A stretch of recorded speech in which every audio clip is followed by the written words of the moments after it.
Ladies and gentlemen, as we were obligated by the organizers, by the hosts, to follow all the time regime, given that we have so many presentations. Yesterday's were excellent. Let's hope that today's will be equally interesting in this excursion around what is the capital of Polish modernism, that is the city of Gdynia. I'd like to start this session standing in for the professor. It so happens also that I'm the first presenter in this session, which talks about the modernist architecture. You could be surprised to hear about that. In Venice, we've met with the issue of modernist architecture in older cities, but this capital of fine old architecture, such as Venice, developed in a very specific way on the lagoon, developed certain incredible skills which were translated into outstanding architectural solutions. The filigree lightweight structures were all designed to avoid overloading the terrain. Also, Venice became the home of excellent sailing skills, which quickly led to a situation where they were able to expand and to an extent dominate their area of the Mediterranean. And for several hundred years, the architecture of Venice, which we know all very well, which was on the one hand very traditional, but in subsequent centuries creating excellent, maybe not avant-garde, but novel architectural solutions in the 20th century, as any other historic city, faces the question, what to do with new architecture, which in the past often replaced old buildings? How to relate to 20th century architecture, including modernist? How to relate to the new technological solutions? And we know that such a venerable center, such as Florence or Kraków, to mention some other traditionally historic centers of architecture. So the architects of Venice had the ambition to create something modernist within the historic areas. We know that in Kraków there are excellent solutions which were well fitted because the level of artism was equal to the surroundings. What happened in Venice? We see pieces of architecture that we see in the first slide suggested far-reaching avant-garde or sometimes even radical concepts. Of the views that I'm presenting, none was actually built.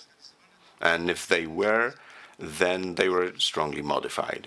But I'll tell you a little more about it later on. But a little bit staying away from chronology, I'd like to relate to the architecture of one of the greatest innovators of the 20th century, who, when you look more closely at Adolf Loos's projects, whether from Paris or Vienna, we find many elements already back then that found many elements that harmonized his projects with the environment, with the surroundings. We see the villa, which is really very strongly related to the holiday relaxing countryside in which it is located. The beach, the open plan stairs, the differences of levels, excellent solutions architecturally.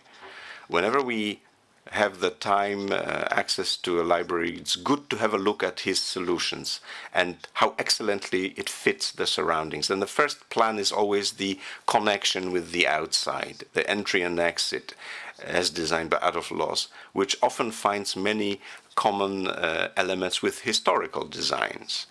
Here we see Aldo Rossi in the 1980s. This is a computer visualization, and this is not the same this is the similar location as Adolf Loos, and he tried to do it similarly. And you see that these solutions have a lot in common with historic buildings. So this is an example of the paths for searching the direction in pre-war years. Of course, it is always important that when you enter traditional historic landscape of a city, you need not to distort it. Now, there were some unfortunate circumstances which prevented Frank Lloyd Wright from creating what would have become an extremely interesting building. We see here Angelo Massieri, an architect from a very wealthy family who planned to build a residence in the home which belonged to his family for his family. Unfortunately, the visit of Massieri, freshly married Massieri couple, who wanted to discuss the designs, ended up in a car crash, and the building was not built. So the family reallocated it to the house for the Venice University students of architecture. But we see the sketches prepared by Frank Lloyd Wright and the location, and we know his unique architectural solutions, which every time fitted perfectly the surroundings.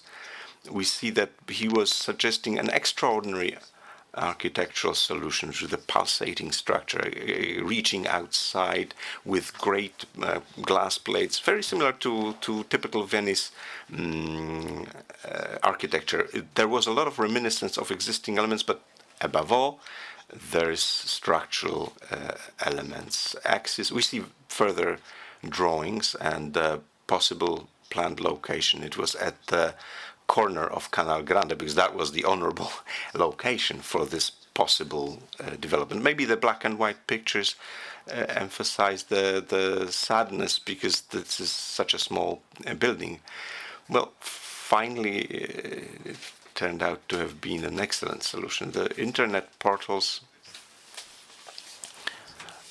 show visualizations by a professor from Sevilla, which show how exactly this would be fitting the surrounding if built. How many elements has Wright found that would be serving to harmonize the new building with the surroundings. And finally, the structure that would reach out.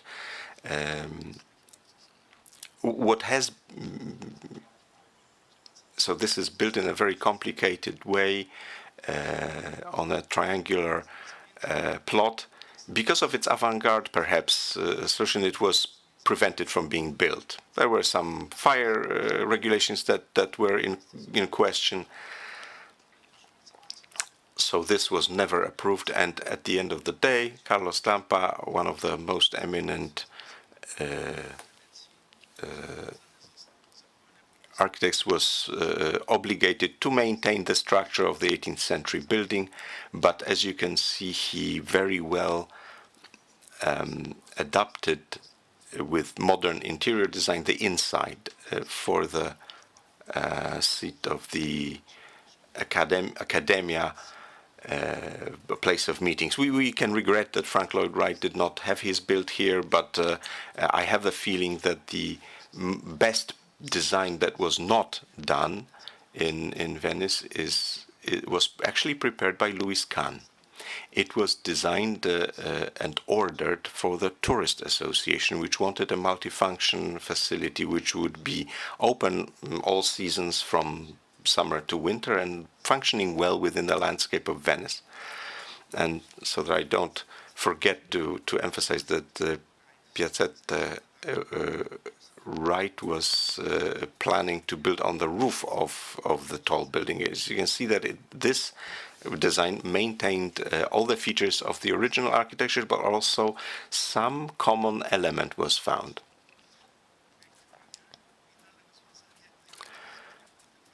An original solution that was possibly most adequate to the location. By the way, it was designed there were two possible locations for this building.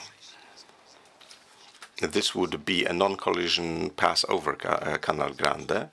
It would be a suspended structure of an auditorium. That auditorium at the higher level would be divided into three parts, which would be lighted with see-through domes. I'm really cutting this description short, but there was, again, a common element for the traditional landscape in the city and the original functional solution.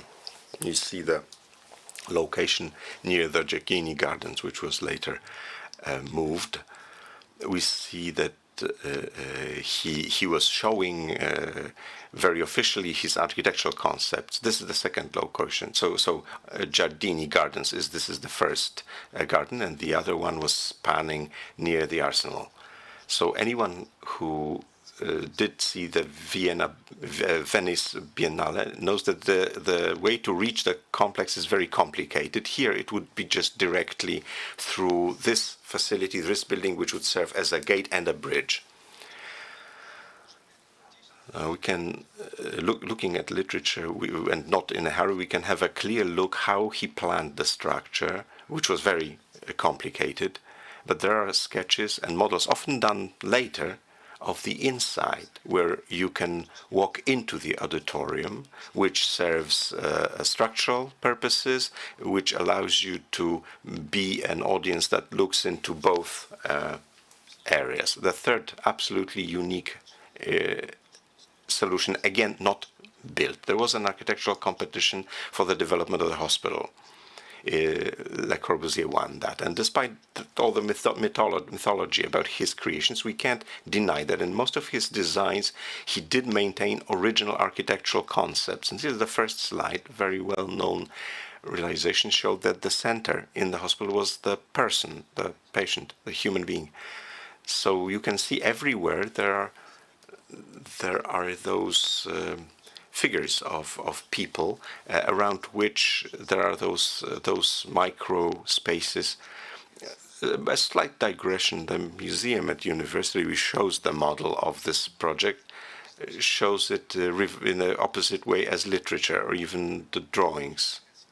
Just a digression, but this is a photo from inside the university museum, so very different than the drawings. I use this. I would like to heartily recommend these materials by Professor Gonzalez, professor from Sevilla, made a visualization of what they would look like if they were actually built. They are a little big in their scale, but they also allowed transportation and improved the links between various parts. So this is a structure which very well, with its avant-garde solution, found a common element which would allow it to develop in a natural way, as if like following the path of the natural development of historic Venice architecture. This is less known. There was to be a period when I used to have all of those, I used to look through all of those editions of Projekt. This is a journal that was excellent from the period. And you see here the Duocento, which is a kind of location, it's like a kind of transfer station from Venice. Now, let's move on to Italian architects. Here, and I'm using here a book, a unique book, Elements of Architecture of Venice, where during Napoleon's times, in many European cities, the streets were widened. This happened in March. That was the anniversary of the origin of the Republic of Venice. And at that street, there was a landscape of luxurious interiors. So this was the main showcase of the city. And I underlined here, on the one hand side, Hotel Bauer, and on the right-hand side, there's an office building. And please look that the architect, and we'll see him many times later on, Scattoli, he suggested this is the first drawing, very avant-garde, completely glass-covered front, which was fitting in terms of, was ordered by the size of the windows. This is the street where it's closed by the Church of Saint Michel, and that is the building which works through the windows. It actually shows exhibits in the windows. In this case, these are photographs. Further down that street, the hotel that's neighboring with the church, which has a radical modernist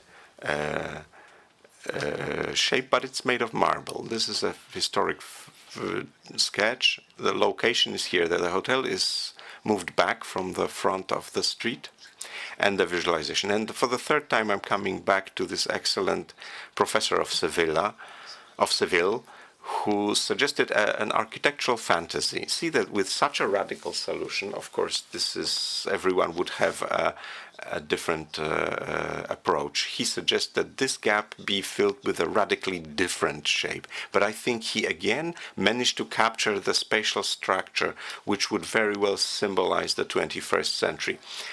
And a less interesting sketch which shows the redevelopment of one of the better known office buildings in Venice, for which the first version going very, very far. We don't have time to discuss this in details, but it was looking for modernity very radically, but it was reduced to a more modest form, with the balconies on the outside still maintaining a certain element of universality. But like a lot of Venetian architecture had to find some commonality with the architectural surroundings. That was the social expectation. These are some of the historic and current shots where this was proposed. That's very interesting. This is one of the office buildings that I would not encourage here. But when possible, always go inside. This is a public utility building. There's an outpatients there on the ground level. Take a look and see how a clever architect, a gifted architect, can properly fit this outside to the surroundings. But what happens if we're dealing with excellent persons of architecture? Pierluigi Nevi, this is one of the most eminent designers. These were buildings that were demolished. On the right-hand side, there's a photo of a bank which was demolished so that a modern building is erected in its place.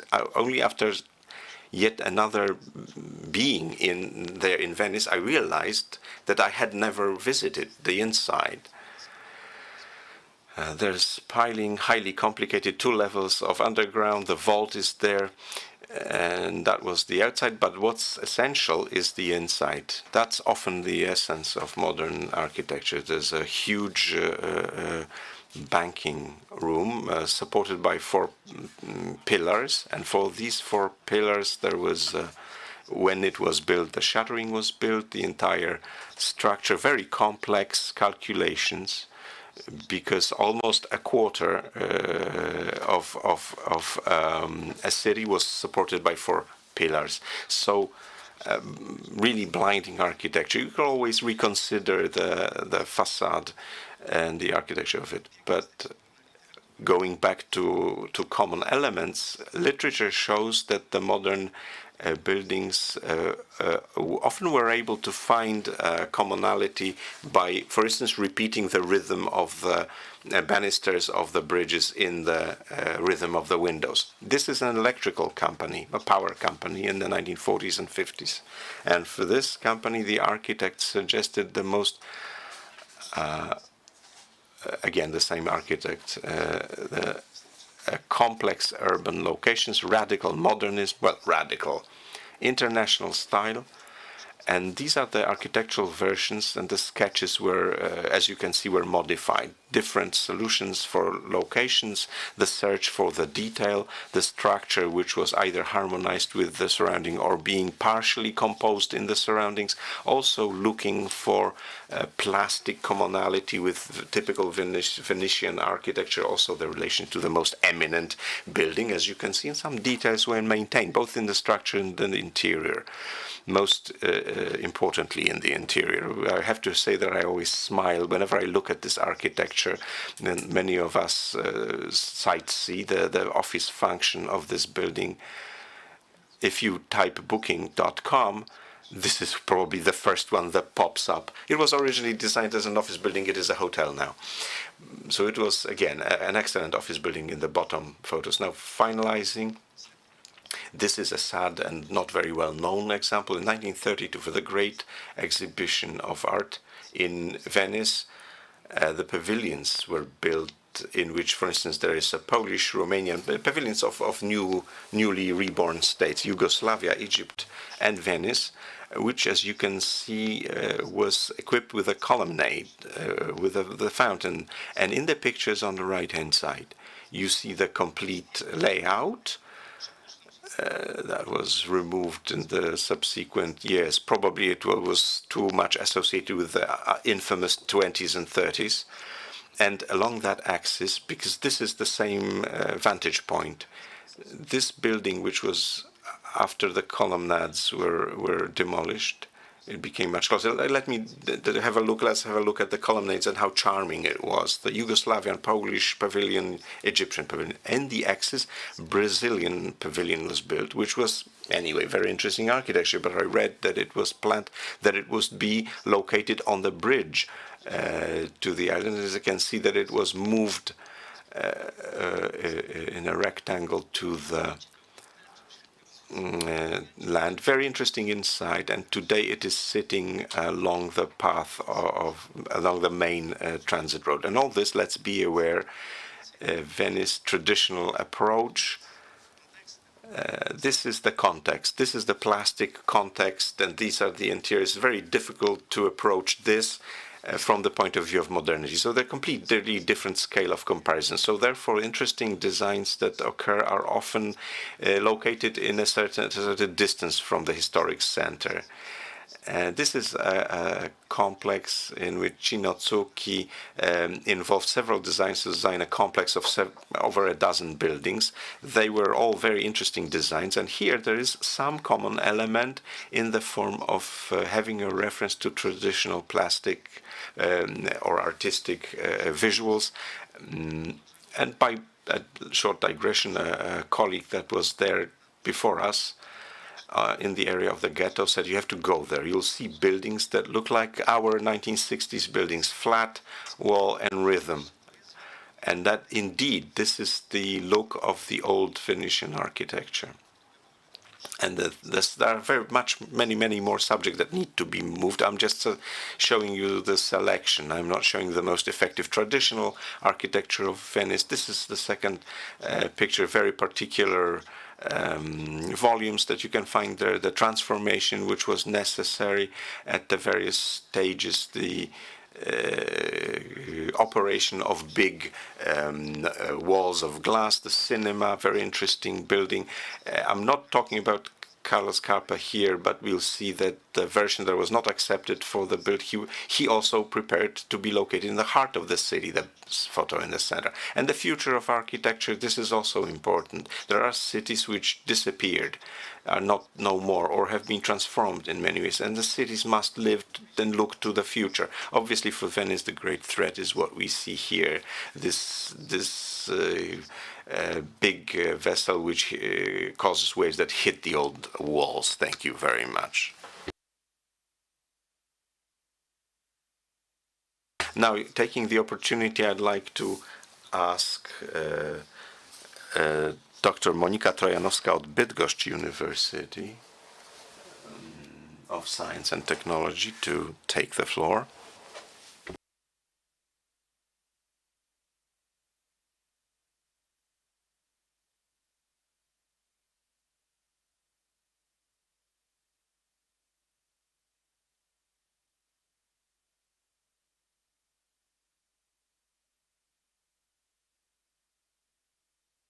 I would like to thank everyone very much for the invitation, especially that I do live in Gdynia, and I'd like to present the subject of internationalization of the international state style, depending on the place and identity. Now, the international style is a kind of umbrella style because it went away from the national and it went away from traditional. It proposed new forms based on volumes and straight lines, but these were forms that are uniformly proposed worldwide. Worldwide similar forms, worldwide similar materials, concrete, steel, and glass, and this often related to the removal of traditional materials and construction methods. It often led to the going away from the artisanal methodology and industrialization of the construction process. That often resulted in criticism, especially where the style was going away from traditional architecture, suggesting new forms. The criticism faced also the building that I'm going to present, which is the UNESCO campus in Paris. Especially initially, after it was handed over, it met with a wave of criticism. But to come back to the beginnings, why was the international style chosen?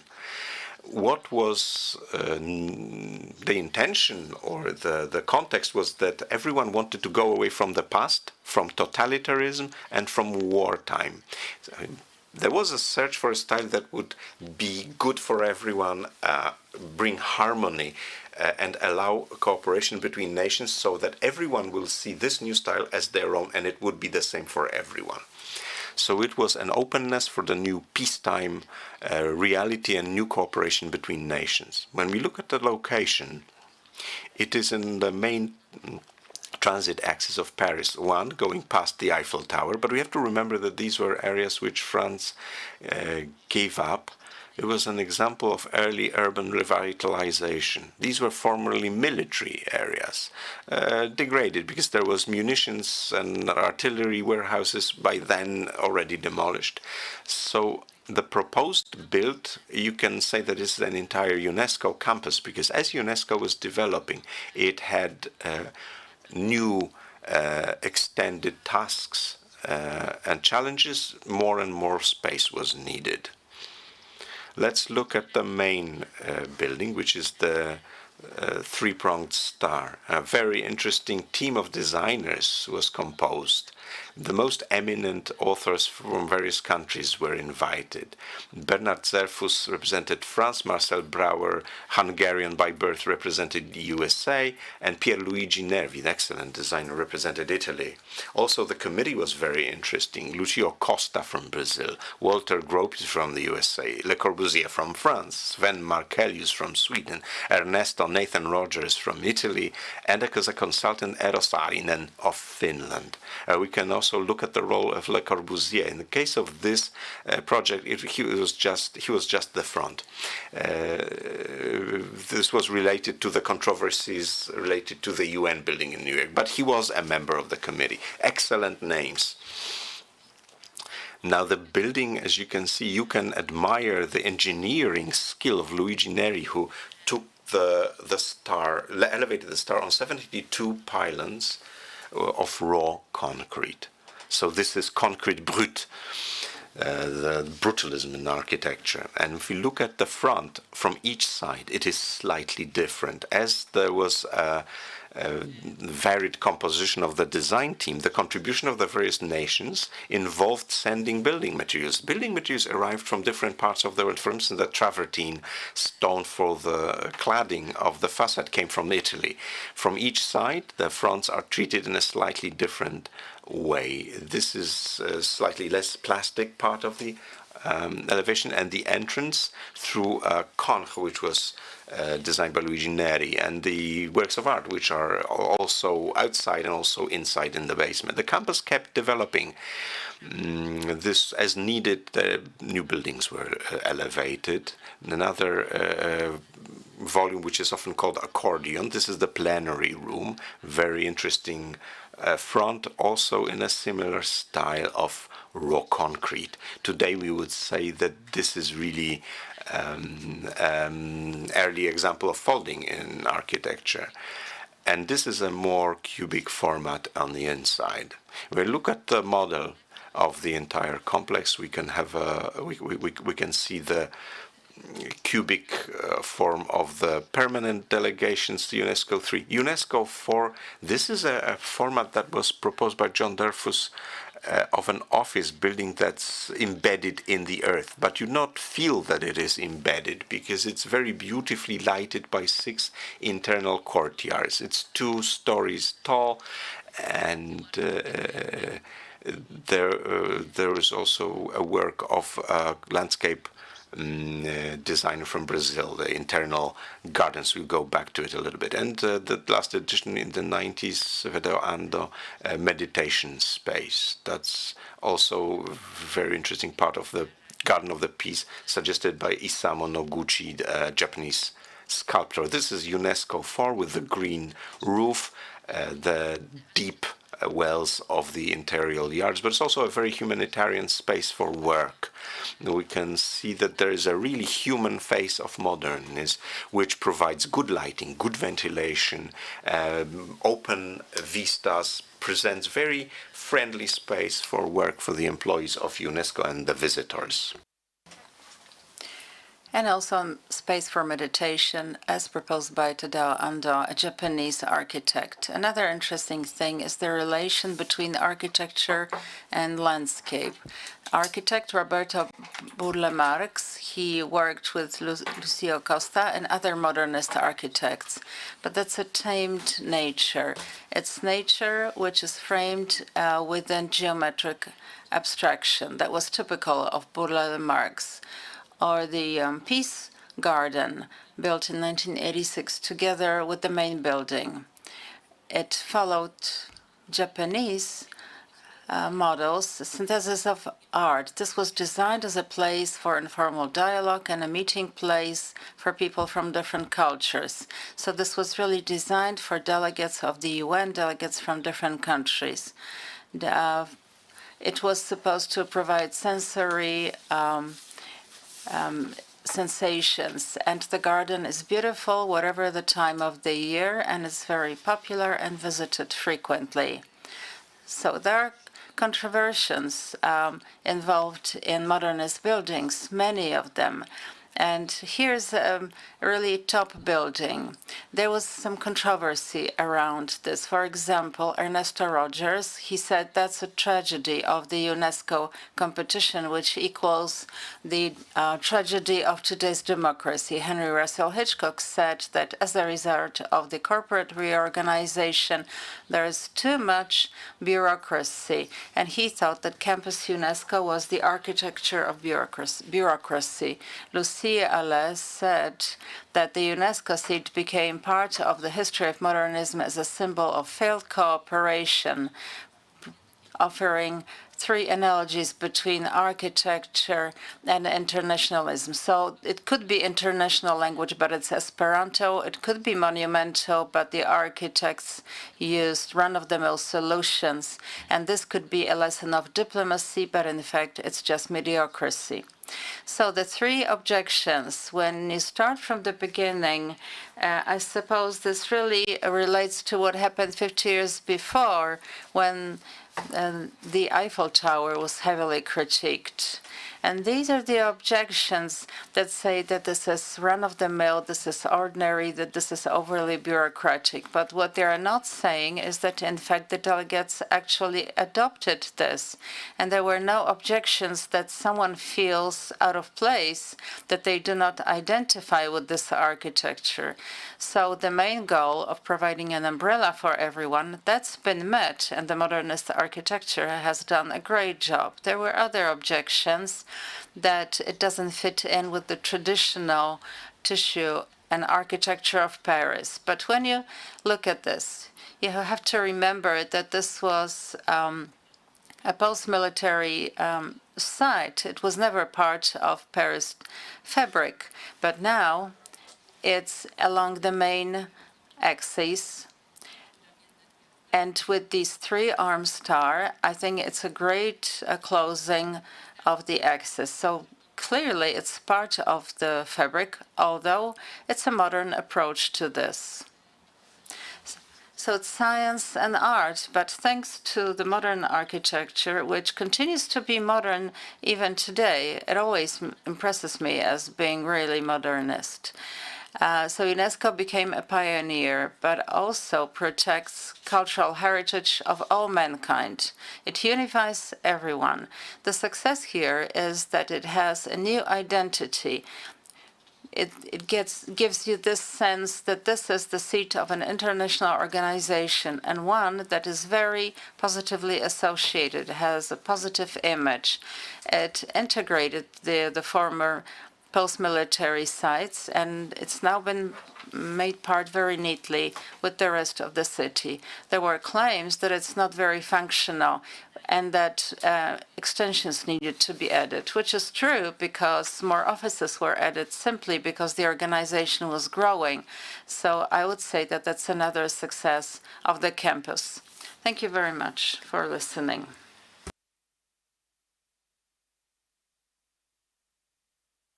Thank you very much, Doctor. A really interesting material. And what it shows is, well, I assume that we all love modernism here in the audience. So these are great examples of projects because what they show that it may fit in perfectly with the surroundings. All types of landscapes. In Poland, in Warsaw, there were two ministries, the pre-war ministry and the post-war ministry, again, also has the plan of a triangle. And I think everyone remembered, those from the older generations, because we used to read the book by Professor Białostocki, The Art is More Precious Than Gold. So we know where the inspirations came from. And now over to you, Madam Professor. The Wrocław University of Technology. Over to you. Yes, thank you. So today my job, ladies and gentlemen, is to talk you through the beginnings of modern residential architecture. And clearly, the priority here goes to Germany, or the credit goes to Germany, or so I think. After the first years of the crisis, there's a major change. This is the Weimar Republic period, the golden period, as it's referred to after World War I. What they did is they introduced the Charles de Uz plan. So huge sums as loans were sent to German banks to get the economy going and to get war reparations. And the idea was to focus on construction. That was the very first factor, as a result of which there were changes. And also people were looking for properly designed flats. There was a shortage of flats in the interwar period, and that in itself was really painful. In 1925, in Berlin, and then all the other German cities followed suit, there was a new revised construction law, under which Mietkaserners were to be prevented, which meant, for example, that basements weren't allowed to be rented as flats. The idea was to improve living conditions, but at the same time, there was growing demand for new flats. Under the Act, tenants were protected from over-the-top rents, but that didn't solve the housing problem, obviously. The architects of the interwar period claimed that when you design reasonable flats, you have to follow very strict, rigorous scientific methods. And that was exactly the task that Germany took upon itself. In March, the Reichstag in 1926, the Reichstag adopted an act to promote housing construction. At that time, Marie Elisabeth Lieders was involved in this, and she asked for funding to be set aside for experimental work. Her motion was approved, and so the commission at the Reichstag was replaced with a new organization, which was the State Research Society for the Economics of Housing. It was registered 1928 on the 21st of January, even though 1926 is actually recognized as the year when that organization was set up, which is RFG. That's the name of the organization. So the RFG, what it did is there were 15 committees. The one we want to know about is committee number 4, which looked at the sizes, forms, and types of flats and homes. It produced regular reports, but the RFG also had special editions dedicated to specific themes. There were 8 of those. I didn't get to number 4. That's why the gap on the slide.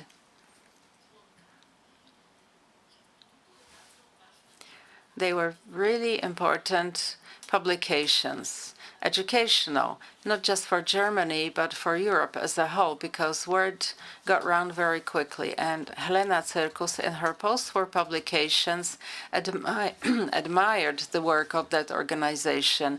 And she said, we as architects were struggling on our own, and our colleagues in Germany had it much easier because their research society had prepared the ground for their work. So the committee looked at the flats, materials, and technologies, and proper town planning, meaning flats and how they are positioned versus the directions. In 1928, they published the first special edition titled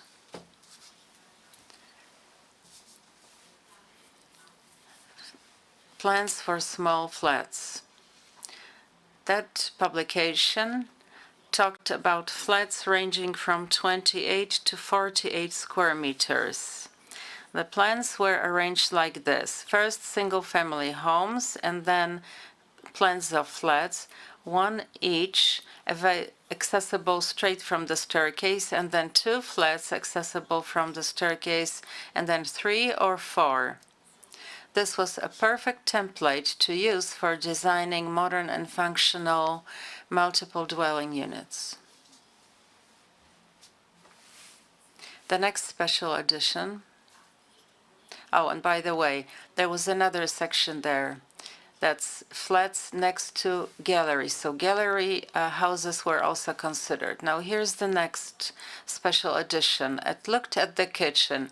And the politician I mentioned, she said, we start with the kitchen and then continue with the facade. Both publications were a great guidebook or manual for design. In the kitchen, they identified every single item that a modern kitchen needed to have. They would even show made-to-measure furniture, how people work in the kitchen, and there were studies to ensure that the equipment and the furniture is ergonomic. They included plans and layouts, especially kitchen number 2 is what's called the Frankfurt kitchen. And the Frankfurt kitchen was presented in Frankfurt by Margareta Szydlichocki in 1926, and this particular issue is from 1928. The other issues that followed looked at other projects, which would be residential districts, also supported by RFG. In those editions, they didn't really follow the chronology of how those districts were developed. The Wiesenhof project was described 2 years after it was finished, which meant that there was room for critique, because 2 years into the process, they were able to spot some problems, especially when it comes to the technical value of the homes. Now, the district number 1, which was supported and partly funded by the RFG, was the estate in Dessau. It was designed by Walter Gropius. There were 314 homes ranging from 57 to 75 square meters. They were not the smallest flats, which is what the public really needed, because they fit it, well, they were the size of 40-some square meters, the smallest units. And by the way, the RFG published guidelines on what the optimal flat sizes should be depending on the number of inhabitants. So it's 45, 57, and 75 square meters. What Gropius did here is he designed not just a modern construction site organized as if it was an industrial production line. He included not just new materials and new forms of the buildings and a new layout. He also supplied these houses with big gardens. Because there was a tendency with Lebrecht Mige, who was the landscape architect who worked together with modernists, he called them self-sufficient homes or self-sufficient estates. So he asked for gardens of 200 square meters, but he would only get 100 square meters, especially in Frankfurt. However, Gropius's proposal was for gardens to range from 300 to 400 square meters. So that's quite a serious and a good offer for future residents. These are some snapshots from the construction site. We can see the modern ceiling plates and large-scale elements manufactured from light concrete. In the interwar period, in fact, that process was not fully industrialized, but that was the end effect. Now the next estate, which is the famous Weissenhof estate in Stuttgart, it was part of the Die Wohnung exhibition, Die Wohnung meaning the flat. Well, the value of the estate doesn't lie in the fact that it was the first one to be built. Its value lies in its diversity. I don't want to go into the details of the proposal because that estate is commonly known. However, what I want to say is that Weissenhof was heavily critiqued for the proposals it included. Paul Schulze-Naumburg thought that the modern works of architecture have nothing to do with the German face, the German landscape, and the Nordic culture.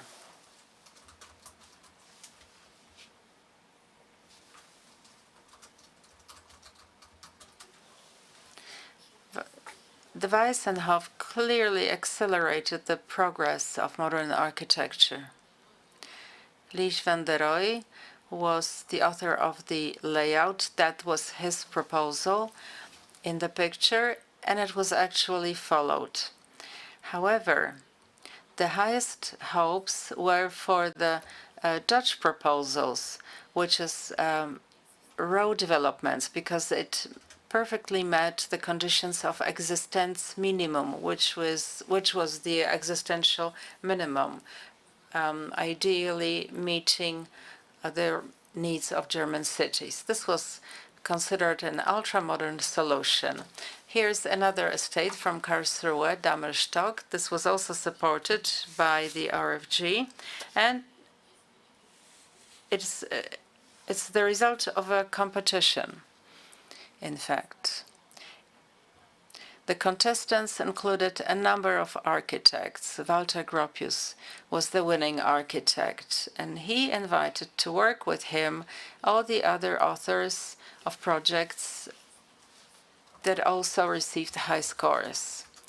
And all the good projects represented new town planning, the so-called linear system. It had its advantages despite some disadvantages. For example, the fact that it didn't fit in with the actual landscape. Transport was moved further away from the buildings to keep the area quiet. The entire estate wasn't completed, but the general opinion was that the estate was acceptable. So there were experiments all the way, looking at the materials, the models, the layout, etc. However, in the case of Dammerstock, the layout, the town planning element of this was the most important. When it comes to the flats, the idea was to follow the rule, no room without sunlight. And then they said in the bedroom that the sun should be before noon, and then in the other rooms we want sunlight in all the rooms throughout the day, and we want to have good access to clean air. So these were the principles that were supposed to be followed there. We're still in 1929, which is a year abundant with very interesting projects. This is in Wrocław, a Werkbund estate. It's built, supported by the RFG. All of the guidelines were included, but I'm afraid that the funding was not approved for this. So there were solutions like this, and the landscape. And the RFG looked not just at the landscape, but also looked at the dimensions, such as the height, 2.8, the size of the kitchen, of the living room. Everything was very precise. The guidelines and the handbooks were very detailed. Now, in terms of modern housing in Wrocław, ladies from the Hausfrauenvereinen decided to speak about this, which was an organization of housewives. The ladies went to visit Stuttgart 2 years before, and they formulated 18 proposals which were critical of the proposals from the architects. They presented those proposals in Wrocław. Promises were made that they would be considered, which was not a complete success. But take a look at what the housewives didn't want. They didn't want houses and flats where children cannot grow in health. We don't want flats that only have one room. We don't want open terraces that are open to bad weather, etc., etc. All in all, 17 guidelines, in a way, design guidelines. There was another project, was a competition organized in that same year. The competition was for to propose a big estate in Berlin, Haselhorst. It was described in the special issue number 3. And again, Walter Gropius was the winning contestant. He proposed 4 solutions for the estate. If Dammerstock, or let's say if the linear setup of Karlsruhe was the result of the competition, in this case it was already included in the specification of the competition. So the architects were expected to follow the linear rule with homes as tall as 12 stories. Well, sadly, there was a problem.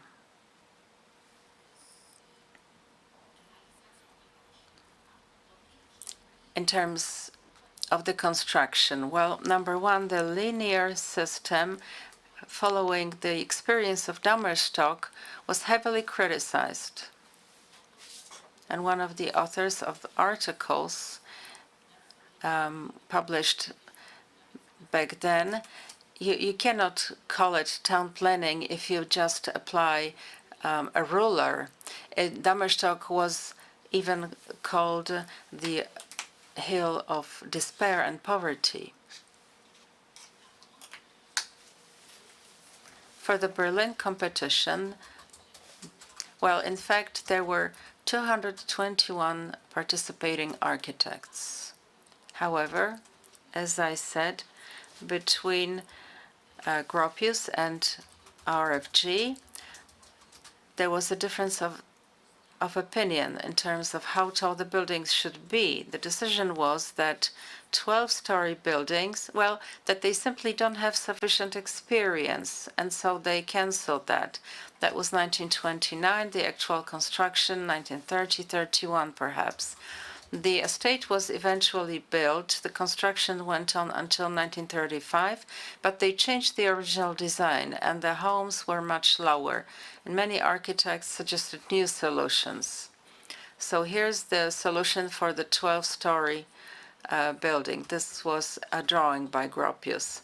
Another project supported by the RFG is a not well-known living quarter in Munich. In fact, 5 homes within a quarter which was surrounded from 3 sides by traditional houses. And that quarter was then closed off with the introduction of 3 long buildings and 2 shorter buildings to the sides, all of them fully modernist. And of course, that's how they wanted to test what other estates had already done, with flats ranging between 57 to 75 square meters. So in fact, they built the bigger flats. They kept a close watch. Well, that's Munich, which used a steel structure. At the time, it was heavily promoted. This sort of steel structure was heavily promoted for housing. But anyway, they were closely following the work of Ernst Mayr in Frankfurt am Main. He came actually from Wrocław, where he spent 5 or 6 years of his professional career. So this is Neue Frankfurt, the new Frankfurt. He started his work in 1925 when he became the city architect, but the RFG supported this only in 1927. This is the Pronheim estate, and the colors, and the flats to meet the minimum of existential needs, existence minimum. The Westhausen estate, Zeilenbauweise, and another estate called Heimat. Now, in 1929, it was 3 or 4 years. They had built in Frankfurt a lot of similar complexes, and this is why the second Congress of CIAMO was held in Frankfurt. Helena Circus attended the Congress, and there was a presentation of the Goldstein estate, which was 10 times the size of the previous estates, such as Westhausen. Now, this particular project was described as follows by Helena Circus. She said, "There's a danger in this." Even though she was involved in the process of renewing housing architecture, she was actually scared, seeing too much monotony, and she thought it was way too big. So the RFG supported estates and had some influence over them. But what they also did is the RFG promoted specific parameters which other estates were quite happy to follow. Here's an example from Wrocław. This was designed by a member of the RFG. And by the way, in terms of the members, there were more than 400 architects listed as members of the RFG, and Wolf was one of them. Here's a proposal he made, quite a small estate with a modern form, and it was considered to be the right implementation of the ideas, even though there were some drawbacks, because most of the flats didn't have a bathroom. There was a communal bathroom, but this was considered a good solution, and this was presented at the Second Congress in Frankfurt. At the time, this was considered a German example from Breslau, which was the pre-war name of Wrocław. The RFG was dissolved in 1940. So one of the reasons was because the funding ran dry, but in fact the company was struggling with organizational problems. Plus, it was under heavy critique, even though the professionals were quite happy with the work of the organization, but apparently they missed out on some opportunities. But remember that it's 1931. There will be a new government in Germany soon. This is the crisis of the Weimar Republic. And anyway, in 1931, the RFG was dissolved. I'm sure with the National Socialists taking over power, that was one of the factors. Even though the society operated for just under 5 years, its work had made a lasting impression on architecture, which continued up until the post-war years. Well, for example, the Berlin estates, 6 of them, I think, well, not all of them are from the Neues Bauen period. However, those complexes, especially those referred to as Grosssiedlungen, and they are now listed, inscribed on the World Heritage List.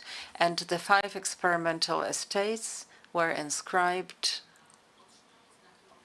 well, they were given the European Heritage emblem,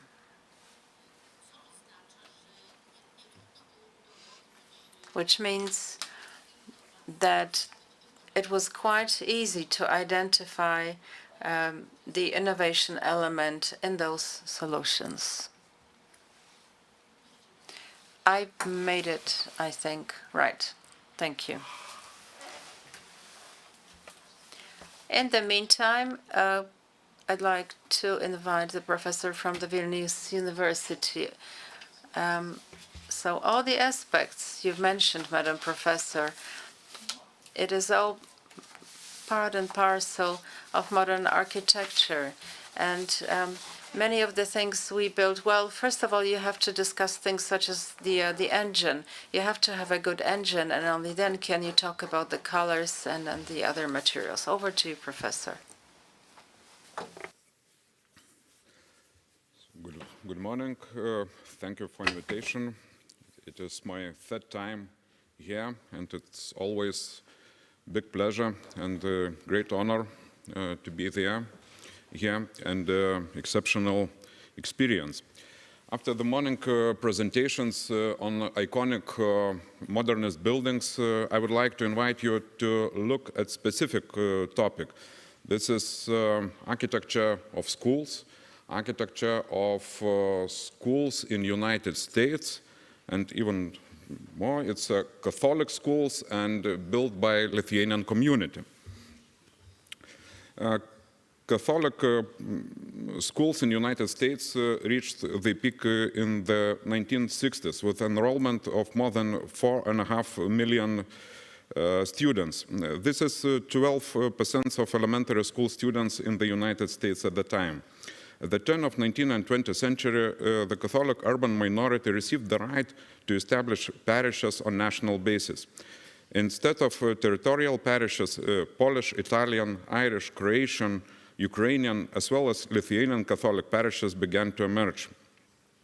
Also, several dozen Lithuanian Catholic schools with a few thousand students comprised a very small fraction of this phenomenon. It is believed that Lithuanian case study may reveal common yet valuable characteristics of the American heritage of Catholic architecture and could be revealed for these who are studying the architectural heritage of other ethnic groups in the USA. Industrialization during the 19th century led to a large-scale economic immigration from Europe and the rest of the world to the United States. The beginning of Lithuanian immigration is dated to the second half of 19th century. Although Lithuanians accounted for almost 1.3% of Russian Empire population, it is believed that 1 out of every 10 immigrants of the empire was Lithuanian. Most of them emigrated illegally. During the census of 1980s, 740,000 American residents declared Lithuanian organ of their predecessors. Small, if to compare with to 8 million with Polish organs, but big enough to 1.7 million Russians.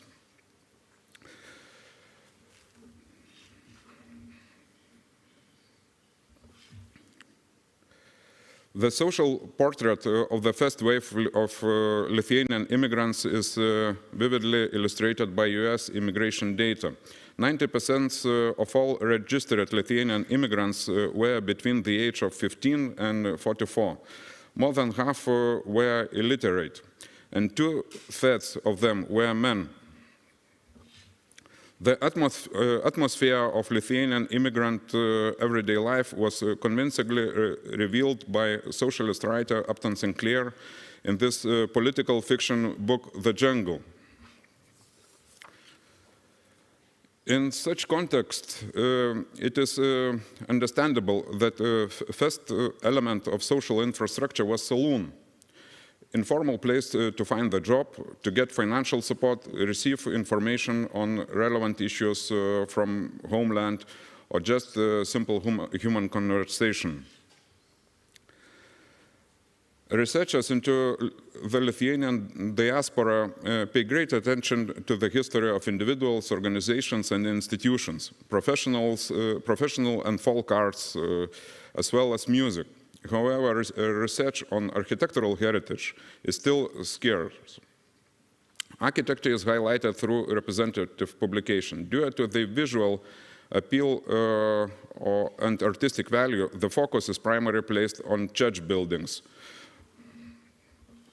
However, the beginning of the 20th century, when non-Russian religion and secular education in Lithuania was prohibited, a network of Lithuanian schools already existed in the United States. Therefore, with this presentation, I am intended to highlight a significant architectural heritage, the parochial school. Lithuanian Catholic schools are part of the American cultural heritage. However, they are also the missing piece of the puzzle of Lithuanian architectural history. Lithuanian schools can be discovered in various Lithuanian immigration countries, like Brazil or Germany. Nevertheless, there was a systemic and long-term network of parochial schools in the United States, and Lithuanian schools were an integral part of it. In 1888, the Lithuanian Roman Catholic Federation in America encouraged the establishment of parochial schools. During the same year, one of the first American Lithuanian schools with 40 enrolled students began to operate in the basement of St. Joseph Church in Mahoney City, Pennsylvania.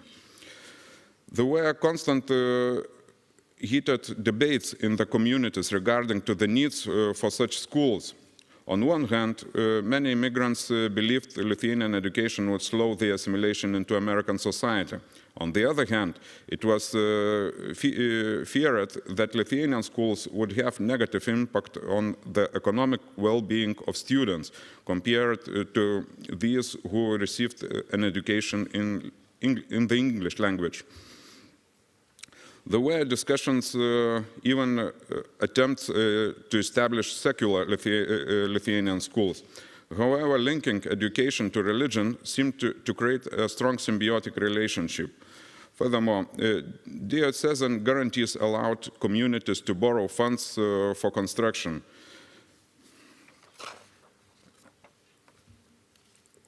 In Catholic schools, in addition to the compulsory public course, students also received a religious education, while students at heritage schools additionally received lessons in the mother tongue and heritage like literature, history, and folklore. In 1895,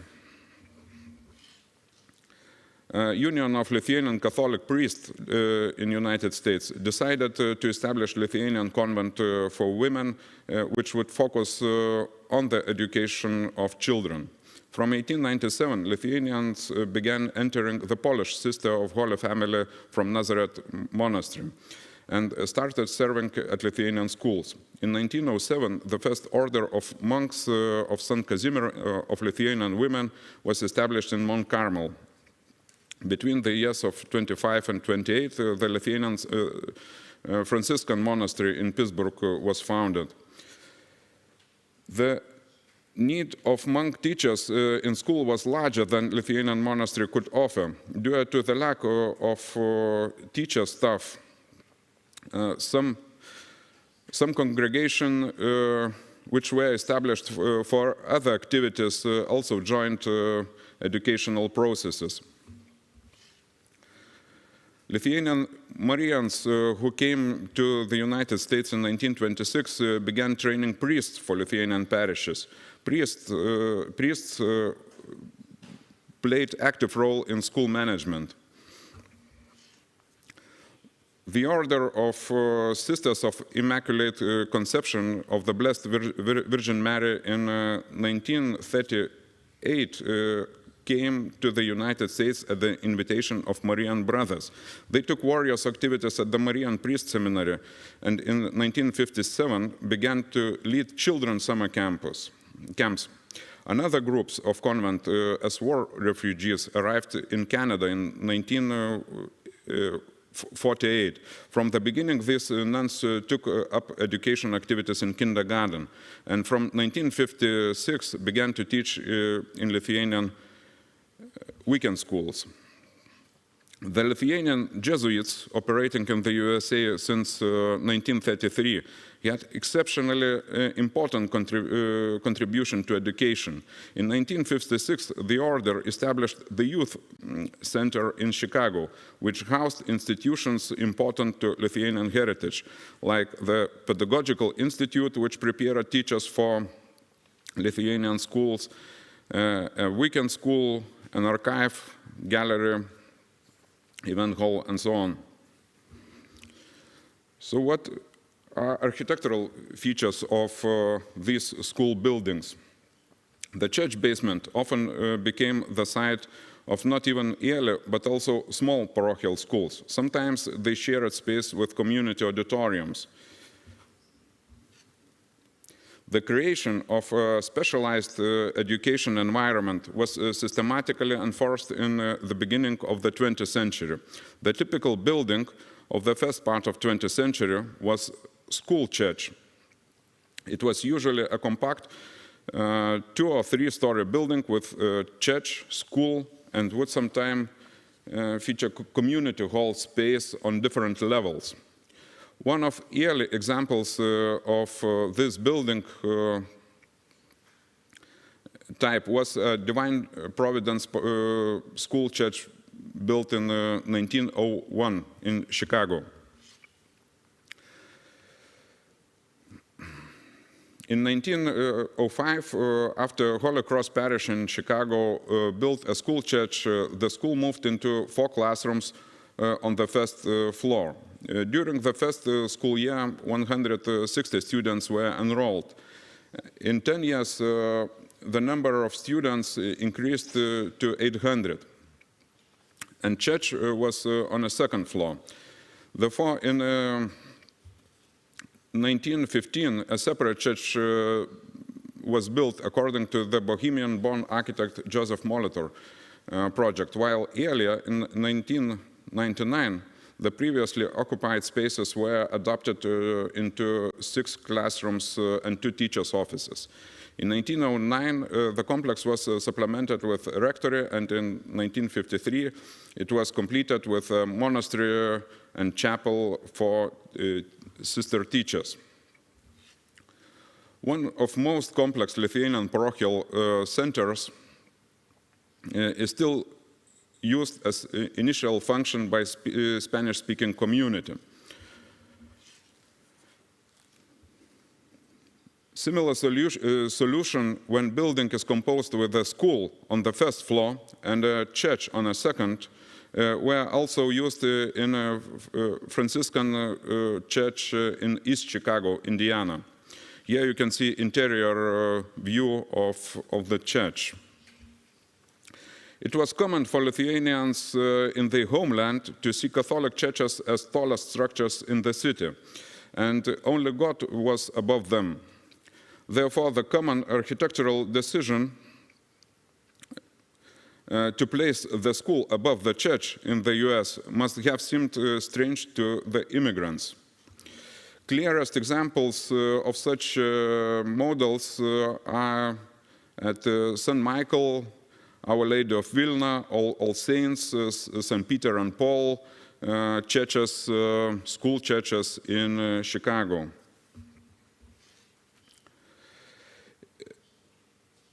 In Chicago, during the second decade of 20th century, two exceptional schools were built, Immaculate Conception and St. Anthony. Unlike the ones mentioned earlier, both schools were built in stages. After the first floor was constructed, both the church and the school were established and operational. Later, with the growth of both the parishes, the second floors of the buildings were introduced. St. Anthony Parish built a school church in 1911, and second floor was introduced in 1919. And after the construction of a new church in 1925, its premises were transferred to a school, which at that time had already 500 students. The development processes in the parish of Immaculate Conception took longer. Built in 1915, the building housed a church and two classrooms, school with 100 children. In 1920, second floor was introduced to the school, and the number of students rose to 500 by 1922. In 1953, there were 700 students. In addition, in 1951, a weekend Lithuanian school began to operate at the same building. Due to this new program, in 1954, the school expanded, building 7 additional classrooms. In 1966, a new church was built and consecrated, and its formerly used premises were handed over the school. Both schools are still used for their original purposes. Parish complexes were developed in stages considering the demographic and social dynamics of the parish, economic capacity, success in raising support, and obtaining diocesan guarantees for loans. Due to such a funding system, it was often joked that while Lithuanians were building a church, they became real Americans. The lack of funds meant that there were often fewer rooms in schools than grades. For example, in 1908, 6 classrooms were built above the All Saints Church in Chicago. Since 350 students studied for 8 years, the classes had to combine. Teachers sometimes had to work with 60 students at the same time. Similar situation could be identified in the photos from St. Joseph's School in Chicago. In 1918, St. Casimir Church was built in Gary, Indiana, with a community hall on the ground floor. In 1927, when the need to establish a school arose, it was decided to build a new church and to adapt spaces previously used by the church on the first floor to the needs of the school.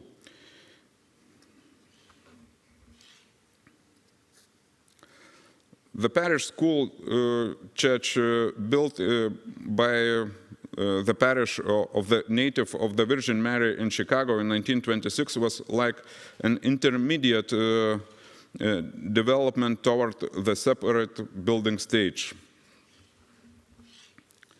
In 1957, after the construction of a new parish church, the old space was adapted to the needs of the school. The building is now used for educational purposes.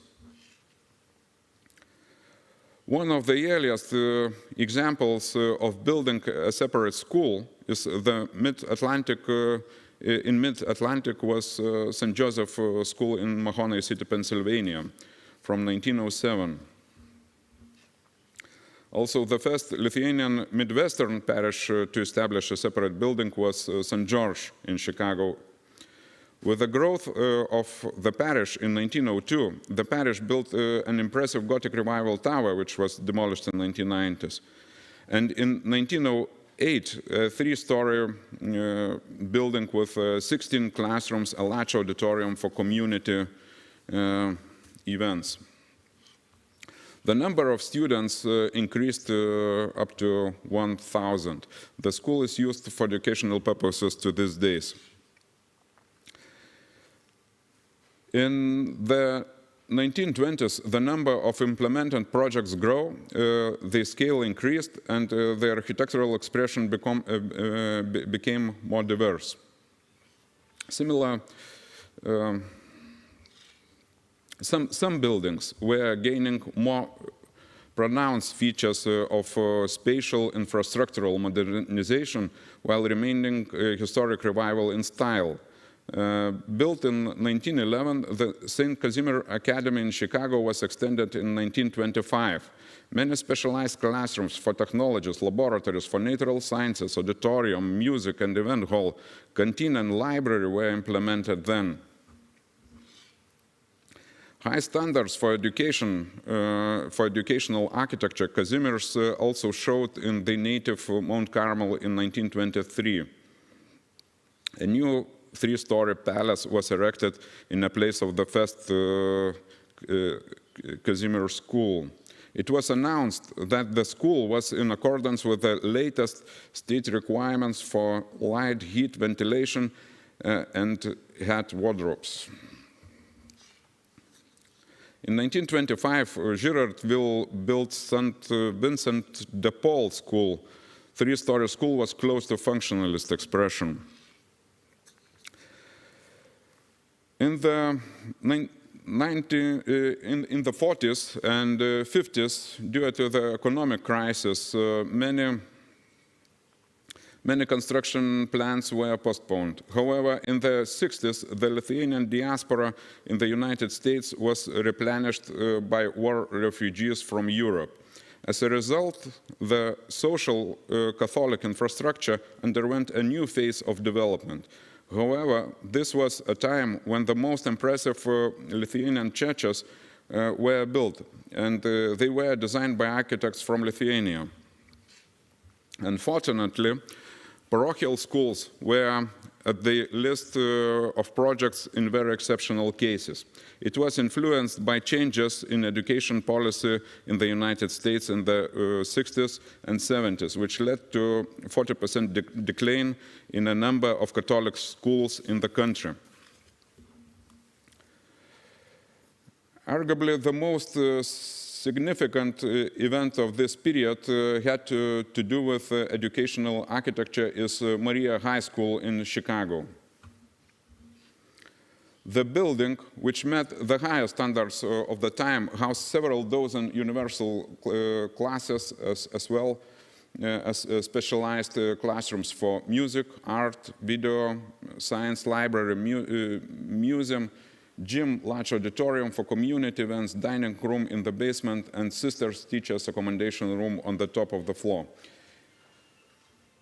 In 1953, the earlier mentioned Chicago St. Joseph Parish built a semi-detached two-story school and church buildings.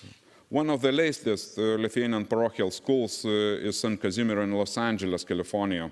The relatively young Lithuanian parish began building the community center in 1941, and in 1959, according to the project of William Brown, implemented a pavilion-type L-shaped five-room building, which was extended into 8 classrooms in 1963. Due to social technological changes, migration to the suburbs led to the population of new types of public objects, the suburban community centers. Unlike the earlier compact church school buildings or the high-rise buildings tightly embodied in the fabric of the city, these centers were located on spacious suburban plots.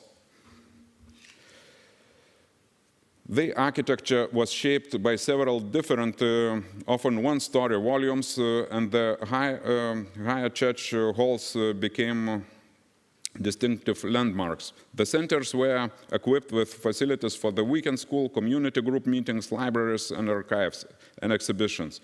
An important element of such centers was the event hall, often multifunctional, suitable for both sports and spectator events and parties. renting such a hall facilitates the maintenance of the complex. A typical example of such a center is the Divine Providence Church and Cultural Center building located in Southfield,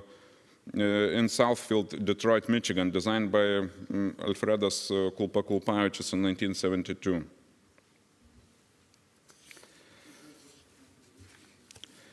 And some buildings were built also in Canada, and actually this is the end of the story of parochial education in the United States. So thank you for attention.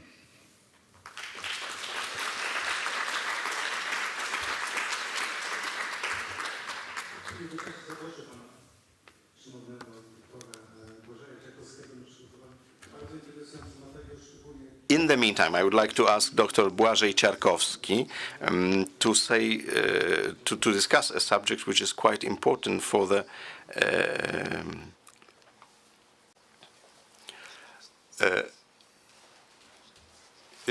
and thank you for the very interesting presentation. That was a very peculiar part and a very important part of architectural development. Well, I would like. Good morning. I would like to share with you some reflections and some conclusions that appeared during the recent years while I was carrying out research into the history of architecture of the Polish People's Republic. As perceived in a less classical way, I would like to focus on oral history. I'm talking here about 50 interviews with 40 different architects who worked in architecture from the 1940s until the 1990s, creating the architecture of the communist Poland, and their position and their opinions, however, will appear in the second part of my presentation. In the first one, I would like to take the position of an advocate of spoken word as the source of information in scientific research, because we often look at what the designers talk and say about their designs as supplementary material. However, even the Association for Preservation Technology points out that it is worthwhile to reach into oral history as a method to broaden the research perspective. But we can also have a look at the architect who is the source of our information and note that they could be not telling the truth. We could, of course, start discussing what is the truth. I will skip that discussion because it probably take too long and we would not reach an agreement. However, if the truth, however we define it, is different than what the architect says, we can always say that a mistaken message, even on purpose, is important for the historic discourse. So, for example, if we are talking with an architect, Józef Zbigniew Polak, author of the Culture House in Rzeszów, or the House of the National Council in Rzeszów, which are icons of social realism, and the architect says that this is not social realism, it's eclecticism. While most researchers, if not all, perceive this as the quintessential architectural socialism, the question is, why is it eclectic to him? Is he doing it on purpose? And what does this say to us about the history of architecture in Poland?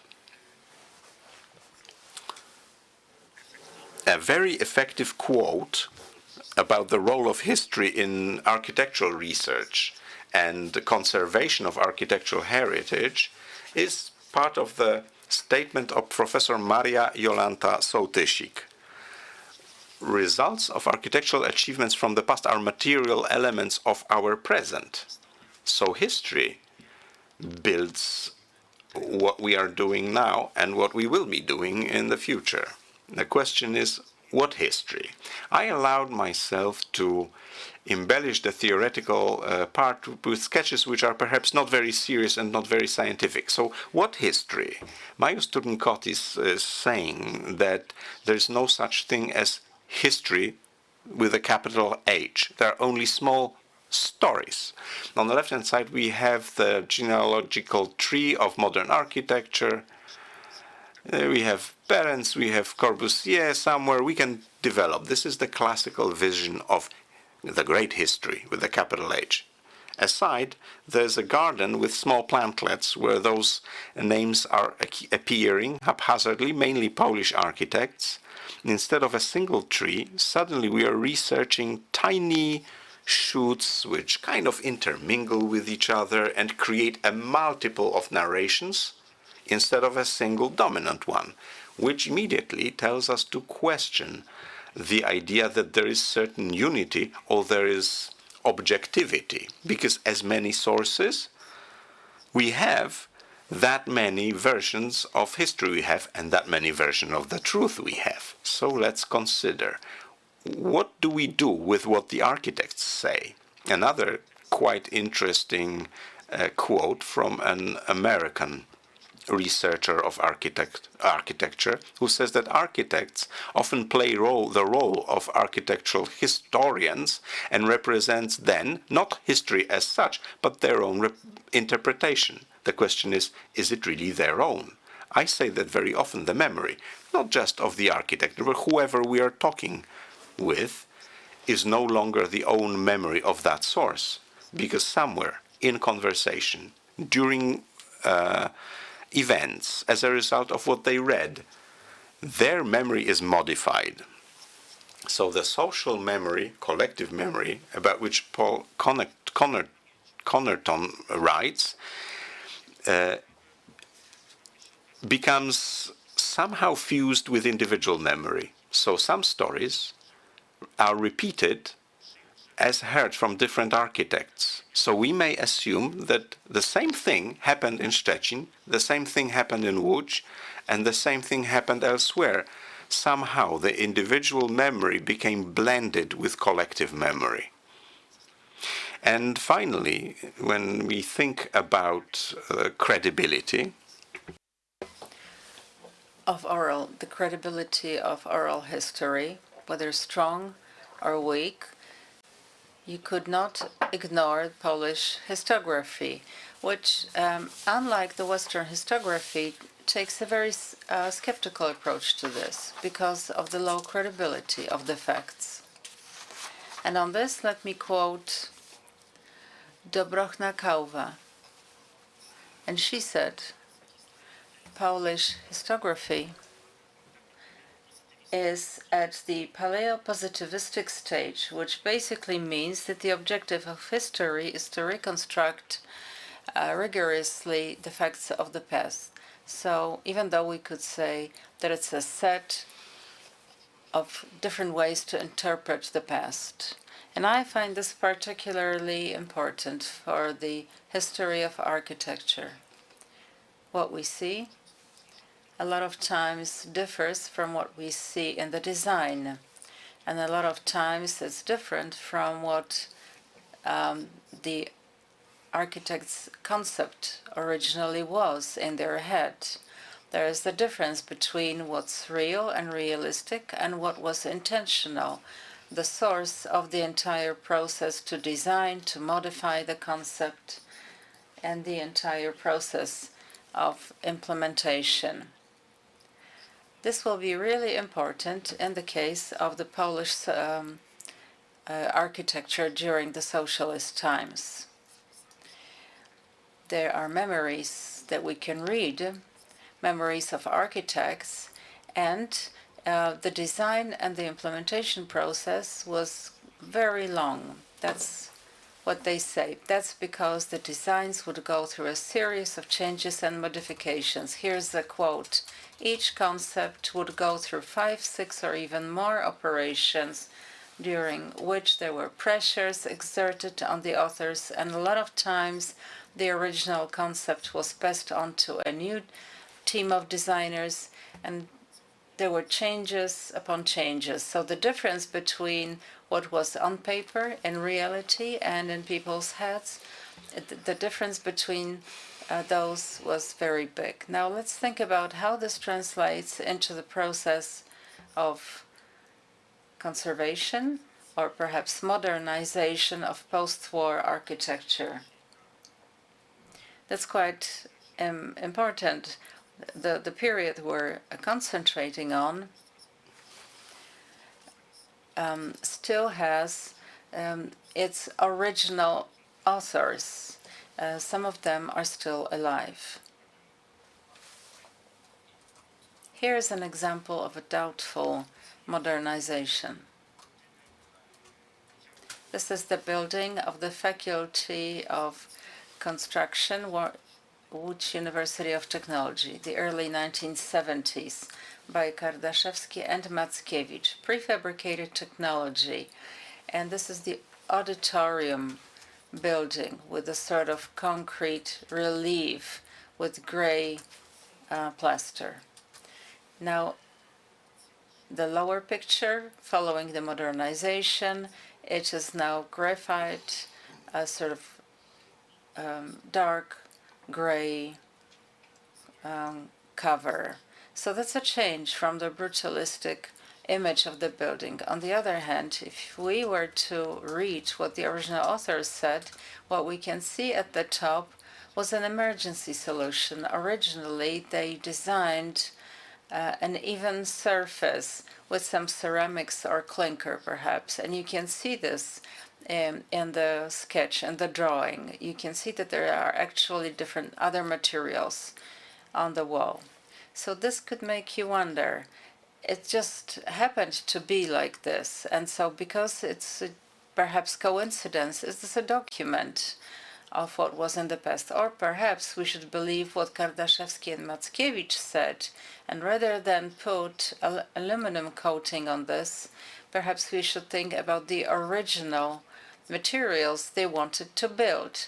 Well, this is a purely academic consideration, but it's really interesting when we consider modernizing buildings like that. What should be our strategy?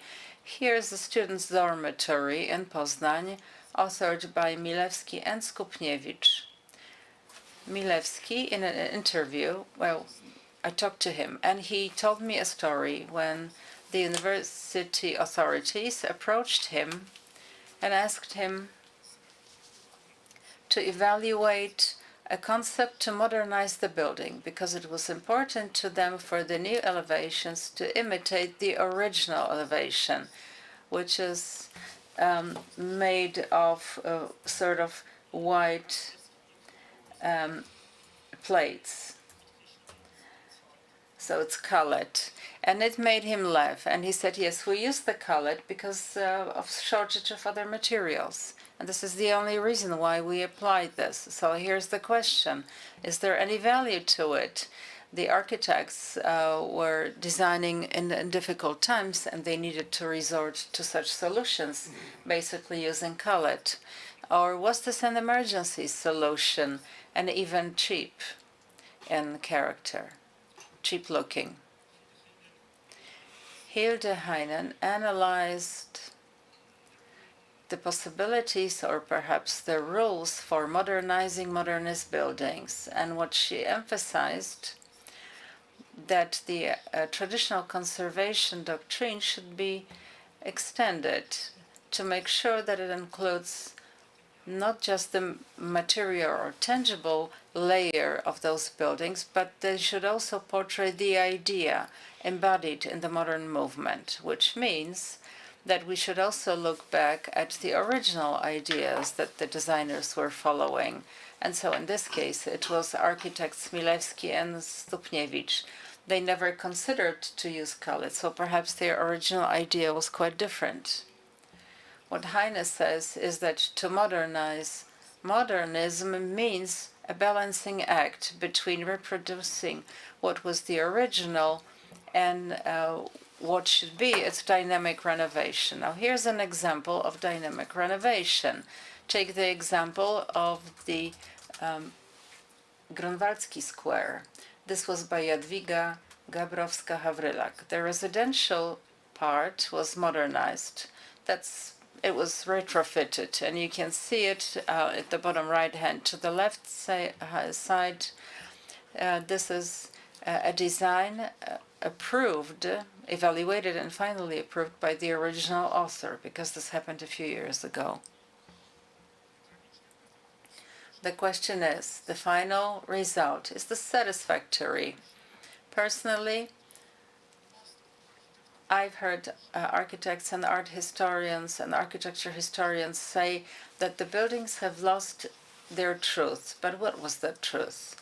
Is it what we can see in the upper right hand, which means material being destructed? And that material was an emergency solution, because the original architect wanted this to be white, covered with vegetation.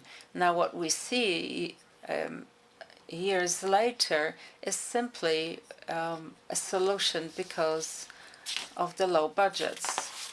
Now architects believed that change is imminent and that architecture has to go hand in hand with the reality, but the wear and tear on architecture is not a goal in itself.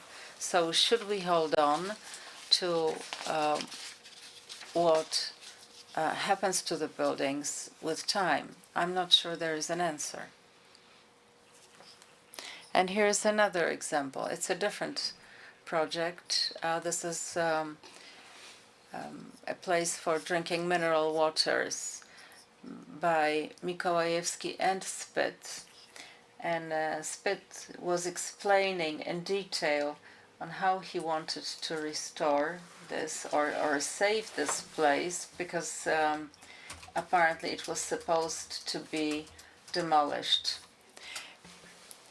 And it was important to him, and I quote him, that the author should hold on to his rights to continue with the change. So eventually those rights were granted because the project was consulted with the author.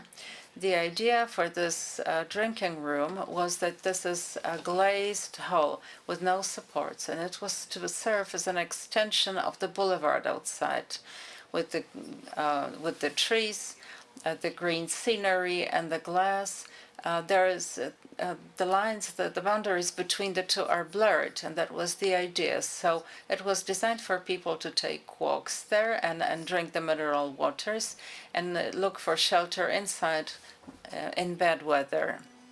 So he's very critical about this repair project. He said, no one gets to see the difference on the outside, but on the inside, it's much worse.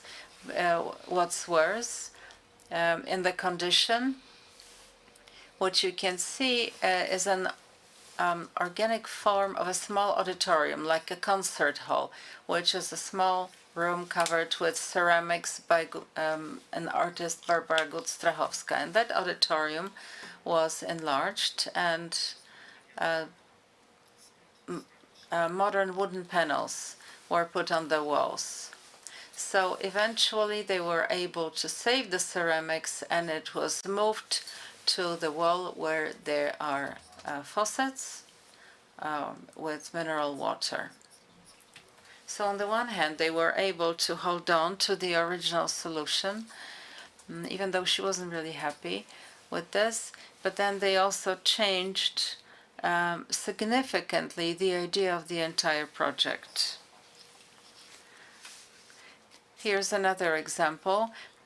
This used to be a resort. This is now a hotel in Bukowina Tatrzańska. The co-author, who's still alive, is very critical of what was done. And he says that, yes, the project, he was consulted on the project, that's true. However, as he himself put it, in practice, nothing came out of this. So what are the comments from the author? Well, he commented on the character of the elevation. If you look at the drawing, it's mostly horizontal.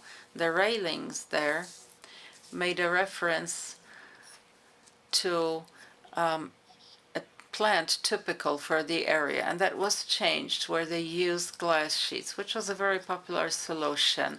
And so because of the snow there, you cannot really see it, but the actual that direction was changed, and now the building has a different effect on the composition. But there were also serious changes made, and those were happening inside. The idea for the original authors was to combine modern post-war modernist architecture with local crafts, local creations. And that's why the wooden ceilings, and there is also a composition, a relief perhaps, representing a dancing Highlander. So that's gone already. The concept for the entire building was to contrast the international with the local, and that was changed. Although the owners of the Harnaś Hotel actually did quite well, because at least they were consistent with the styling of the hotel along the style of the 1960s. Yes, I have loads of examples. And yes, I could give you so many more not so obvious examples as well, but to finish with, this is the Emily. This is a picture taken soon after the building was built. Another building is right before it was demolished, and then after the relocation. So the demolition and the relocation and the reconstruction with only some of the elements relocated, we are not quite clear about this. Now, one of the authors says, when the Emily changed its location, the Emily regained its original context, because originally it was built with no tall buildings behind it. Okay, with the architect speaking, is it architect locuta? Does it mean causa finita? End of discussion? Clearly not. Just like you shouldn't treat this oral history as a marginal source. And that same way, the opinion of the designer does not release us from any further studies or searches and reflections. Thank you. As usual, that was really fantastic and thought-provoking. And in the Cafe Audi was reconstructed. It's like 50 meters away. So yes, those unique situations have happened before, with buildings being relocated. And the Polish director of a black and white film said, do you agree to have the new version colored? And he said, no, because that's not what we had. Ladies and gentlemen, I'd like to thank Professor Fiuk, who had to very quickly undertake the responsibility for moderating the session, standing in for our colleague Mr. Buriak, who was unfortunately withheld with the issues related to the very existence of the unit he works for. So we were very understanding about his absence. So once again, thank you very much, Professor, because such sudden replacement is not a comfortable place to be, but you took it on you and you did it excellently, right?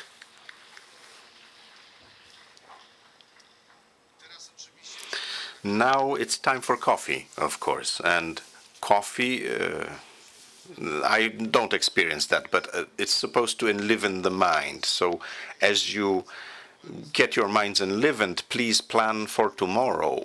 Of course, you can go home, but you can stay one day longer in Gdynia, stay at the conference, and as part of the conference, we have two excursions to choose from. But if you want to choose one of them, please enlist soon. One of them is very attractive. You go by coach and on foot around the port in Gdynia. This will be guided by Professor Anna Olchowska, who was here yesterday also advertising this tour. The second one is on foot, so no such convenience in moving by coach, but it is going to also go around the place where the city touches the sea outside the port, because we touch the sea at a much longer line than in the port itself. So there are two lists in reception. Please enroll if you would like to stay in Gdynia with us. And now let's have coffee break until 11:20, according to the program. Correct. The break ends at 11:20.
Państwo, przyszedł czas na sesję. Ladies and gentlemen, the time has come to start session 5. And Professor Małgorzata Rozbicka agreed to be the moderator. So please take your seats. And please, I'd like you to take the seat from which the moderator conducts the session. And please take over.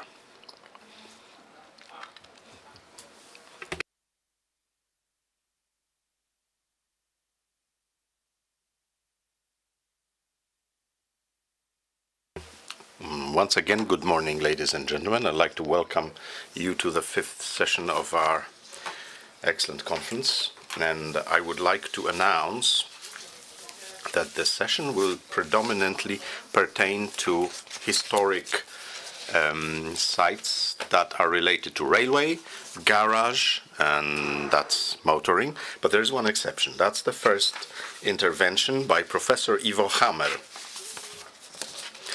who asked to be called a conservator restaurator. In Polish, we do not have such a phrase, but he asked me to emphasize that he is practically dealing with the craft of performing or making certain elements, because he's highly interested, especially in the way of finishing especially the exterior of modernist buildings. Professor Hammer works for the University of Applied Sciences and Arts in Hildesheim, but he also has had many years of practice in the Institute of Conservation of the Federal Office in Vienna. He is, of course, member of ICOMOS, DECOMOMO, and many other organizations. He was head of a group of experts which quite a few years ago ran conservation work in Tugendhat Villa in Brno. So this is a person who is both good theoretically and good practically. So he has had a lot of experience in practice and in theory. The professor has been with us in Gdynia before. He then presented, for those who may not remember, the way in which the best, most magnificent modernist sites are finished, and the finishing of the facades in Europe. And today he's really going along with the same theme. He's going to present us with the methodological and technological aspects of the preservation of historical architectural surfaces of modernist. Professor, the floor is yours. Thank you very much, Maria, and thank you very much for inviting me here. And also, I won't miss to thank to the translators, whose excellent work I have experienced up to yet. I think they merit an applause, I guess. When I got the opportunity to see Gdynia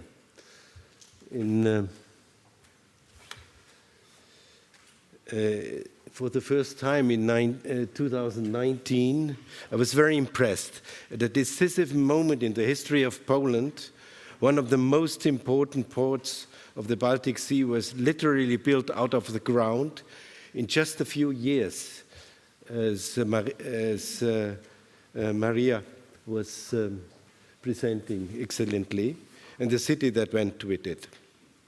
I think Gdynia deserves to be included in the UNESCO World Heritage List of Culture. It is still in the tentative list, but it should be decided that it will be listed. My contribution relates to the methodology and technique of conserving and repairing the materiality of the buildings as cultural heritage, including the materiality of the interventions for adaptation to modern use, to reuse. My focus is on the wall surfaces, especially the exterior facades. Let me first present to you a comparison. No, this is so. In 1977, I visited Poland with my wife. We came through Krakow, Warsaw, Gdansk, and also to Olsztyn, my mother's birthplace. There we admired the beauty and high quality of the craftsmanship of the reconstruction of the cities that had been destroyed by the imperial war of the German fascist army. Until the 60s and 70s, Poland had an almost legendary number of highly qualified craftsmen and artisans whose skills were recognized and used abroad, including in the Austrian preservation of monuments in the 70s also. On one of my later visits to Poland in Warsaw 2010, I was confronted with facades that, like everywhere in Europe and also outside of Europe, were painted in garish colors that are technically incompatible with the mineral surfaces and that contain synthetic resins and titanium white. My examples do not relate to industrial buildings, but all to listed buildings. But one can assume, even if we still lack a lot of detailed knowledge, that modernist industrial buildings, even if they are made of concrete, were also provided with traditional materials, including lime plaster or oftentimes lime paint. Steel, glass, and concrete wasn't all. And the knowledge gained in listed monument preservation and the referring practice may serve as a paradigmatic way of sustainable, finally climate-saving way of dealing with existing architecture. In lectures in Warsaw in 2010 and here in Gdynia in 2019, I talked about the importance of materiality, its preservation, and the historical tradition of repair, and the reasons of these dramatic changes in construction technology, also with regard to the surface coating. A dramatic change which humankind never saw since the 15,000 years since solid housings, temples, and storehouses were built by humankind. I cannot repeat this here for lack of time. These slides illustrate this destructive practice of renewal that has prevailed for this day. I will not comment now to save time. But I would like to briefly go into the physics of the coating materials, because in the description of the building materials producers, selective and thus incorrect ideas are spread oftentimes. Materials for painting facades are often called breathable, atmungsaktiv in German, as the deceptive and biologist metaphor of the building material producers put it, but are not permeable for water in liquid form. They are not hydrophilic. They are forming a film. They lead to drying blockage and crystallization of salts behind the surface and lead to thermal dilation and related damage. I would like to remind you of two factors regarding humidity and damaging salts. On facades, thermal condensation behind the surface occurs almost every night and after every rain.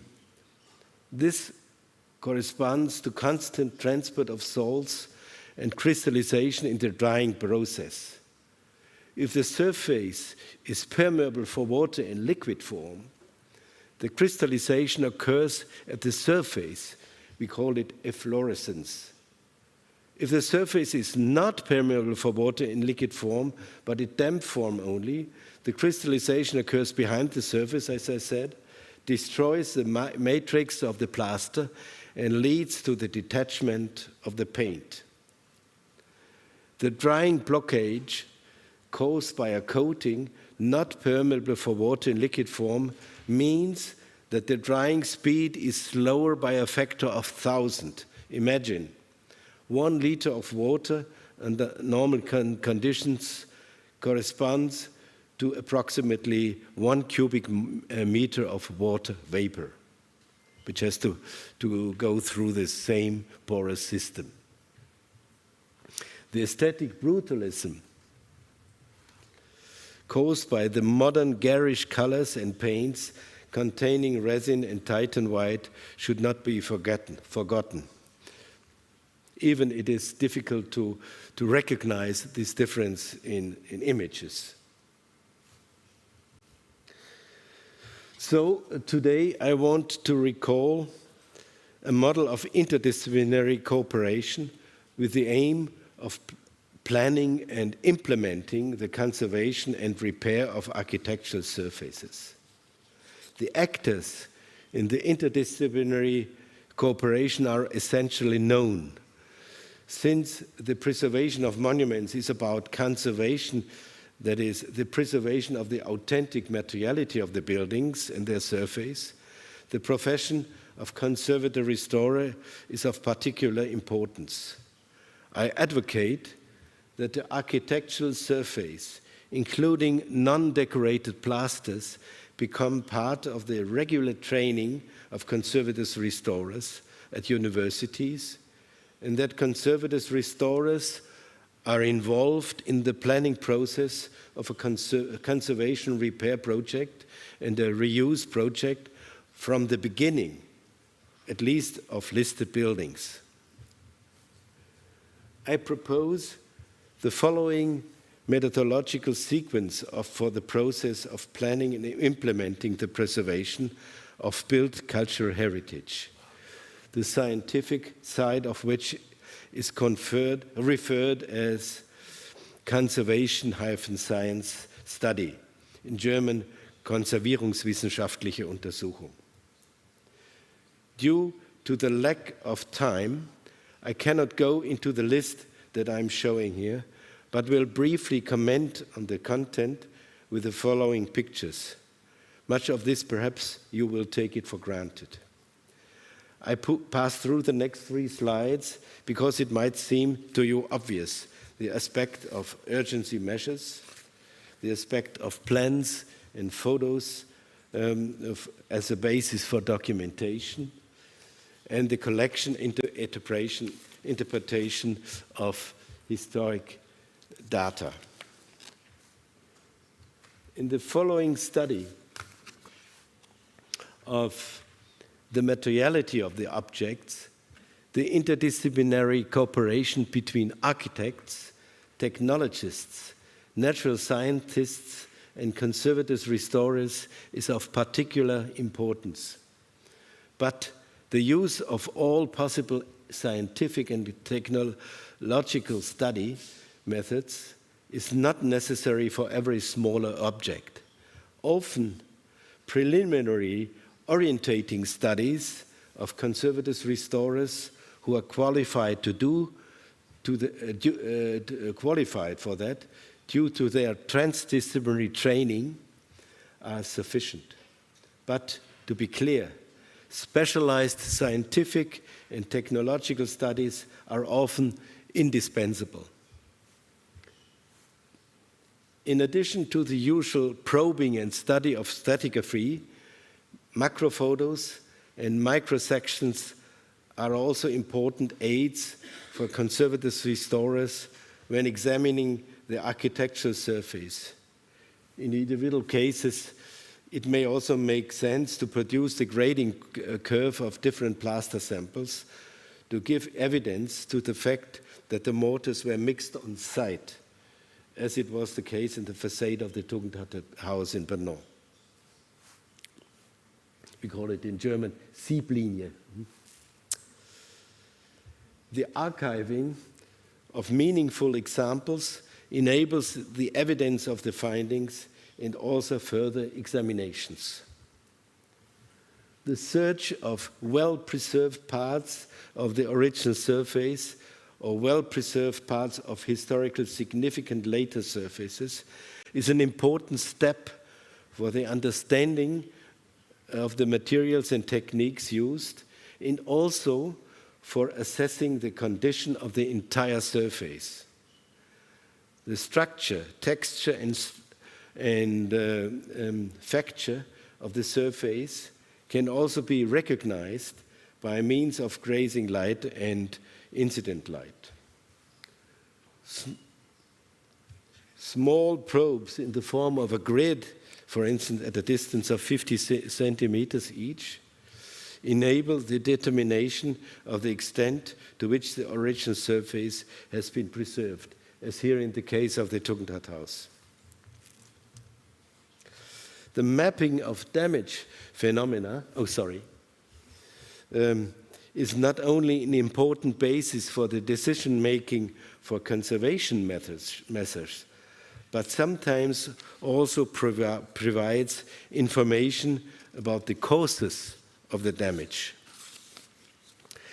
In the mapping of the historical facade of the castle of Leben, below right,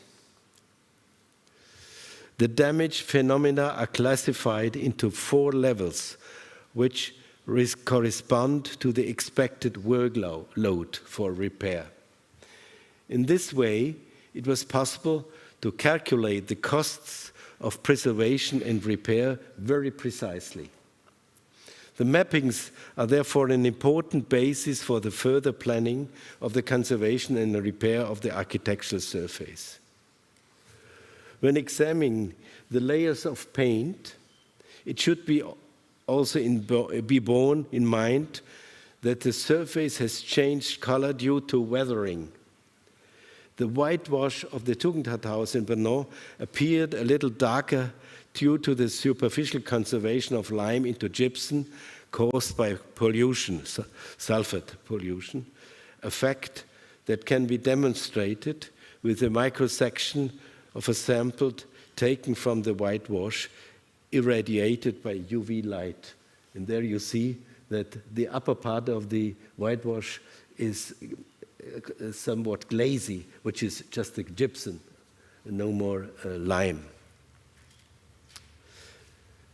Surface phenomena such as cracks, salt efflorescence, algae growth, etc., often indicate technical problems, for instance, defects in the stability and roof drainage. An important chapter is moisture as a damage factor. Conservators, restorers use relatively simple orientation methods to find indications of the origin of the moisture. For 50 years, in the preservation of historical monuments in Austria, we have been using the methods of investigation of moisture that are customary, especially in England, namely the electric conductivity called econ of the surface and the measurement of the electric capacity ECAP. According to our experience, salt mixtures concentrated on the surface usually have an equilibrium moisture characteristic which, depending to the temperature, is between 60 and 70 centigrade equilibrium relative humidity. Measurements at different relative humidity levels show, if direct infiltration and thermal condensation can be excluded, indications for the presence of hygroscopic moisture induced by soluble salts concentrated at the surface. The different methods can be used in parallel manner to find indications for the existence of film-forming coatings, namely when the econ is significantly lower than the ECAP. By mapping the electric conductivity of the surface of the Romanesque wall paintings from Lambach Abbey in Upper Austria, we also found out in several years we found out the fact that the hygroscopic salts spread secondarily, even if the original source of infiltration that led to the transport of the salts is eliminated. The importance of the so-called rising moisture, which actually is infiltration from the ground, is usually overestimated in historical plastering systems, which usually have a coarse porosity. In many cases, I have prevented an expensive and senseless drainage, we call it Trockenlegung in German, in the Monument Preservation Department of the Austrian Heritage Authority by measuring with the calcium carbide method.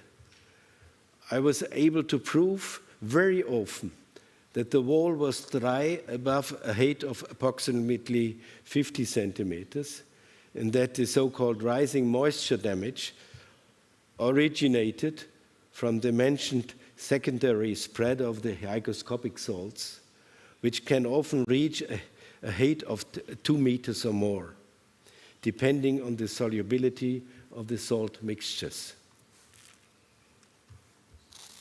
Gypsum, mostly the conversion product of the binding agent that is lime, from sulfate-rich air pollution, is a particularly harmful salt because it is relatively difficult to dissolve. Most other soluble salts are on average about 100 times more soluble than gypsum. On the other hand, gypsum is about 100 times more soluble than lime. During the drying process, the gypsum does not appear mainly as efflorescence on the surface like the other soluble salts, but is deposited in the matrix of the plaster and paint in the area near the surface and leads to increased crystallization and hydration damage, as Mauro Mattiini has shown us. When taking samples, it is therefore important to take the sample near the surface in order to correctly determine the gypsum content relevant for the damage process. If you take a sample, for instance, of 3 millimeters thickness, you have only 8% of gypsum content. But if you take a sample only, say, 0.2 millimeter thickness, you have nearly 50% content of gypsum. And that's a relevant, very relevant difference. The hydrophilic property of the porous surface can also be determined by measuring with the Karsten or Mirowski tube.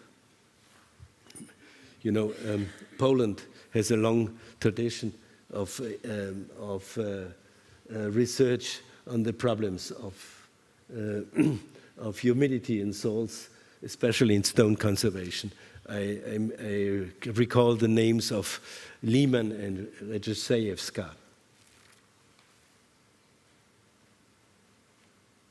Finally, I come to some hints regarding the practical preservation and repair of facades.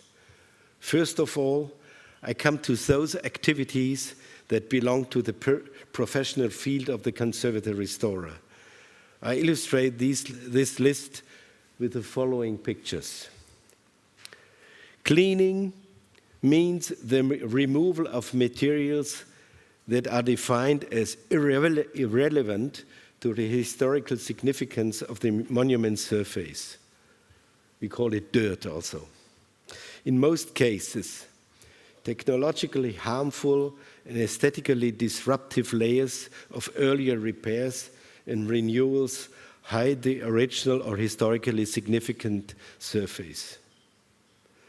After an experimental phase executed by the conservative restorer, it turns out which method of mechanical cleaning must be used in order to remove these layers in a gentle manner. For instance, with a fine or coarser micro chisel, with sand water jet, in the picture with the so-called YOS process, with rotating glass fiber, or with a pneumatic needle hammer, up left. Experiments with cryojet, that is ice crystals, have not proven themselves positive in the case of Tugendhat-Haus, but are sometimes very positive in cleaning metal surfaces. Facade paints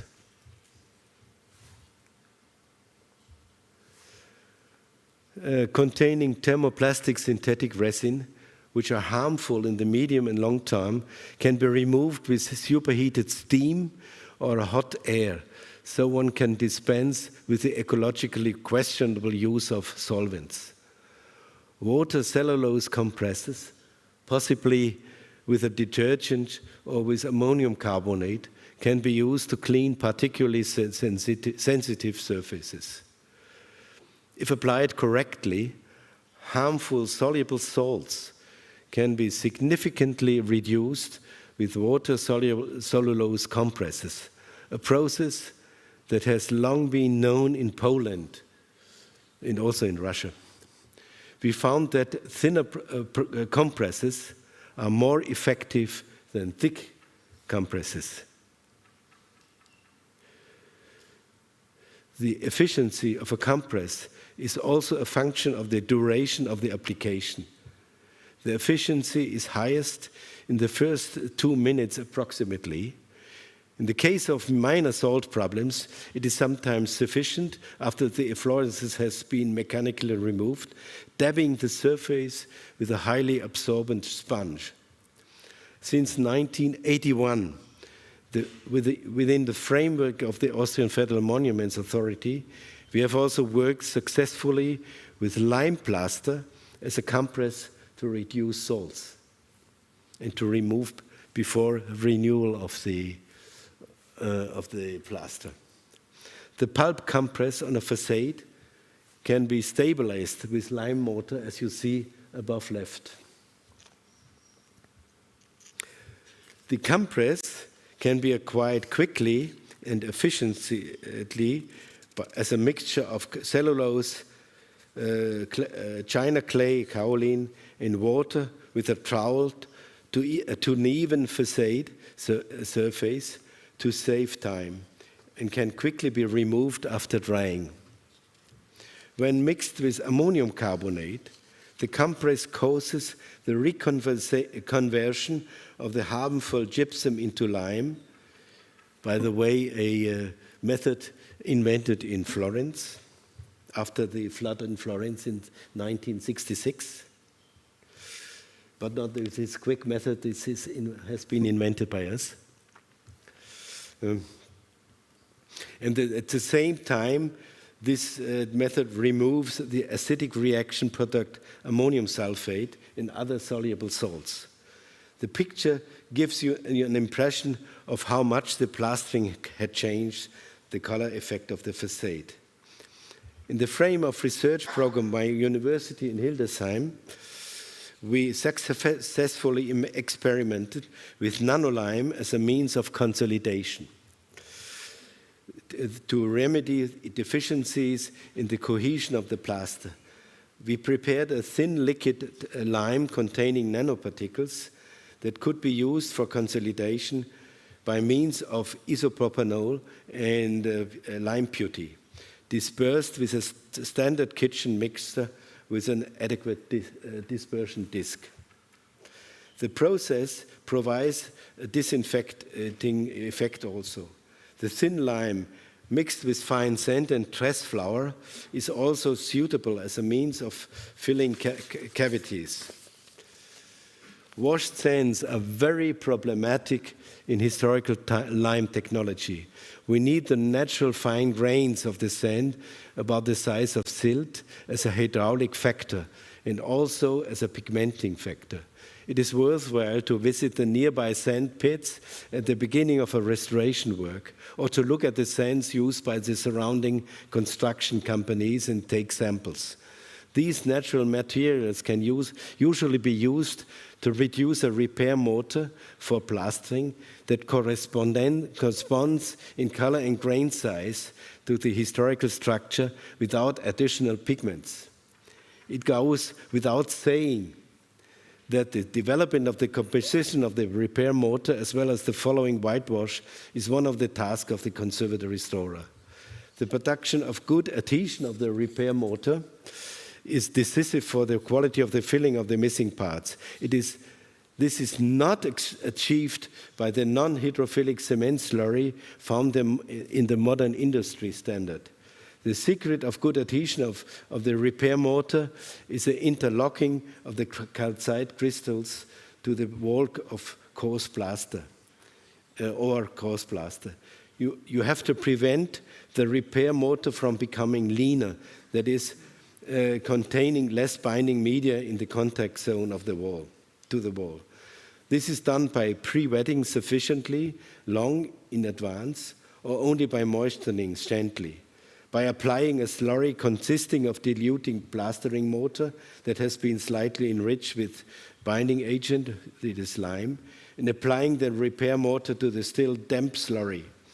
It is therefore advisable that two bricklayers work hand in hand on applying the slurry into the slurry, the other applying the repair mortar and dressing the surface a fresco. At least at the beginning, this repair work requires the supervision of the craftsmen by conservators restorers. I come to the end. For technical and aesthetic reasons,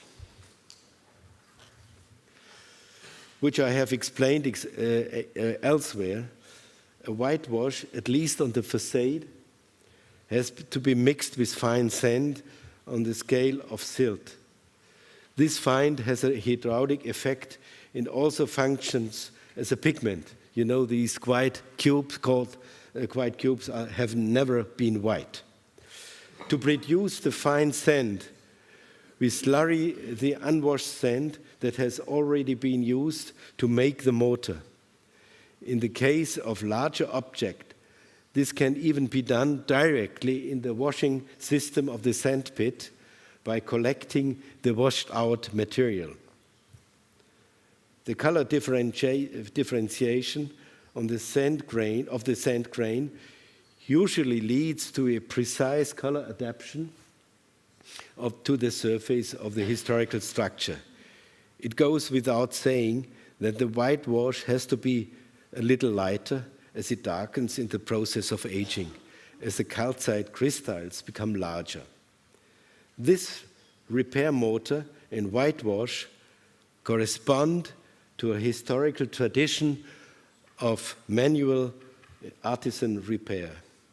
In accordance with this sustainable care process, the surface appearances also changes.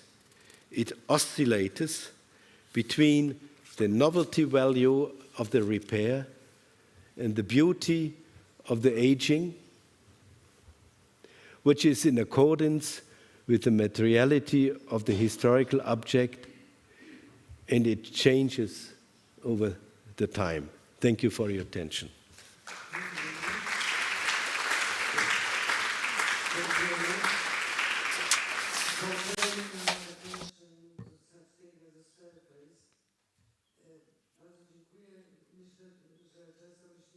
Thank you very much. A lot of times when we think about designs, we see them in terms of drawings, designs, and projects. But the finishing of a building and how this is processed, this is so important, which is exactly what we've learned from your presentation and from previous presentations as to how architecture changes when we change the exterior. Thank you very much. And now it is my pleasure to invite you to listen to a presentation by Jakub Andrzejewski, who's a graduate from a few years back, a graduate of the Warsaw University of Technology. In his professional life, he takes great interest in historical railway objects and sites. He works with the city and regional conservator, and today he's here to explain modernist railway historical facilities in Warsaw. Please, over to you. And yes, please, can I have your discipline, please? Thank you. Yes, I'll try. Thank you very much for having me. I would like to use a piece of paper. I'm going to read some of my presentation to fit into the 20 minutes. Between 2010 and 2016, commissioned by the Warsaw Conservator for the 4 different facilities, photographic documentation was prepared as well as drawings. And that documentation was made based on measurements on site and also by verifying existing documentation. Yes. That documentation was made for the purpose of preparing information sheets and a catalog of historical railway facilities in the city of Warsaw.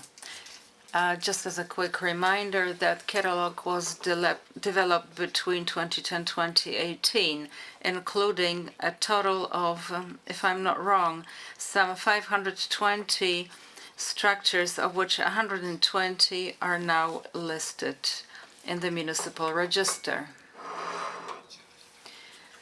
So, to say railway architecture, this means train stations that we're all familiar with, but it also includes less grand and less visible objects that are needed to keep the railway traffic going.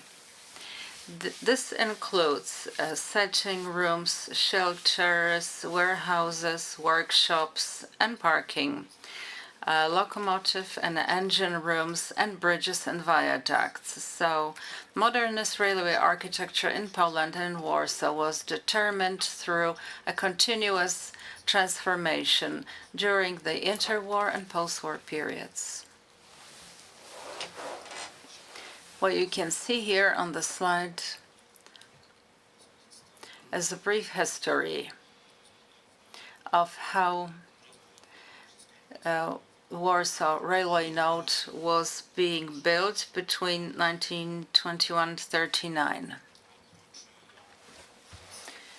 As well as the modernization, the work also included the cross-city line going across the city center of Warsaw. They also built the main train station, the central station, and then in the 1930s they also electrified the first section going from Otwock to Warsaw city center and also all the way to Grodzisk Mazowiecki. This is the central station in the city center of Warsaw. It doesn't exist anymore. So the first of the facilities I want to talk you through. In the interwar period, as part of the reconstruction and electrification of the Warsaw Railway Node since 1934, they started building the Grochów-Orol-Szynka-Grochowska station for a depot. This was to cater to the services that operated on the cross-city lines. The Grochów depot was opened in 1936 in December. At the same time, the first section was electrified, going between Pruszków and Warsaw. At the depot, there was an office building and other associated buildings. Between 1937 and 1939, they also built a hall designed by Professor Rzymczykowski. And this is what you can see in the picture. This photograph was taken in 2012 or 2018. The engine depot is in the district of Praga, right here. And these four facilities I will be explaining are arranged chronologically in the sequence of how and when they were built.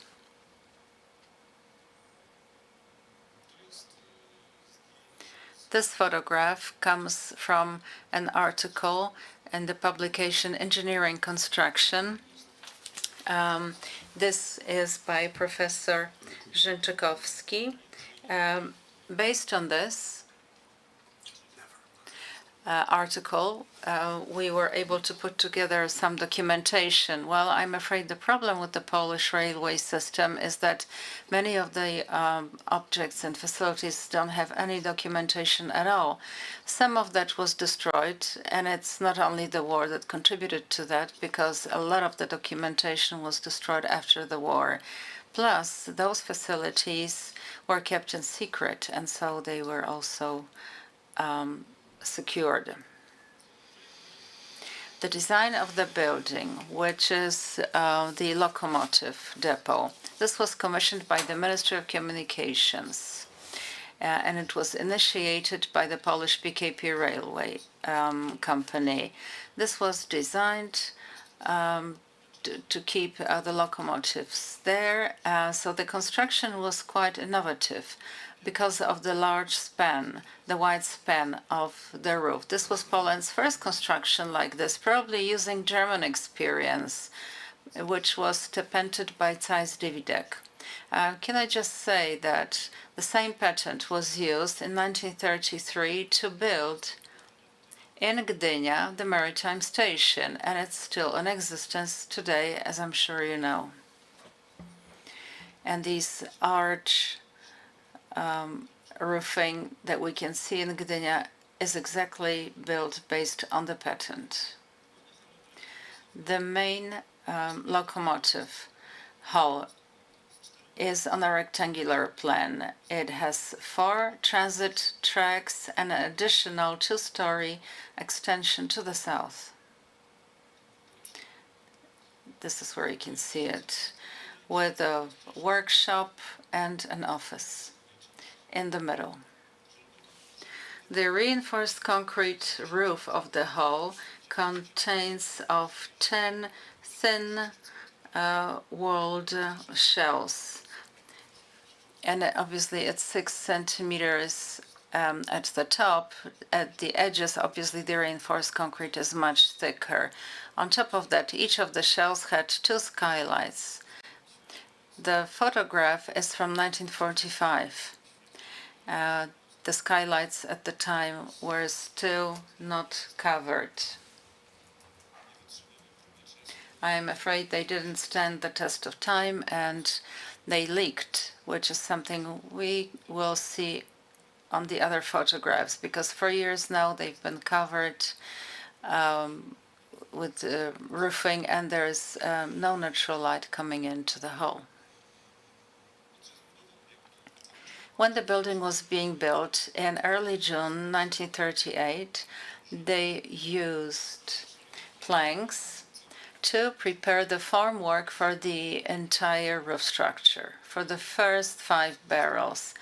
When this was developed, they started putting in the concrete, and that continued for 36 hours. The other half of the structure was conducted the same way 8 weeks later. To that end, they used the previously used, disassembled, and entirely relocated formwork. All of the construction work was conducted by the Traverse Company.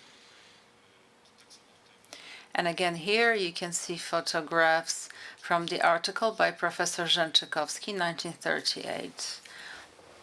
This is how construction progressed, the finishing touches, and putting in the reinforcements. This picture is dated 2019. The whole site of the Grochów station, which is what you can see, is used by PKP Intercity. And right now, this hall no longer services suburban trains, and I think it's been like that since the end of the 1960s. Instead, it services locomotives for fast and express trains. There are long-distance trains. So this is the bird's eye view of the hall today. Let me go back. Another thing which is important, this building was not damaged whatsoever throughout the war. So it remained intact. In 1945, the hall was quickly brought back to life and the old functions were reintroduced. Towards the late 1950s, probably 1957, they added another hall with a single track to add width to the building, which also meant more capacity to repair or control the trains. They were originally suburban trains, so they were electrical units, and then electrical locomotives were serviced there. Since then, the whole was not really changed, not in any significant way. The only work conducted was some repairs.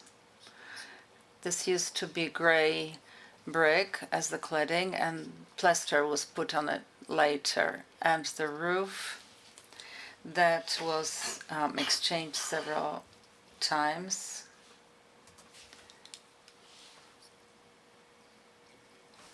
So this is the interior. And you can see the original skylights and also the formwork as it was put together. So as you can see, everything remains in good condition. And here again, some sketches that were made based on the article by Professor Ciarkowski, because this is the only pre-war document that confirms the authenticity of this hall. And also we had to carry out some measurements on site to document this. This is the cross-section and the longitudinal section.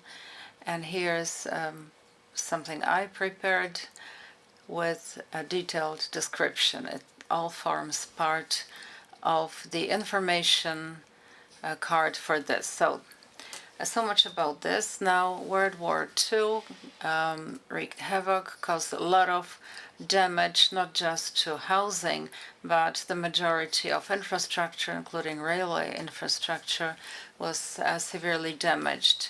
This is a photograph, 1945, and this is the central train station. After the war. Now, this is just a quick diagram, 1947, from the journal called Stolica. This was a design to rebuild the Warsaw railway node. Most of that was not realized. Two other halls. This is a bit of a longer story, so I hope I will have enough time. But there are real links to Gdynia, whether direct or indirect, we'll see. So the problem of the design for that was developed between 45-46. So the design was based on an earlier design, which was developed probably in the early 1930s. This was part of the coal line construction. The authors of the pre-war and post-war design, well, the author was Mr. Brandt. And there also I need to say a few words about the pre-war design.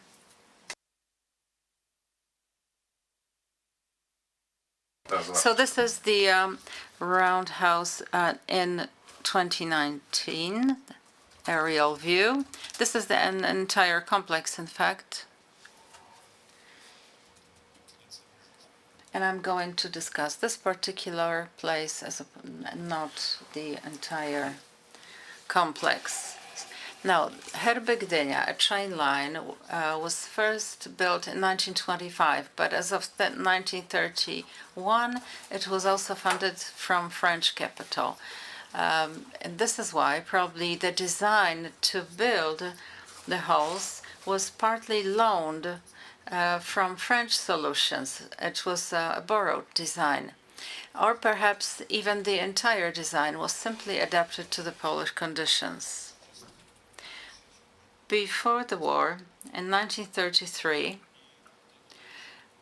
they built the main depot in Zdońska Wola, Karsznice, and this is a picture of today.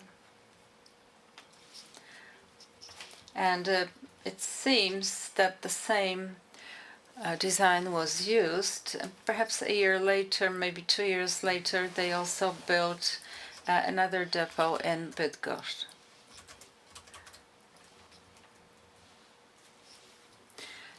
Three similar halls here. And in Karsznice, there are 4 halls like that. In the late 1930s, just before the outbreak of the war, they built 2 similar halls in Kutno. They are no longer there. They were demolished in 2018 or 19. But I'm showing this for a reason. This is the town of Kutno. It has 12 ventilation elements, and we're going to see the same ventilation elements in Warsaw because this is an exact copy of this pre-war design. So the Odolany depot included 7 halls, 6 for repairs, stepwise, based on a pre-war design. Each were the size of 53 times 21 meters, with 3 transit tracks. For each track, 2 workstations were envisaged. In Hall 7, this is 1948 in the photograph, and this is a design from 1948. This is not a pre-war design. That was already adapted after the war. So Hall 7, workshop and storage. This was designed to, it was built to anywhere design.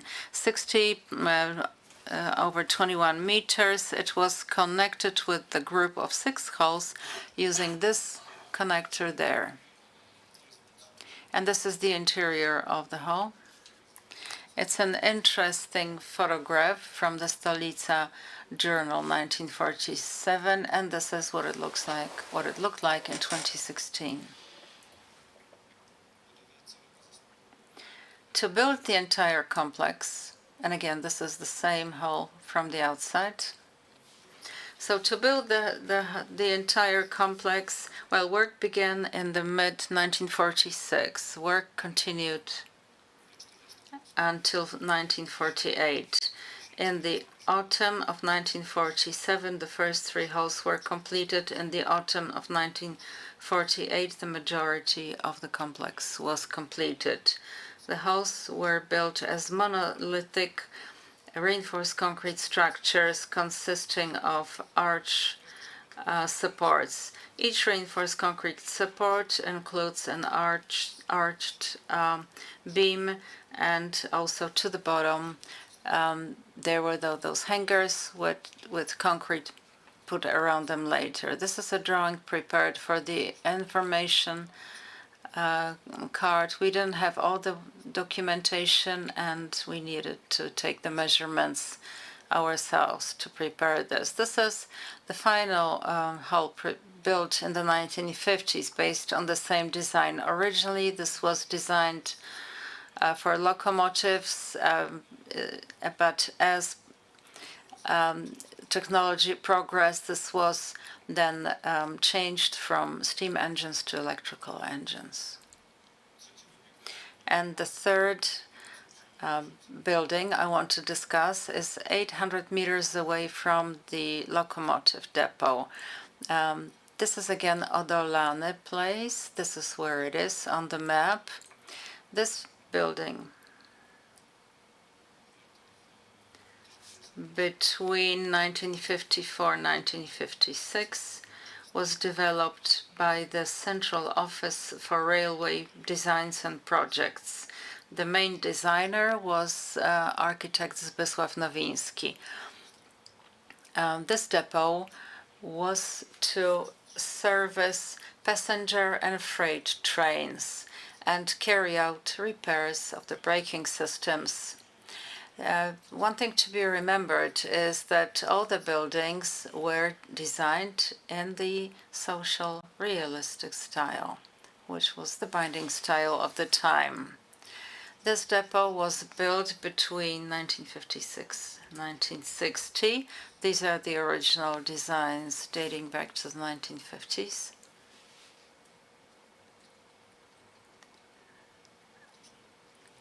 And again, I don't want to go into the details because we don't have the time. This is the main hall, which I think is the most interesting in the entire complex. But two things, which is the roofing and the skylights.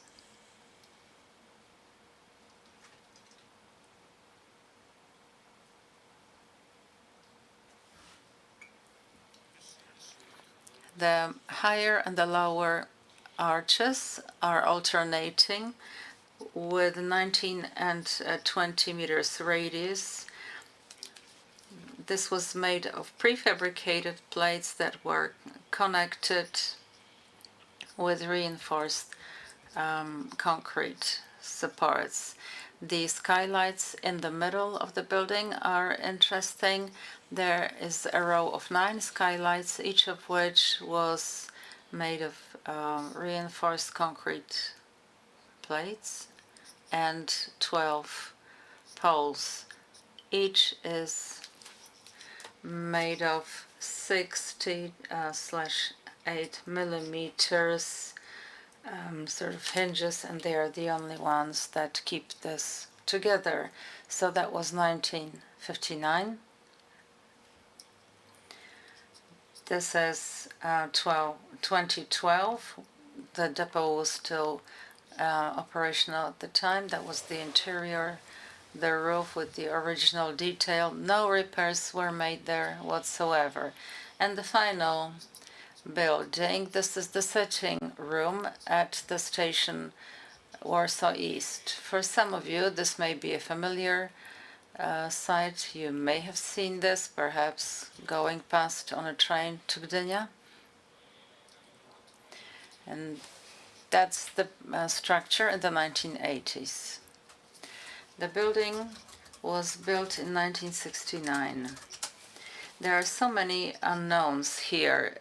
It is thought that this was authored by engineer Zygmunt Kęska.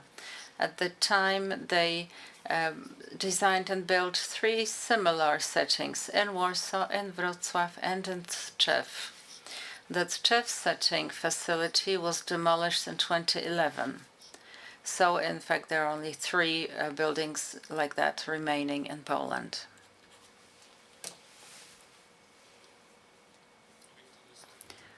This is referred to, or the whole group of facilities is called mushrooms because of the shape.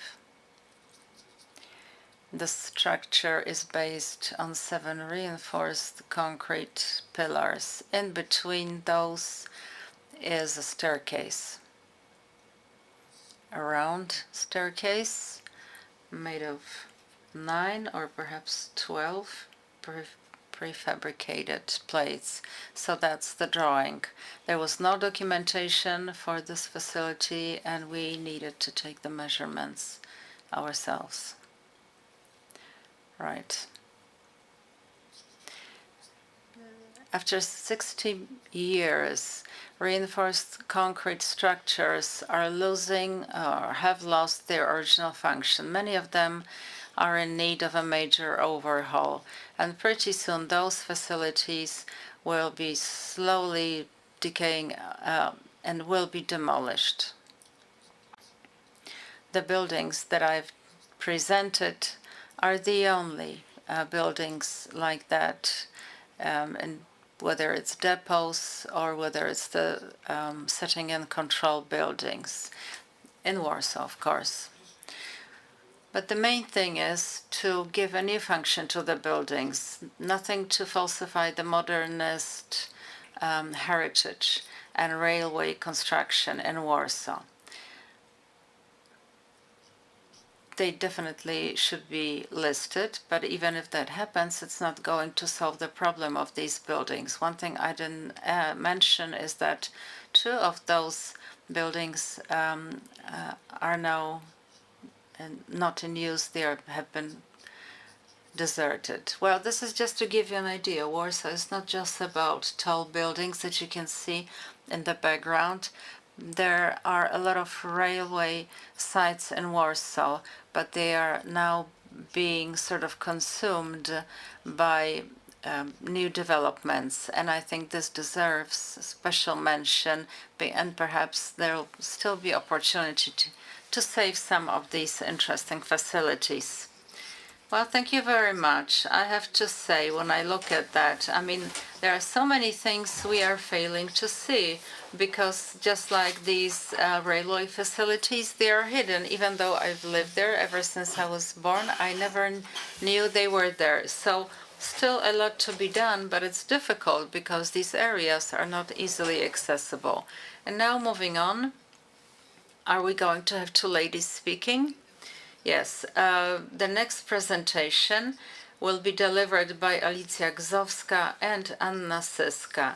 Ms. Gzowska is an art historian, and Anna Syska is an architect. So I expect you will each take a different perspective on the area of your interest, which is 20th century architecture. From what I know, Ms. Syska takes main interest in the interwar architecture in Silesia, in Tychy. I think you wrote a book about this, right?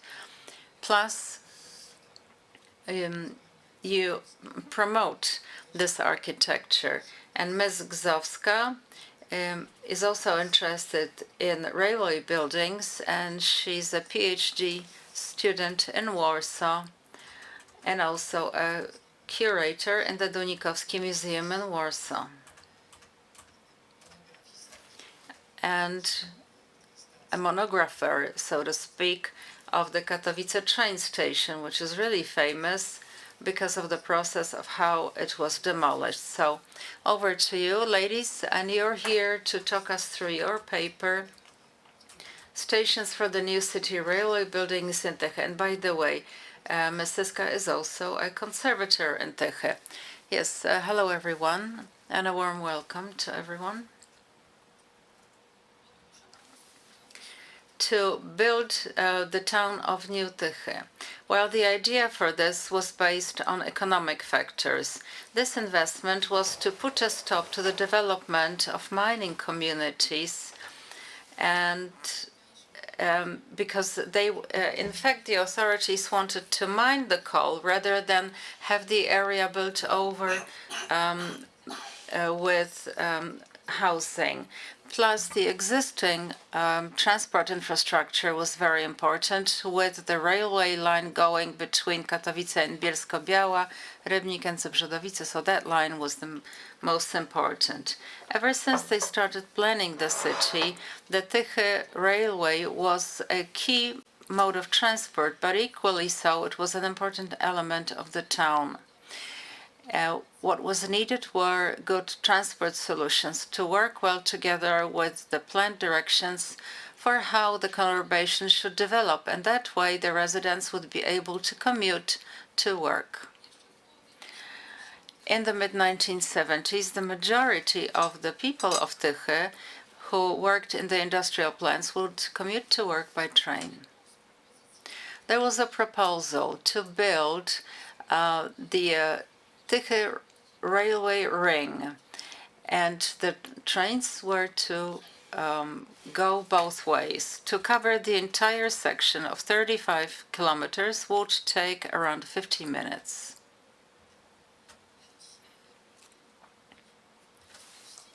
although the ring in its original design, because it also included 5 stops, so that ring was never implemented.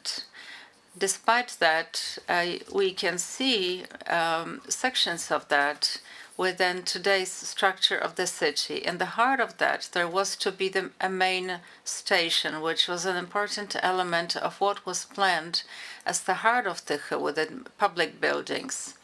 The prestigious character there in 1959 meant that the Katowice Society of Polish Architects organized a competition to come up with designs for the new train station. The competition was won by students of the Warsaw University of Technology, and they had the support from a constructor, Jan Szymczyk.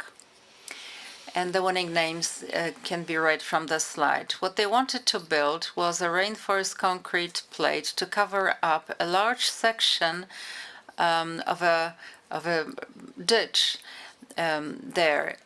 And there was to be a roof was to be set up there on that plate. The designers suggested a pavilion covered with an expressive roof. The idea was to have 3 reinforced concrete shells hung on steel lines. At the competition, drawings and the mock-up were presented, and this looked as if from space, a new vision for the city, such a thin shell with this unprecedented shape, plus the transparent walls, where all of this was very impressive. And this is what Hanna Adamczewska-Wiechert wrote about this design, and she was the main designer for the city. This was really fantastic. The design was courageous and simple at the same time. The huge head spanning over the ditch acted as a main central building. End of quote. This was a very bold vision, but it didn't go hand in hand with the reality in Poland, and so the design was never implemented. There were lots of problems, technical ones, because some of the solutions didn't really work for the steam locomotives, which were still widely in use, all the way to reluctance from the railway people and even the contractor. Plus, the fact that architects were really young, that was considered an obstacle because the decision makers didn't treat the students seriously.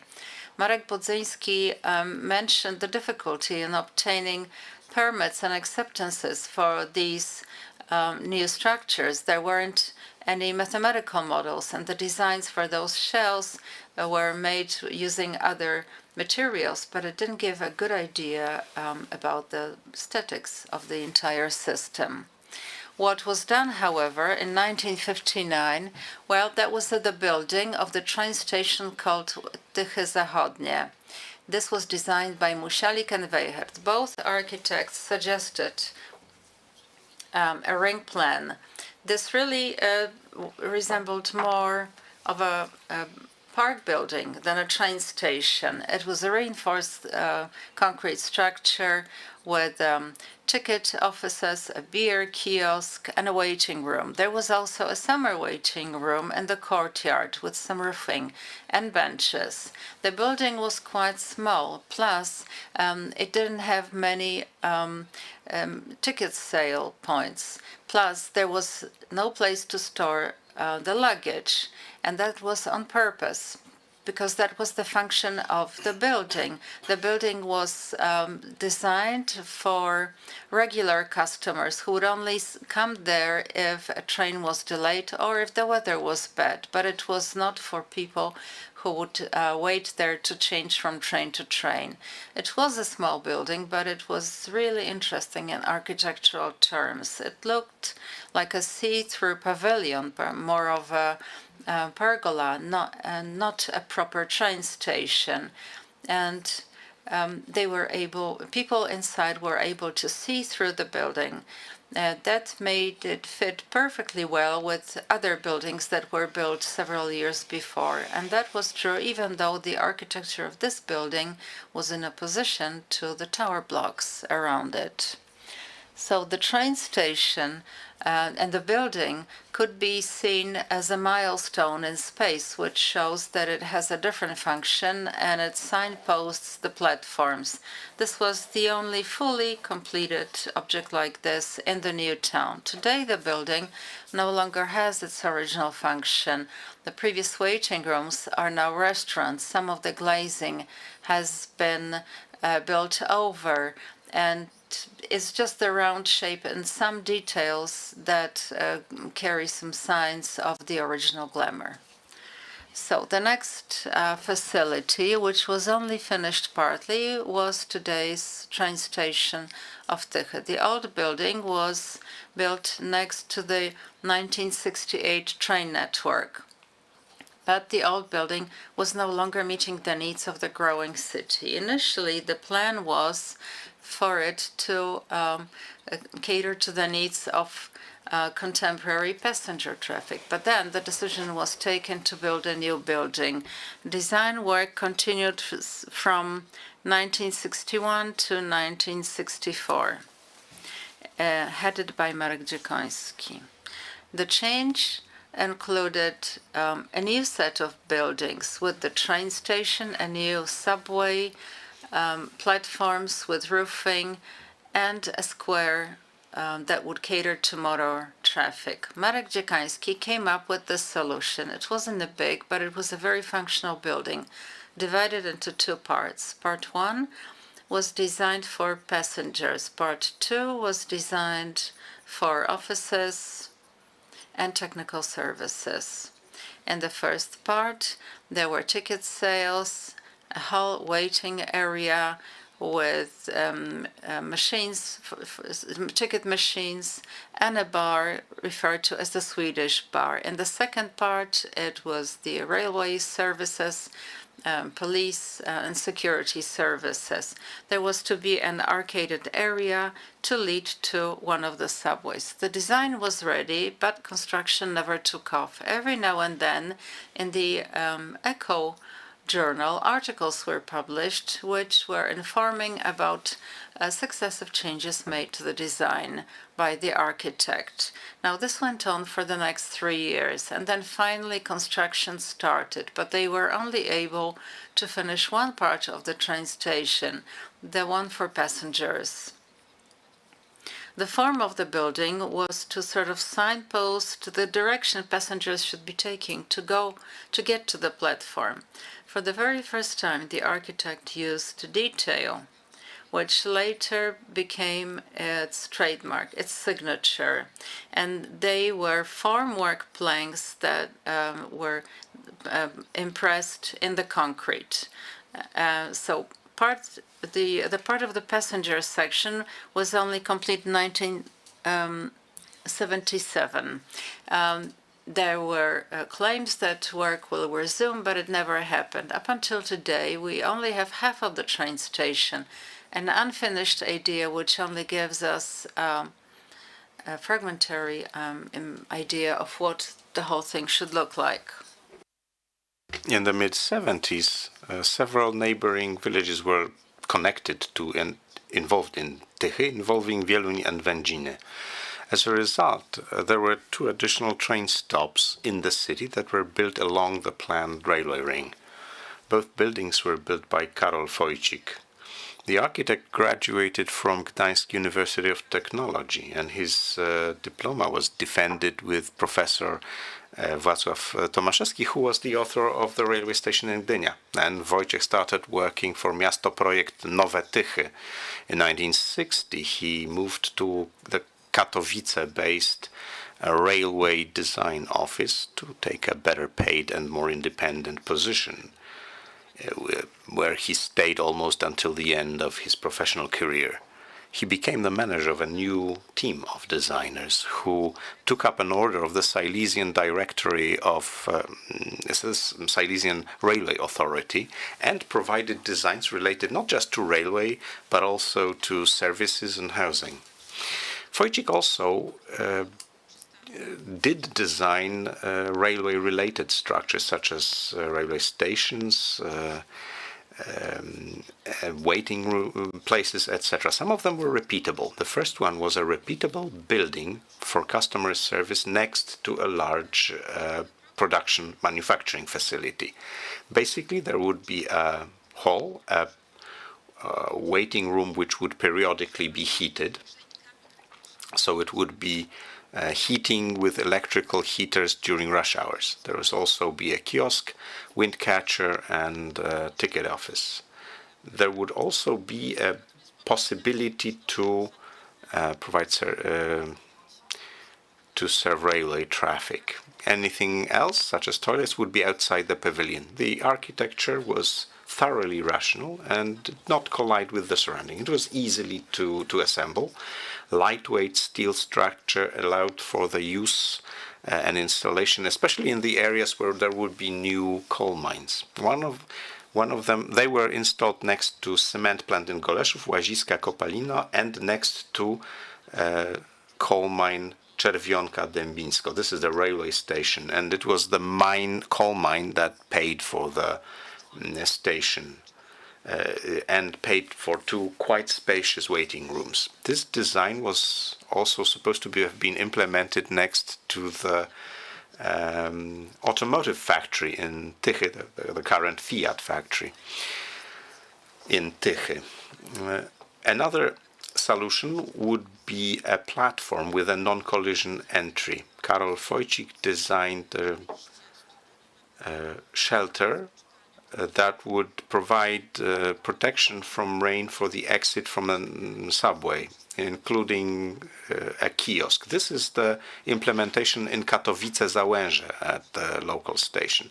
This was repeated at Będzin-Ksawera and here in Lędziny, you can see in the picture. So this is one of the stops of the Tychy Ring, which we are discussing.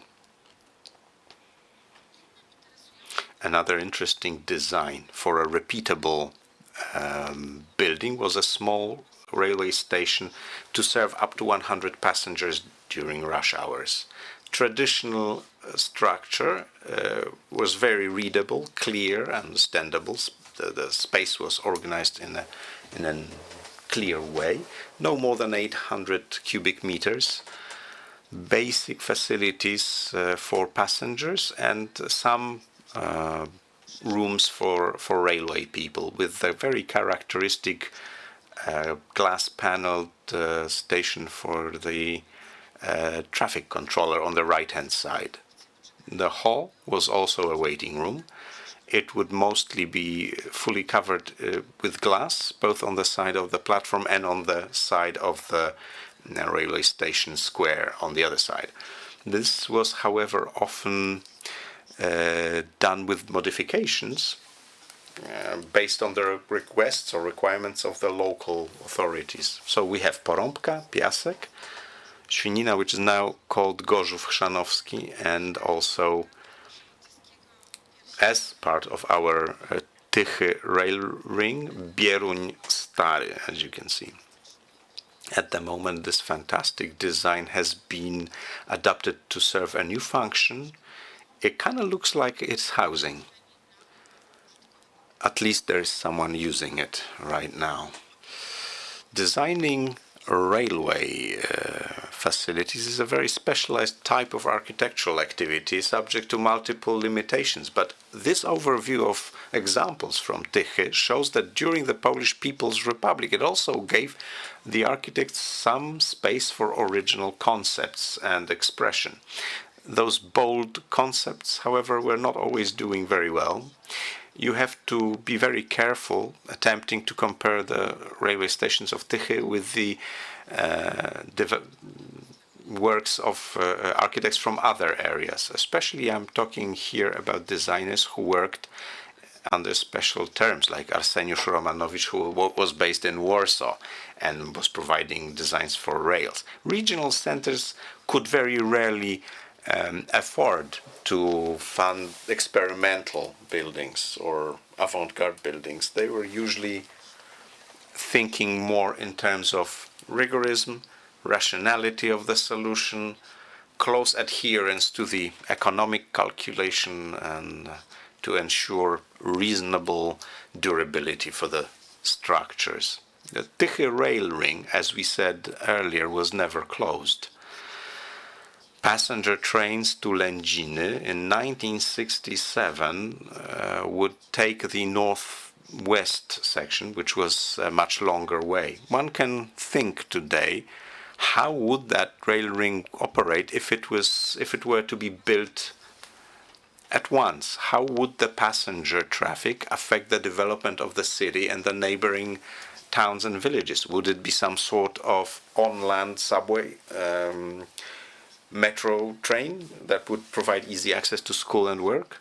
And would it possibly, had it been implemented originally, still carry passengers today? It seems yes, because right now there are plans to reintroduce passenger traffic from Tychy via Bieruń to Oświęcimie.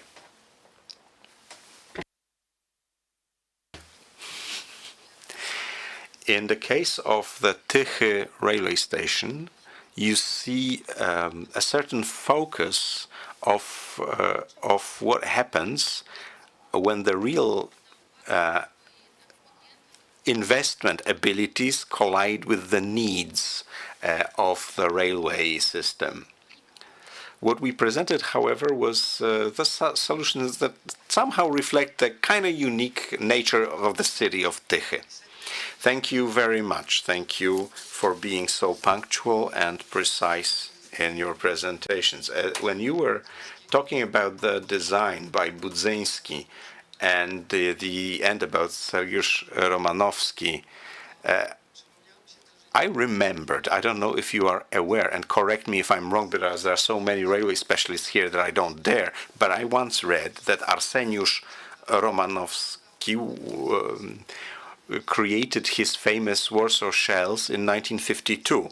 Then they were only built much later. So his position was not so special and his life was not so simple. And in those days, fate was uncertain. So perhaps something should be written about what Poland could look like and what it looked like. In other words, what have we lost because of difficulties of those times and system? Technology, money, how many ambitious projects were never saw the light of day that were actually made and designed in the 1950s, 60s. Thank you very much. Now the next person I would like to ask to the floor, because we are moving away from railways to the garage and the motor car. I'd like to ask Professor Petr Vorlik, who is an employee of the Czech University of Technology in Prague, but also, as I read, also a graduate of that same university. As most of our guests, you are mainly dealing with 20th century architecture. You've written a number of publications, especially focusing on interwar garages, but also hotels, late modernist, skyscrapers, high-rise buildings. So this is definitely your specialty. So now the floor is yours, and your title is Garages in the Service of Modern Lifestyle. Short history of garages in Czech lands.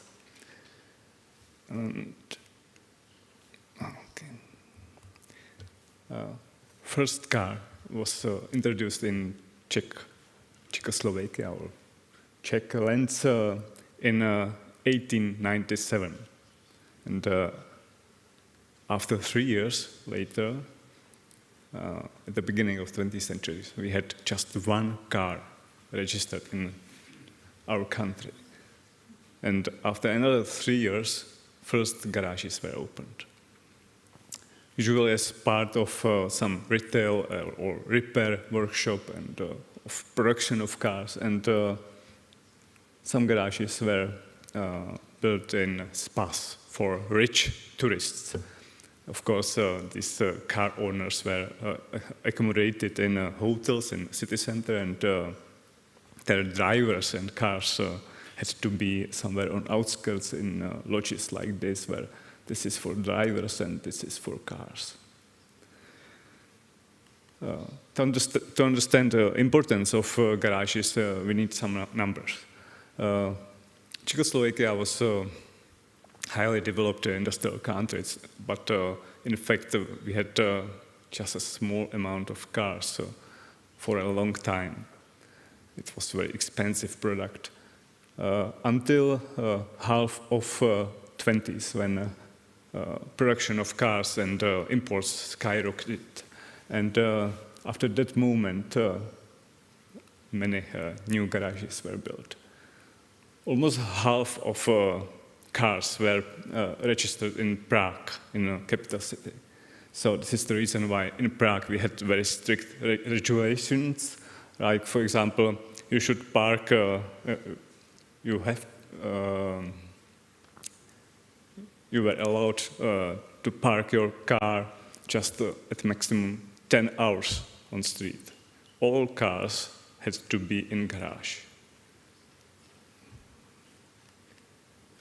This is why it was very lucrative business, good investment, especially for lawyers, medical doctors, architects, civil engineers.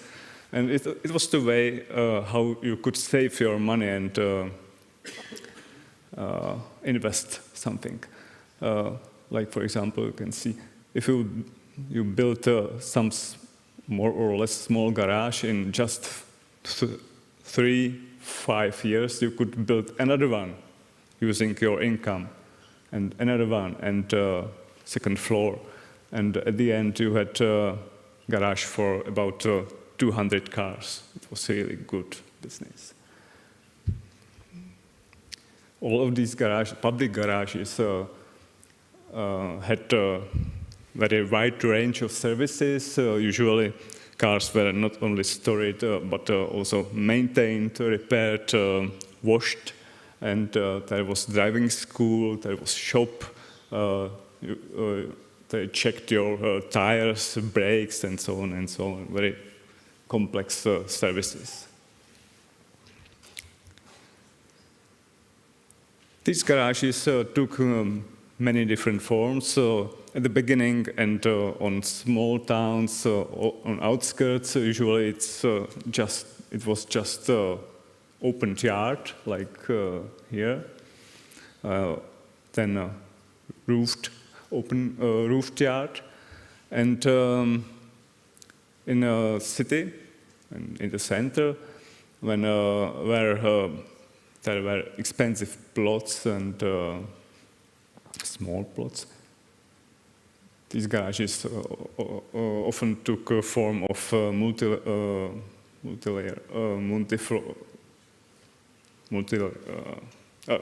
multi-story. Sorry, multi-story structures.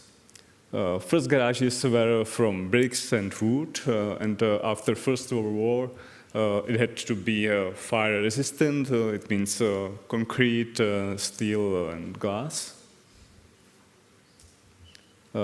Inside these garages, there were usually boxes like this, because car should be protected, even in cases when there were some stuff to operate with these cars. It was usual, very common garages had stuff.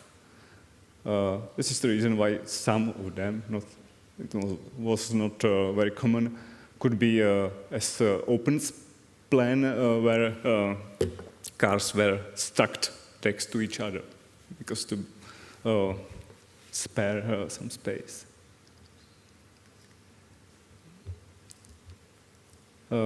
Vertical movement was provided with ramps, usually, and sometimes with elevators, usually 2 elevators, because one could be out of order and because of fire concerns.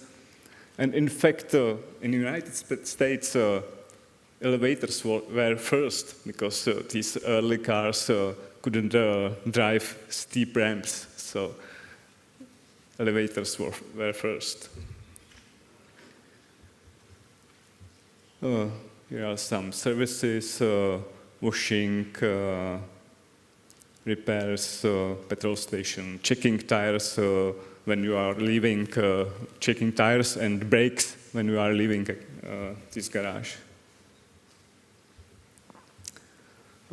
these garages had very complex technologies inside, usually, often were naturally ventilated and sometimes with some mechanical ventilation.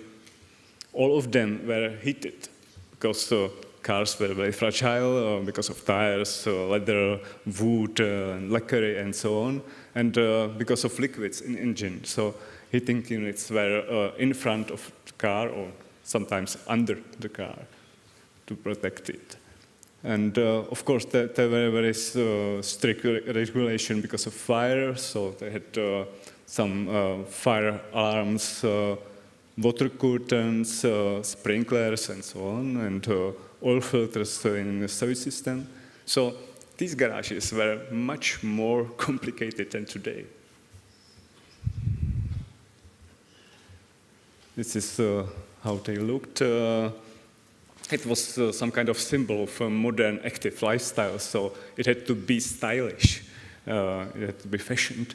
And first garages were Neo-Renaissance and sometimes Art Nouveau, and later very popular was Art Deco and of course Constructivism, something like this. And in fact, this garage is still very well protected, and it's a cultural monument till today. It's very authentic in Hradec Králové. And most of them were quite ordinary buildings because they were designed by civil engineers usually. In 20s and 30s, garages were often incorporated in a new block of flats, but of course, except social housing, just buildings like this. Despite all of these activities, there was a huge shortage of places where you can park your car. So architects tried to find some solution for future, some visions, especially for Prague. Garages should be inside of pillars of new bridge or could be connected with a hotel. This is garage. And cars should be provided with the same standard of services as guests. And garages should be built under Wenceslav Square or Old Town Square in the very center of Prague. This is from 1930. Center of Prague should be served only by public transport. And around on the ring, there should be some garage towers. It's a 90 years old project, but it's still future. Nothing was built.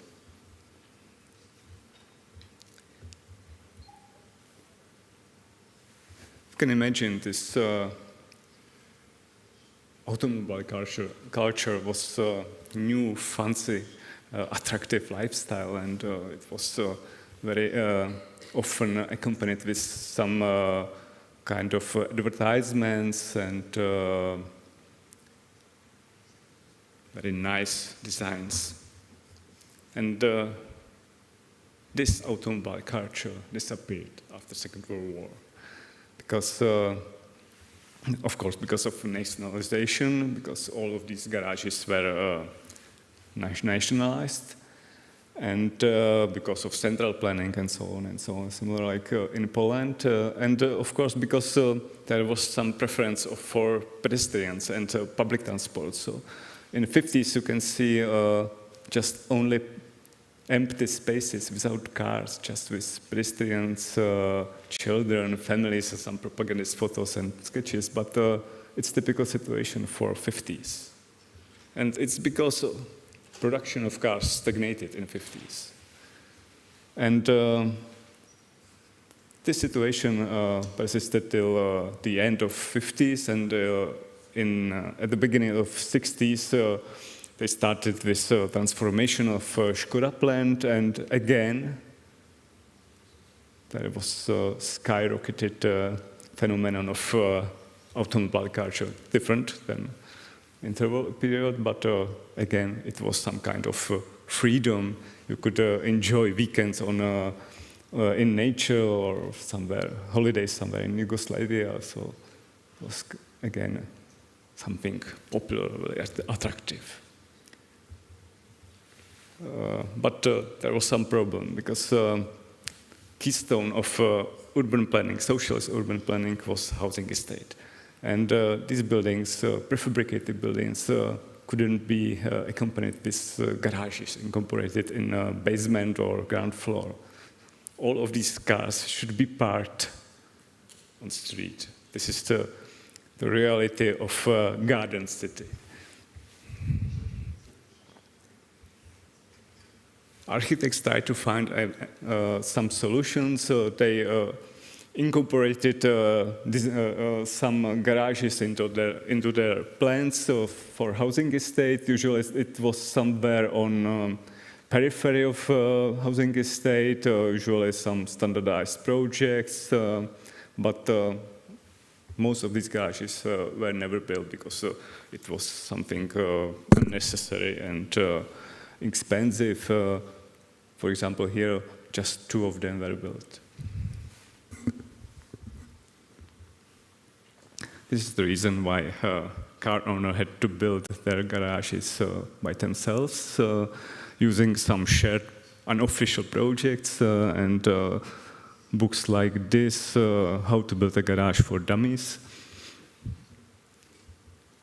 And you could have some prefabricated boxes from steel, concrete, or sometimes canvas just. And this was the solution for housing estates: grass blocks, pavement, to make it beautiful. And usually these urban planners tried to find some wasteland on periphery where you could build something which was very common in Czechoslovakia, but in Poland I saw many colonies like this in Gdynia and Gdańsk. This is the colony. You can see this is the new housing estate, and this is the colony of garages. So if you lived here, you should ride your bicycle to garage, pick your car, goes back, and then with your family you could enjoy your weekend. And of course, it was very poor quality of buildings, usually standardized projects. Something similar with quite interesting garages which were of circular shape. It's because in the center there should be place for maintenance, and sometimes there was some places for some meetings of this community, because they built it during weekends and during holidays. So at this new housing estate, this was the opportunity to build a community around garages. So another option was to establish some cooperatives and build something bigger. Even these garages were built by amateurs, by car owners without professional skills. In fact, here, bricklayers and professionals said it's too hard work. You have to do it by themselves. And this garage was also built by car owners. Such a huge structure, and you can imagine quality of details. You have some extraordinary examples of individual projects, some experimental buildings where cars and garages were involved, especially at the end of 60s and 80s, but it was really exemption. And again, cooperatives, usually. They built it themselves. And some garages, few garages were built during 70s and 80s, especially for VIP, like army employers, or on contrary, for disabled, like this one. And we had some projects for multiplying like this circular shape was because of suspended roof. And this is a very common garage in Prague on housing estates in 80s. It was some kind of ordinary structure, just decorated with this portico, steel portico, nicknamed by architect organ pipe.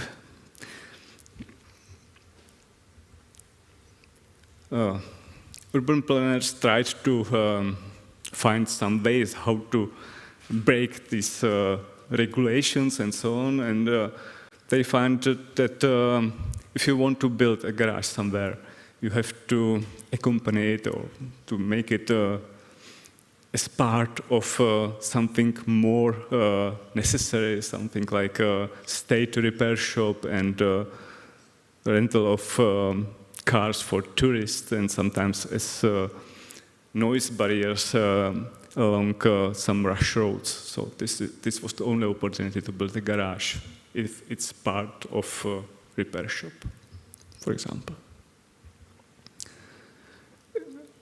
The worst situation was in city centers. Usually all these streets and squares, historic, looked like largest parking lot, originally market. This is now UNESCO protected column. Again, they tried to solve this. They designed some standardized projects for prefabricated garages. In fact, it was Institute for Standardization. Of course, nothing was built, and this is, for example, some vision for a futuristic garage in Liberec, which was inspired by Archigram. And in fact, in half of 80s, just 6 public garages were in the center of Prague, and most of them were connected with another function again, with new department stores, with new main train station, with Palace of Culture, and with National Theatre. And just one public garage, some kind of Western-style garage, was built in city center during 40 years of socialist rule. This is garage near National Museum. So it was central planning in reality. And this is the result. We lost our public space. Everything is just for parking. Thank you.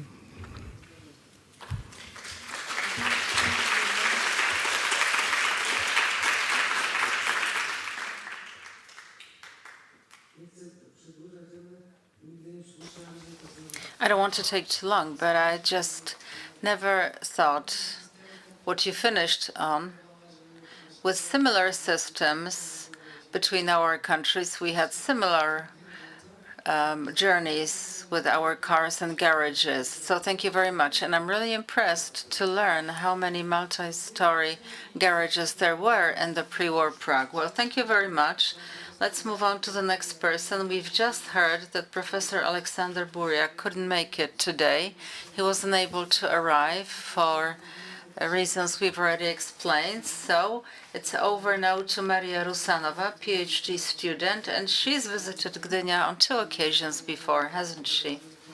And together with the professor, she talked about the modern movement. It's something she takes great interest in. And she also is associated with the Kharkiv National University of Civil Engineering and Architecture. And here she's talked to us about the garage of the Council of People's Commissars of the Ukrainian SSR and Kharkiv, architectural monument of Ukrainian constructivism history. Thank you for the opportunity to take part in this conference.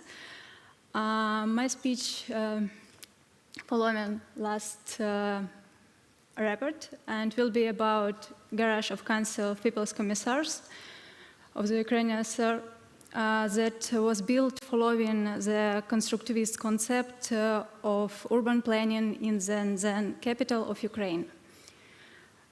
From 1917 to 1934, Kharkiv, at that time the third largest city in the USSR, in terms of population and strategic importance, the most important financial, scientific, and educational center was the capital of Soviet Ukraine.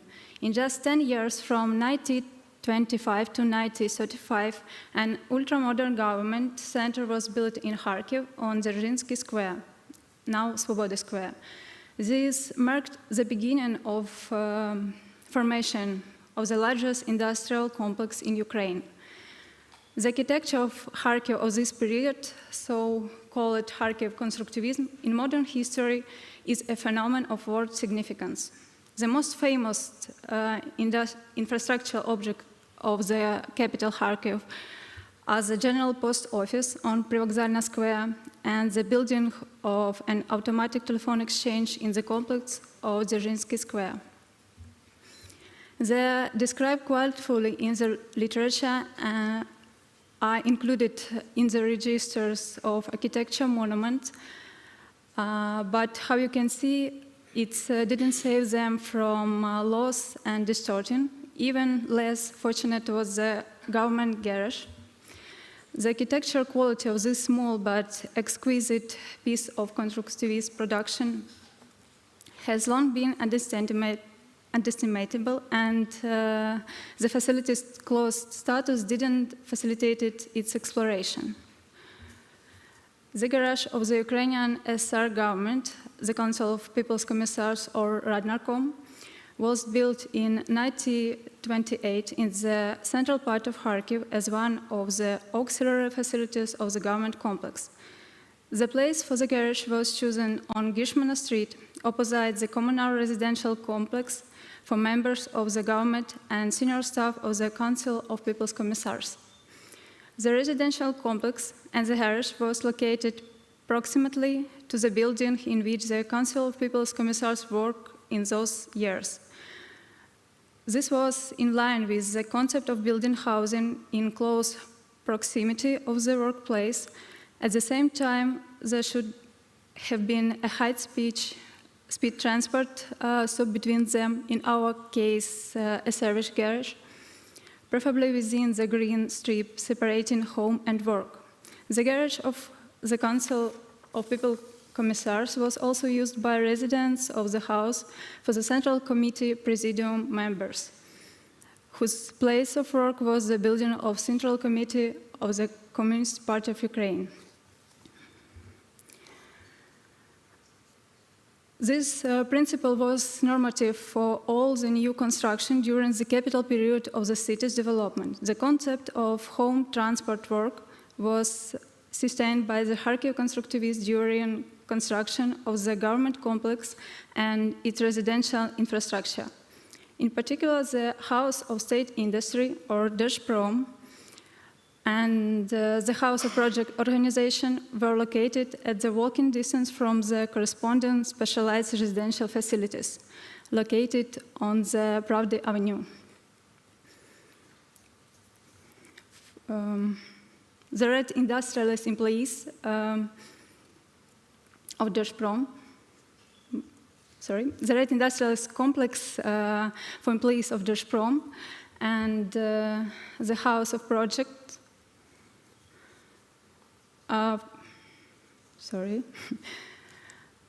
and the House of Specialists for employees from House of Projects.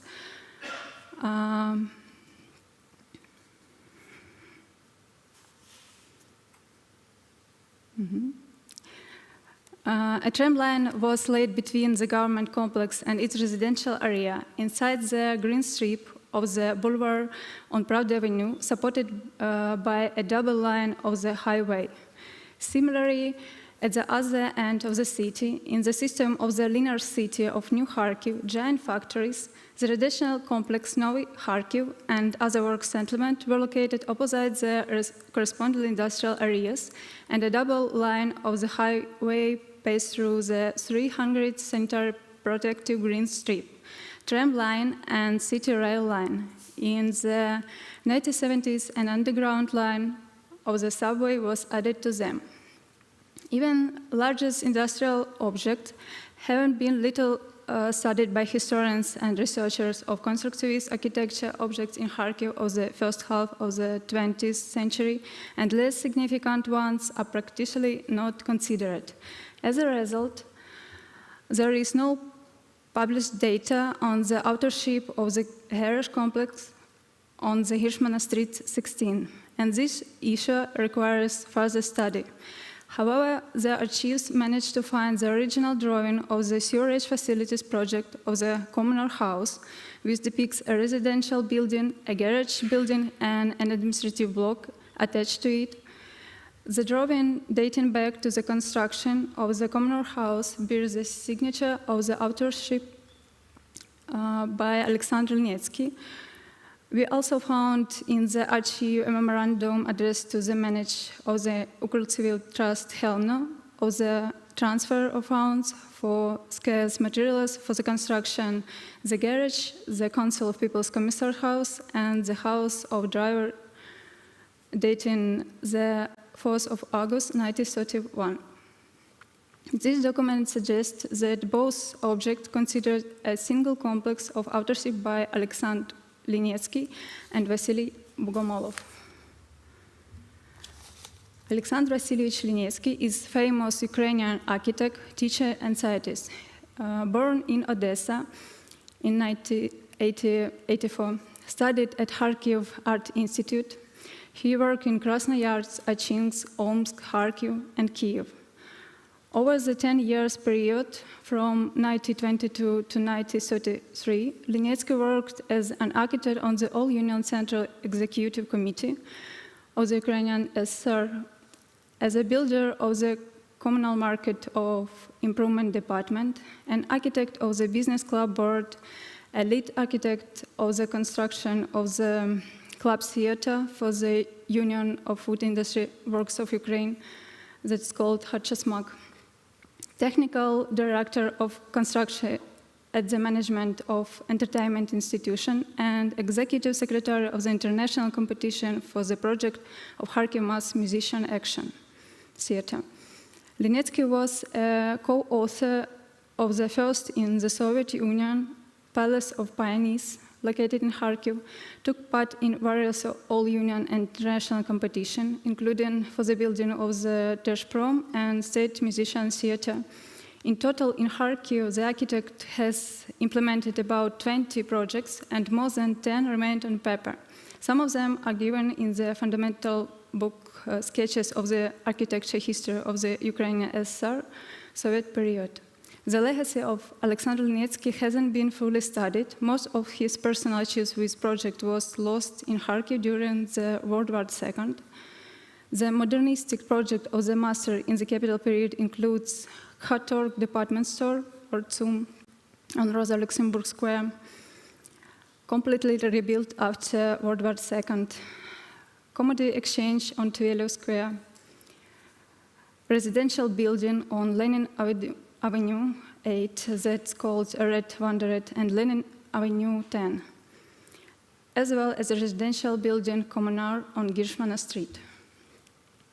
Government residential house Kommunar on the Girshmana Street 70s was designed by architect Alexander Linetsky and Vasily Bogomolov. The building generally is in the forms of constructivist architecture, which at that time was by default considered an attribute of the new Soviet statehood.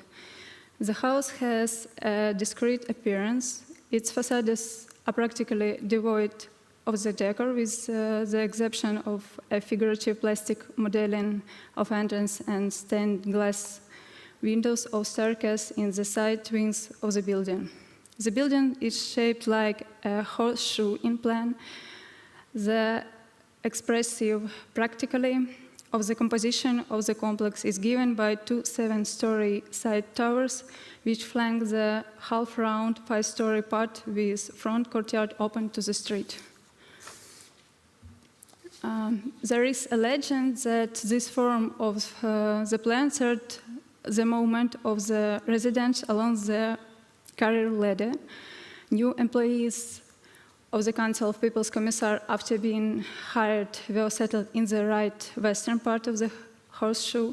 When an employee received a promotion, they were moved to the left eastern part of the house.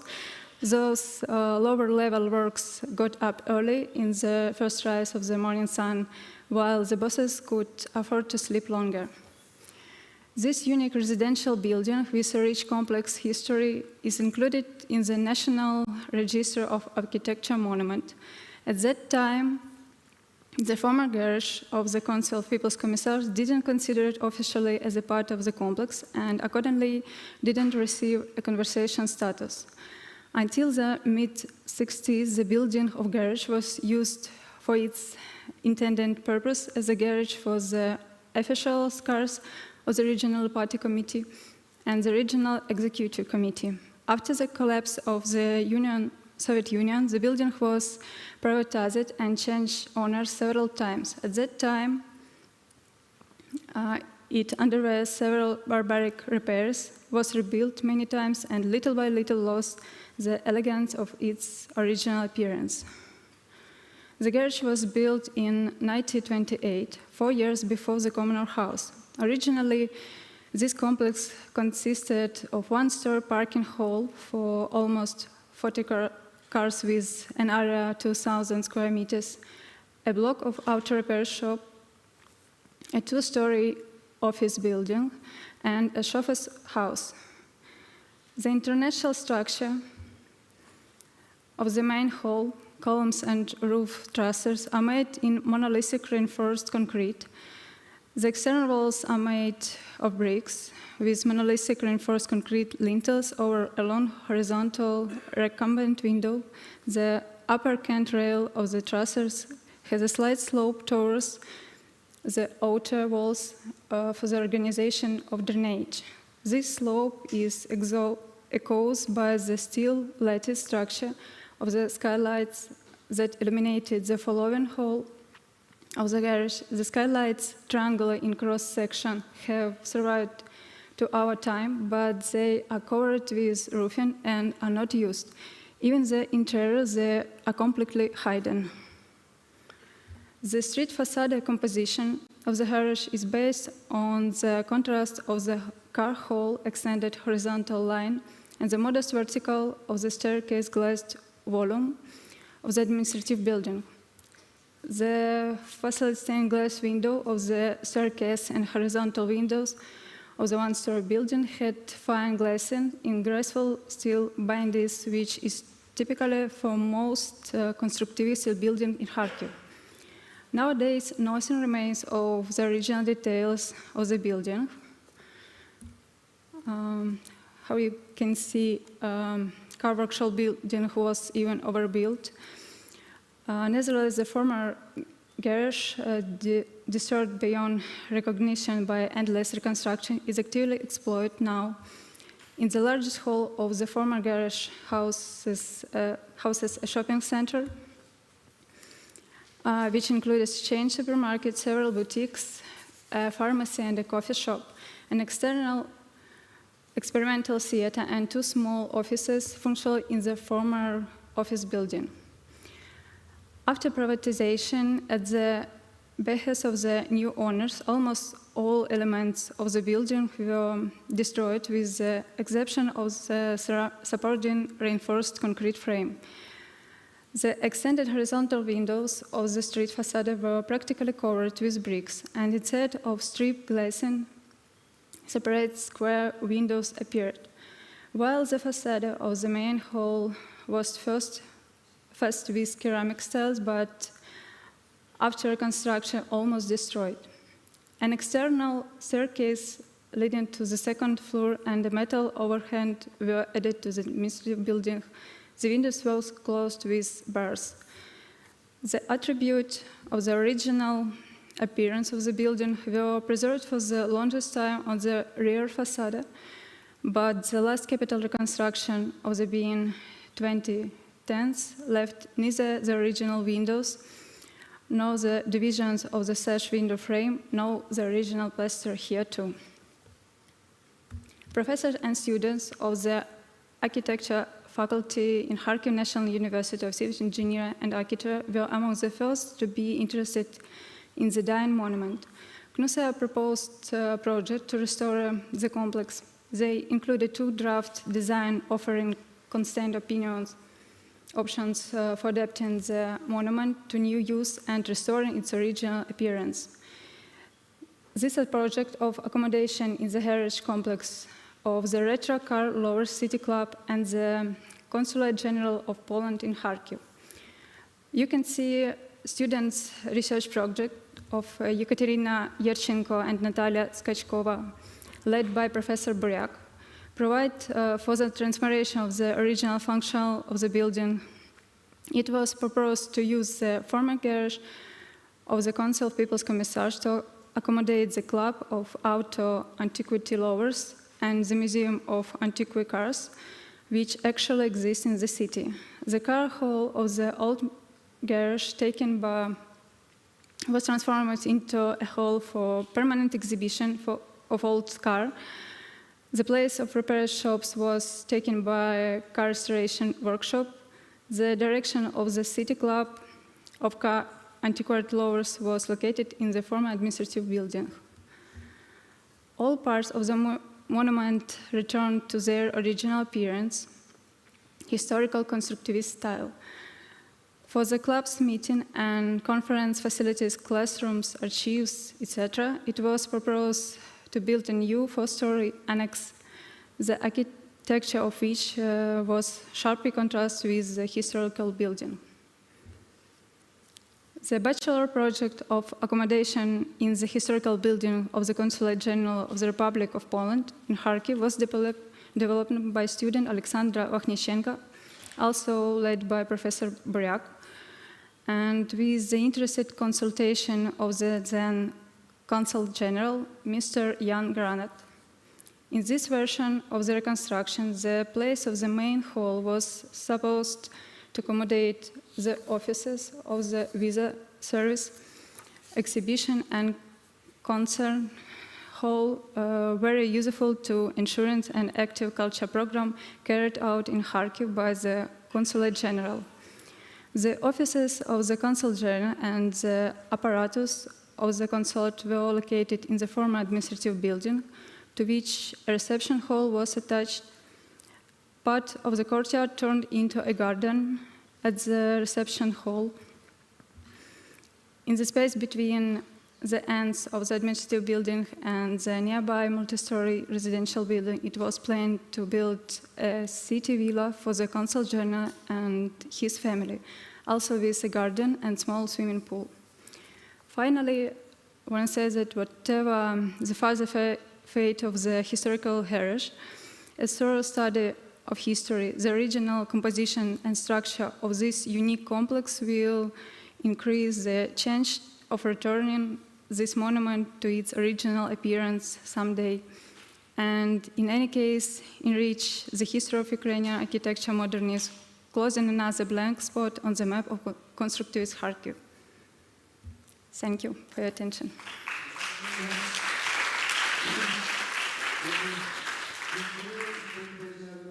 Thank you so much. And on this optimistic note, which is that we have young people working hard to save such historic buildings, I take it that this is the end of the session. So, Mr. Mayor, can you give us more suggestions on what to do next? Yes, thank you very much, Madam Professor. Great job. We have now 1 hour and 15 minutes for lunch, but I'm going to steal 2 minutes of that to talk you through about a proposal we have for tonight, for those who still have enough energy to take interest in anything outside the conference. As you walk out to the right, there was a space where coffee was served and some snacks. However, on the left-hand side, there were books laid out, and further to the left, there was a photography exhibition.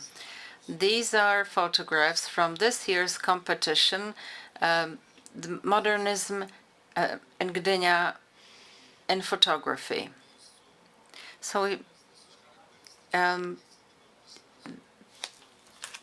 this is something you have to see. In Abrahama Street 25, there will be a retrospective exhibition showing the last few years. And that's because we've had this competition for some time now. So you'll be able to see photographs from the previous editions of the competition, Gdynia's Modernism in Photography. Over there to the back is Mr. Andrzejewski. So he's to the back. Can you stand up and wave your hand again? He's a tall and handsome man with a scarf on his jacket. So that way you'll be able to recognize him. So if you were considering going to the exhibition, and if you're still not sure to go or not to go, talk to Radek and he will persuade you to go. And now we're going to have lunch. Everyone's familiar with how we eat lunch. That's exactly what we had yesterday. And please be back here at 2:20 for our next and final session.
decyzji zawdzięcza istnienie portu w Gdyni. Oczywiście można by wyliczać tych osób, których decyzje złożyły się na to, że ten port mógł powstać.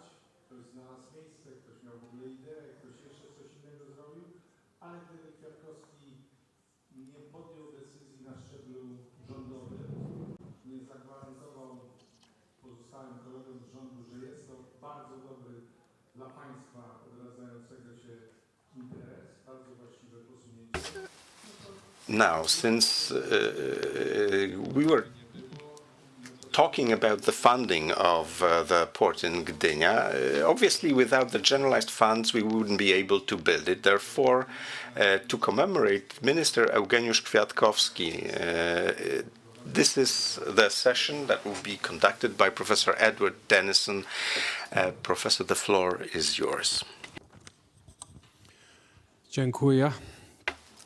It's a Thank you. great privilege to be chairing this final session, the sixth and final session of this two-day conference. I must say it's a great privilege for me to be here. I think it's the sixth time I've been to this conference, and every year I learn very much more about this wonderful city, and this session in particular focusing on the development through this homage to Eugeniusz Kwiatkowski. So it's my great pleasure to welcome to the stage for the first talk Mr. Marcin Furtak, Faculty of Architecture of Krakow University of Technology. And the floor is yours. We have 25 minutes. Dziękuję.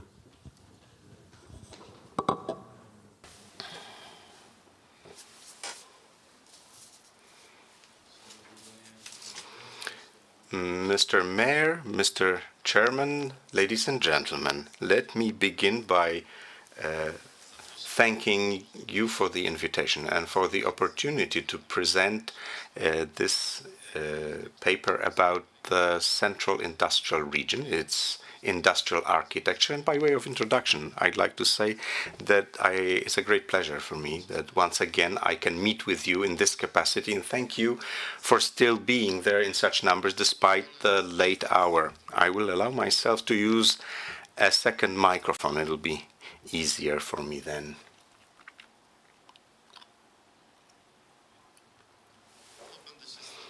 Okay, in that case, I'll try to focus on this microphone, telling you about the Central Industrial Region. The session indeed is devoted to Vice Prime Minister, Deputy Prime Minister, Minister of Treasury, Eugeniusz Kwiatkowski, a person who does not need introduction in Gdynia. But one needs to mention that the thread that was repeated so many times during this conference, the link between Gdynia and Kraków, is also personified in this person, because Eugeniusz Kwiatkowski was born and died in Kraków. His major achievement was Gdynia and the Central Industrial Region. The younger but bigger brother, because it was the largest project in the Poland of the 1920s and 30s, a project that even today has not has not been appreciated appropriately, both in the history of industry and architecture. Why? Because it was the first inter-regional spatial project in Poland. It covered the areas of 4 pre-war regions, located right in the center of Poland, area crossed by the rivers of Vistula and the Vistula and the Sun, and the project was enforced by the geopolitical and military situation in Europe. Countries were arming themselves, World War II was imminent, it was just a matter of time, and Poland was, to tell you the truth, a little late with all these preparations. Eugeniusz Kwiatkowski implemented a 4-year economic investment plan, which was realized in the last years of the 1930s, from 1936 until the end, that is 1939. But it was implemented by him on the financial side. At the same time, work was underway in the Ministry of the Military Affairs. So the Central Industrial Region had 2 phases, civilian and military. There were 2 planning offices the one attached to Minister of Treasury, Kwiatkowski, and the Office and Department of Construction of the Ministry of Military Affairs. So much by way of an intro about politics and economy. But the Central Industrial Region is also architecture and urban planning. And my presentation today is going to deal with the industrial architecture of the Central Region. So we need to mention traditions here. The traditions of independence were industrial traditions after we regained independence were not so large. We had some industry in Łódź and in Białystok and some in the old Polish center, that's Kamienna River. We are talking Radom, Pionki, Skarżysko, Kamienna, Ostrowiec, not Świętokrzyski, it was just called Ostrowiec. Then these plants were built much earlier, even before World War I, and they were still in operation as part of the so-called security triangle.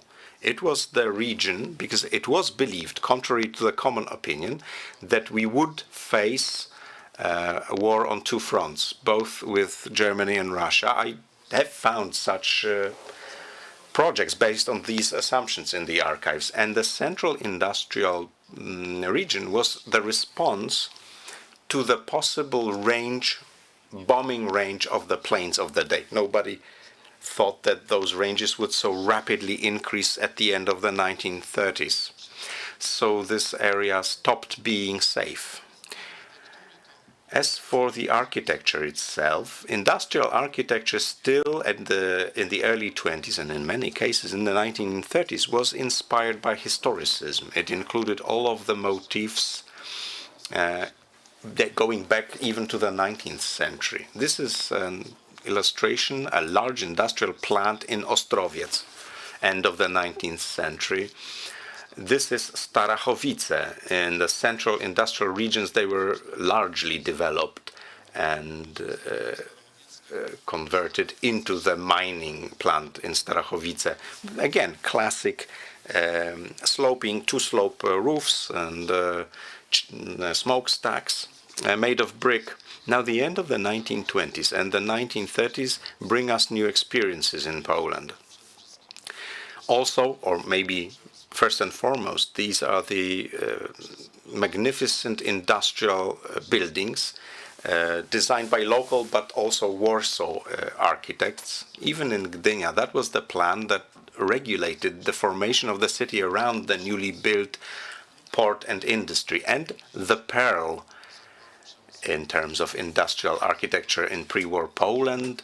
This is the Nitrites Association plant in Mościce, built by the ally and the patron of Kwiatkowski, or mentor, Mayor Ignacy Mościcki of Warsaw. Both gentlemen were chemists by background, so they had strong feelings about industry, and they focus on industry very strongly. Thing important both for Gdynia and the Central Industrial Region. As I said, the COP, the Central Industrial Region, was focused on 4 regions. Geographically, Sandomierz was in the middle. Rzeszów was the most important administrative center.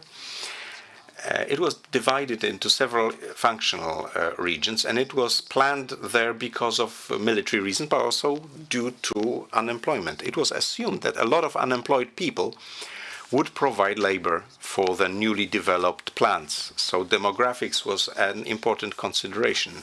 The question was, can Poland count on Polish people who live locally? It was known that in some regions in the eastern borders we were a minority nationally, which was very important for military considerations, as important as the minerals which were located here on the river Kamienna and in the proximity of the fertile soil of Lubelskie region, which would, in case of war, become the granary of the country, of the industrial region. So when COP and the industrial region was started, now we have this tendency to idealize the past. Let's be frank, it was terribly chaotic. There were 2 offices, one civilian, one military. They didn't have enough designs, they didn't have materials. There was an arms race underway. A lot of the materials were redirected to Gdynia, so outside Gdynia and the COP, the rest of the country was a little bit neglected. However, the issues of logistics were really making lives difficult for the builders of the COP. The syndicate, or a first cluster as we can call it, was created. It was a syndicate of Polish steel mills. It was delivering specially for the COP.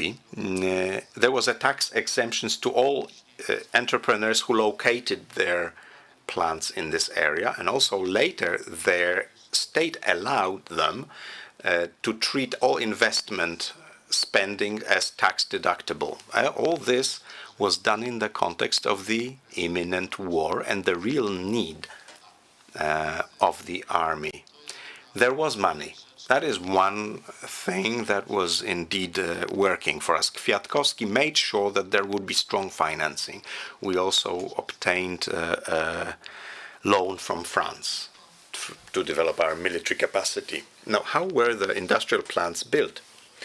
The first presentation that opened the conference excellently showed the various types of plants, but here, as I said, everyone was in a hurry. So the first plants would become models for other ones. So if you designed something, that was immediately becoming a template for other ones. So a forest would be cut down anywhere, so you can buy the land quickly, because forest away from the city was cheap land. It was also done in a way to mask the location of the plant, to make it more difficult to find it in case of bombing. It would be that much more difficult to spot the industrial plant. Obviously, all the disadvantages were compensated by the staff of excellent engineers, pre-war engineers. I want to say a few words about them. Let's start with plans and layouts. The military affairs ministry, now if it told architects today how to do things, we would be confused, if I may euphemize this, but they prepared certain principles. Distances between buildings, avoiding places that were of topographic characteristics, creating buffer areas, buffer zones between the plants, making sure that cafeterias are located close to the production halls. There are a number of conditions that had to be met. The layouts looked like this. Simple template. Nobody was thinking whether the area had a topography, whether it was rolling hills or flatland, was it geologically formation were strong or weak. There was no time for this. Let me tell you shortly how the foundations were laid for these buildings. But there was one principle. Main rail line, a rail link,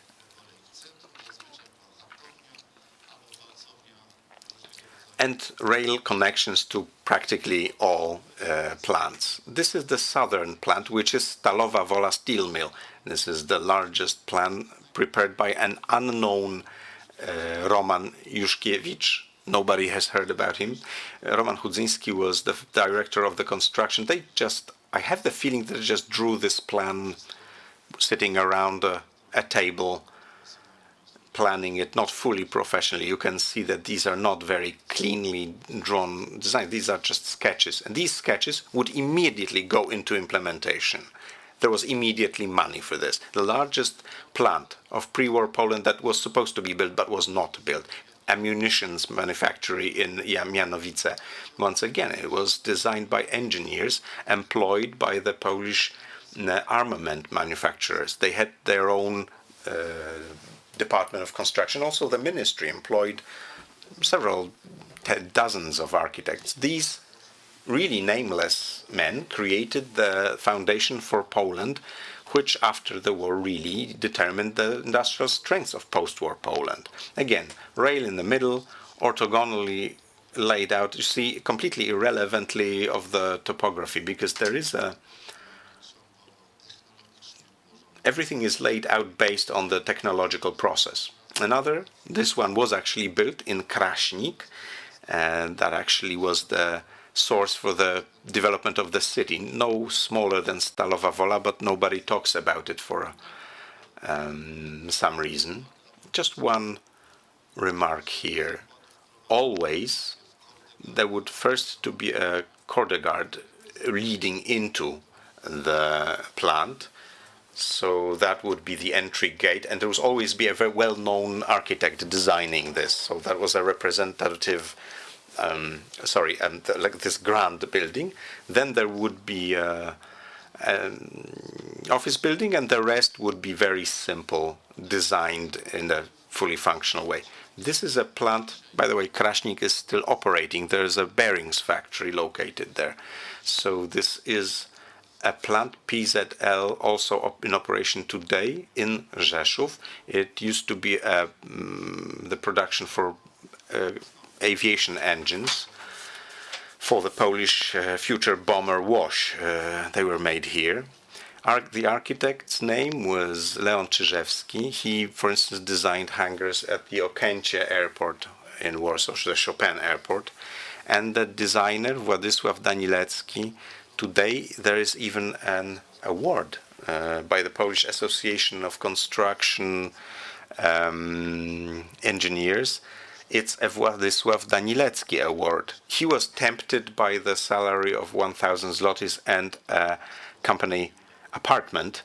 That's how they drew him. And he created a design office in Rzeszów. They designed the factory of engines, and they also designed the same layout for the factory of airplanes in Mielec, which is now the largest single plant in the region, taken over by Americans. They're making Sikorsky helicopters there. We'll be able to see it later. This is the reconstruction of the original design. Same layout as in Mielec. Not all buildings were actually built. There are very many of those layouts, but I am short of time, so I'll just signal some things briefly. We had plants in which gunpowder was made.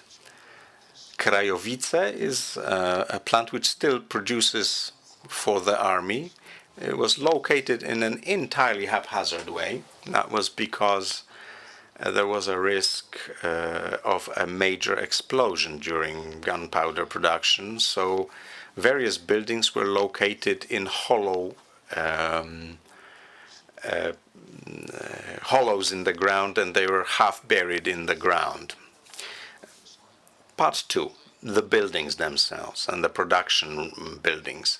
Gdynia had a part here, because I did say that the first Congress of Engineers in Lwów in 1937 were actually utilized during the construction of the region, because that's when it started. But the second Congress of Engineers took part in Gdynia in 1938, and the guidelines were agreed there, and they went directly to the construction site and directly implemented. So here in Gdynia, really, you can say Central Industrial Region was also born, no doubt about it.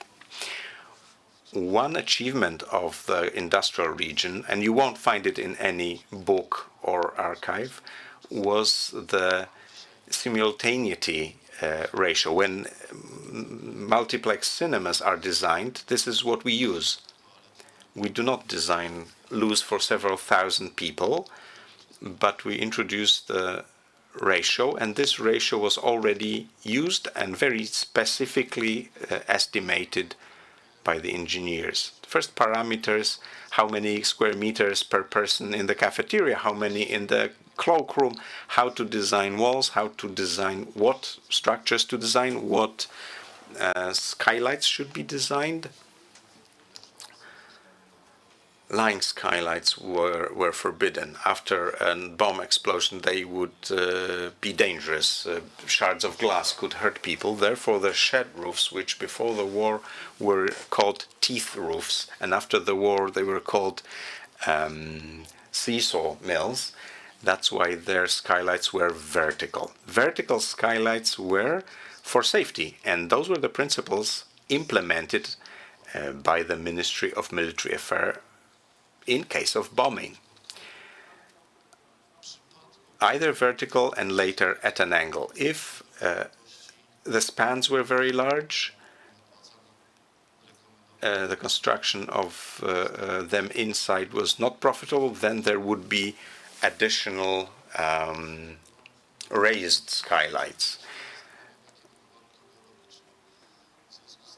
Now, since nobody considered the geological conditions because of the speed, during the ongoing construction, it was assumed that any buildings that did not have machinery, so did not have any dynamic loads, could be placed on slabs or regular traditional foundation. Wherever there was machinery, irrespective of the geology, there were piles up to 12.5 meters deep. It was just assumed that that would be sufficient for the dynamic loads. 1/6 of all the glass was supposed to be openable for ventilation. So ventilation was maybe chanards, later used after the war only in pigsties and abattoirs or large stables. Many of those buildings, however, were heated and insulated. Insulating was celluloid. It was a kind of foamed concrete that would cover reinforced concrete roofs. The attempt was to weld steel skeletons. That was the achievement of the 1920s, 1930s, the introduction of welded structures into daily use. So the art of welding was perfected then, and the buildings made for the military were only made by companies on a special list. You couldn't be an outsider and take part in the tender. A recommended company would end up on a list of the ministry and took part in a closed tender. If they did anything wrong, colloquially speaking, if they messed up, they would never come back. That's why the quality was excellent, and these buildings are still in good condition. And in most cases, they're still functioning. Private investment projects in the territory of central industrial regions had an open bidding system, and they produced a little bit of a negative opinion because this was done completely differently. Now, here are some photographs of production buildings, the architecture in construction during assembly work. So you can see what type of structures these were. A number of records were taken, records which had previously belonged to Gdynia. For instance, span. 2 engineers have to be mentioned here, both professors of Warsaw University of Technology. I have to admit and bow to Warsaw. That was where the talent was produced. I see the professor is happy. Yes, you should be. I have to mention 2 professors. Stanisław Hempel. The second is Stefan Bryła. Professor Stefan Bryła is a legend. He designed the Kozłowski skyscraper. He designed the house without angles in Warsaw. And he also designed another famous project. I don't know what to mention. Maybe the production building for Mielec. That's the one which beat the span length. Bryła also designed the building for Prudential. Unfortunately, in 1943, he was killed by the Germans during a summary street execution. Another one, Stanisław Hempel, by the way, coming back to Bryła, he was an engineer, but it was interestingly also the last pre-war dean of the Department of Faculty of Architecture. So his education was probably more complete or complementary, and he always paid close attention to architectural things, not just engineering. He also designed the first welded bridge, road bridge, in a small place called Siodława. southern plants in Stalowa Wola during construction. You can see the precision of the structure. This is during assembly.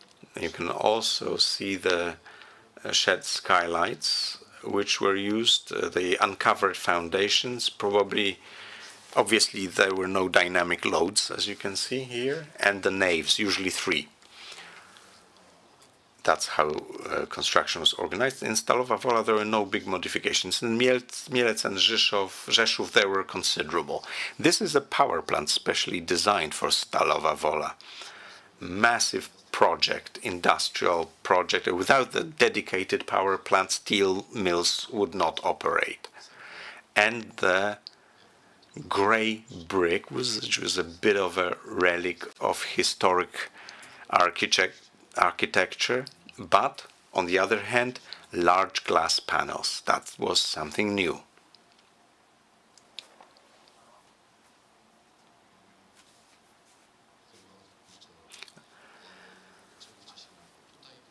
This is Dębica. The design by a famous architect Marian Andrzejewski of Poznań, and the teeth roof, I'll stay with that name. This is a similar roof in Poniatowo. So again, a Ministry of the Military Affairs and the Warsaw brick. It's sometimes called the Warsaw brick.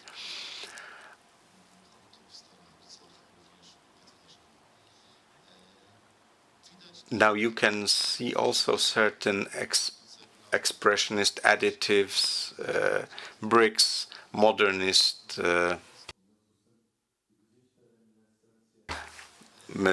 bullseye windows.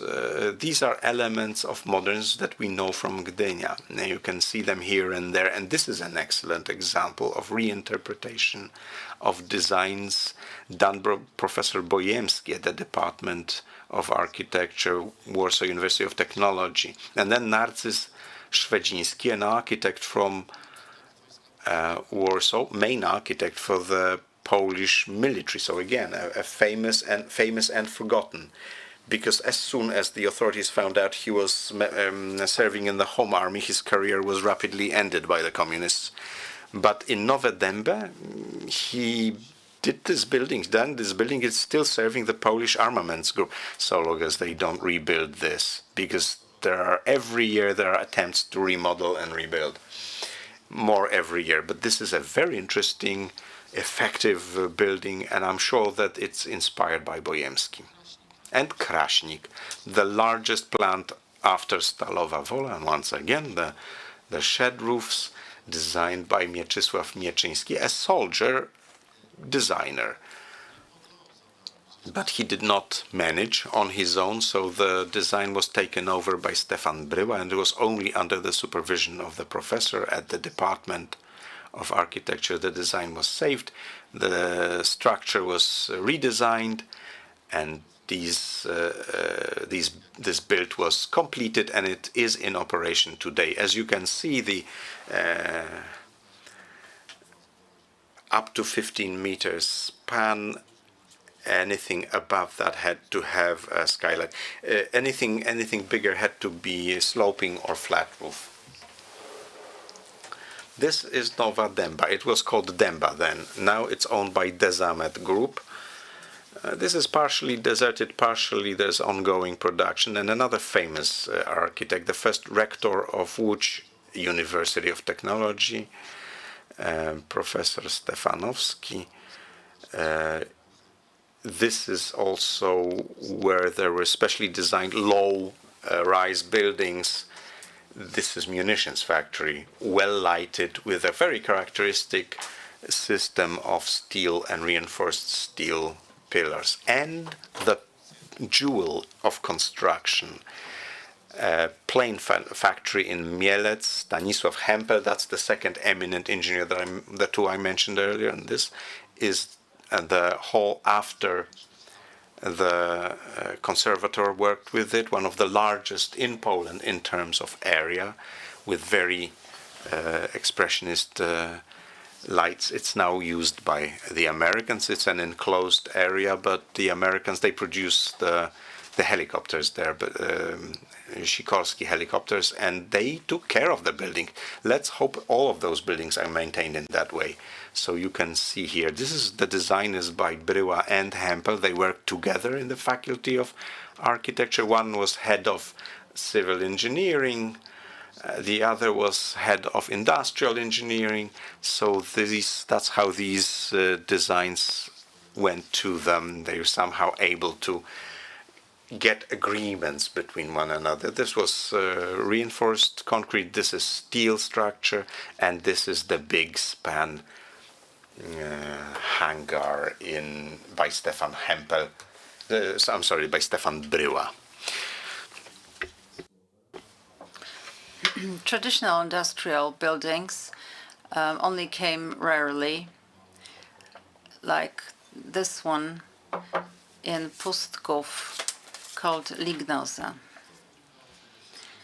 Well, that's because of how prestigious the company was or who the investor was. Now, that was a private investor, and this is the Professor Bryła's Cegielski company. It was then relocated to Poznań. It was so precisely designed that such a relocation was possible. It's a rare photograph because you won't be able to see this in Rzeszów, not anymore.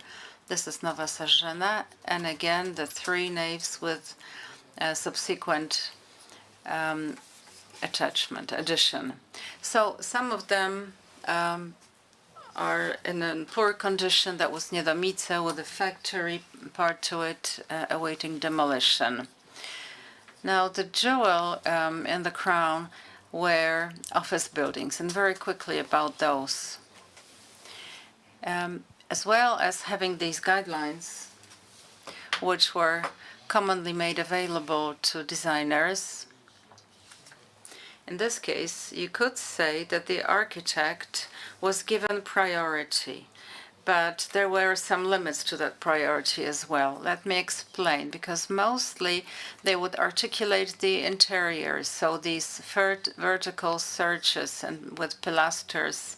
This is somewhat the search for national design, and this was quite clear with some of the designers, and this is why it encouraged the designers to copy this from one office building to another. This is in Rzeszów, with this accentuated entrance. Really very simple layout, and it's still there today. That's the condition it has. Someone actually copied this more to the side. But the same architect, Piotr Fiuk, designed an identical office building, slightly changed, but it was in the town of Mielec, so that's an exactly the same design, but with the only difference perhaps is how the windows are spaced along the longitudinal main body, and the zoning perhaps was slightly different. Other than that, no difference between those two office buildings. So Stalowa Wola and the industrial district, this is another association designed by Szlachta, another graduate of Warsaw architecture. Some of the researchers believe that this is Polish variation of Art Deco, more of an expressionist corner with the clock. And up until today, it is home to a city hall. This is a landmark of Stalowa Wola. Sadly, it was not renovated, so it's still in this condition, even with the pre-war logo of the Stalowa Wola steel mills. The buildings in Stalowa Wola, again, the articulation or the focus is on the entrance, and again, divided into two parts.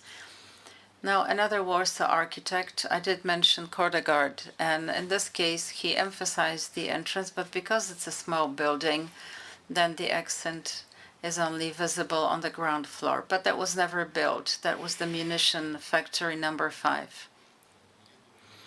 But his office buildings, like Wyszyński buildings, and again, twin buildings, even though two different places. One of them was built in Kraśnik, and it's still there.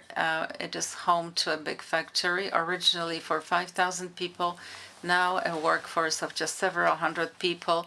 But in its peak, there were some 10,000 workers there.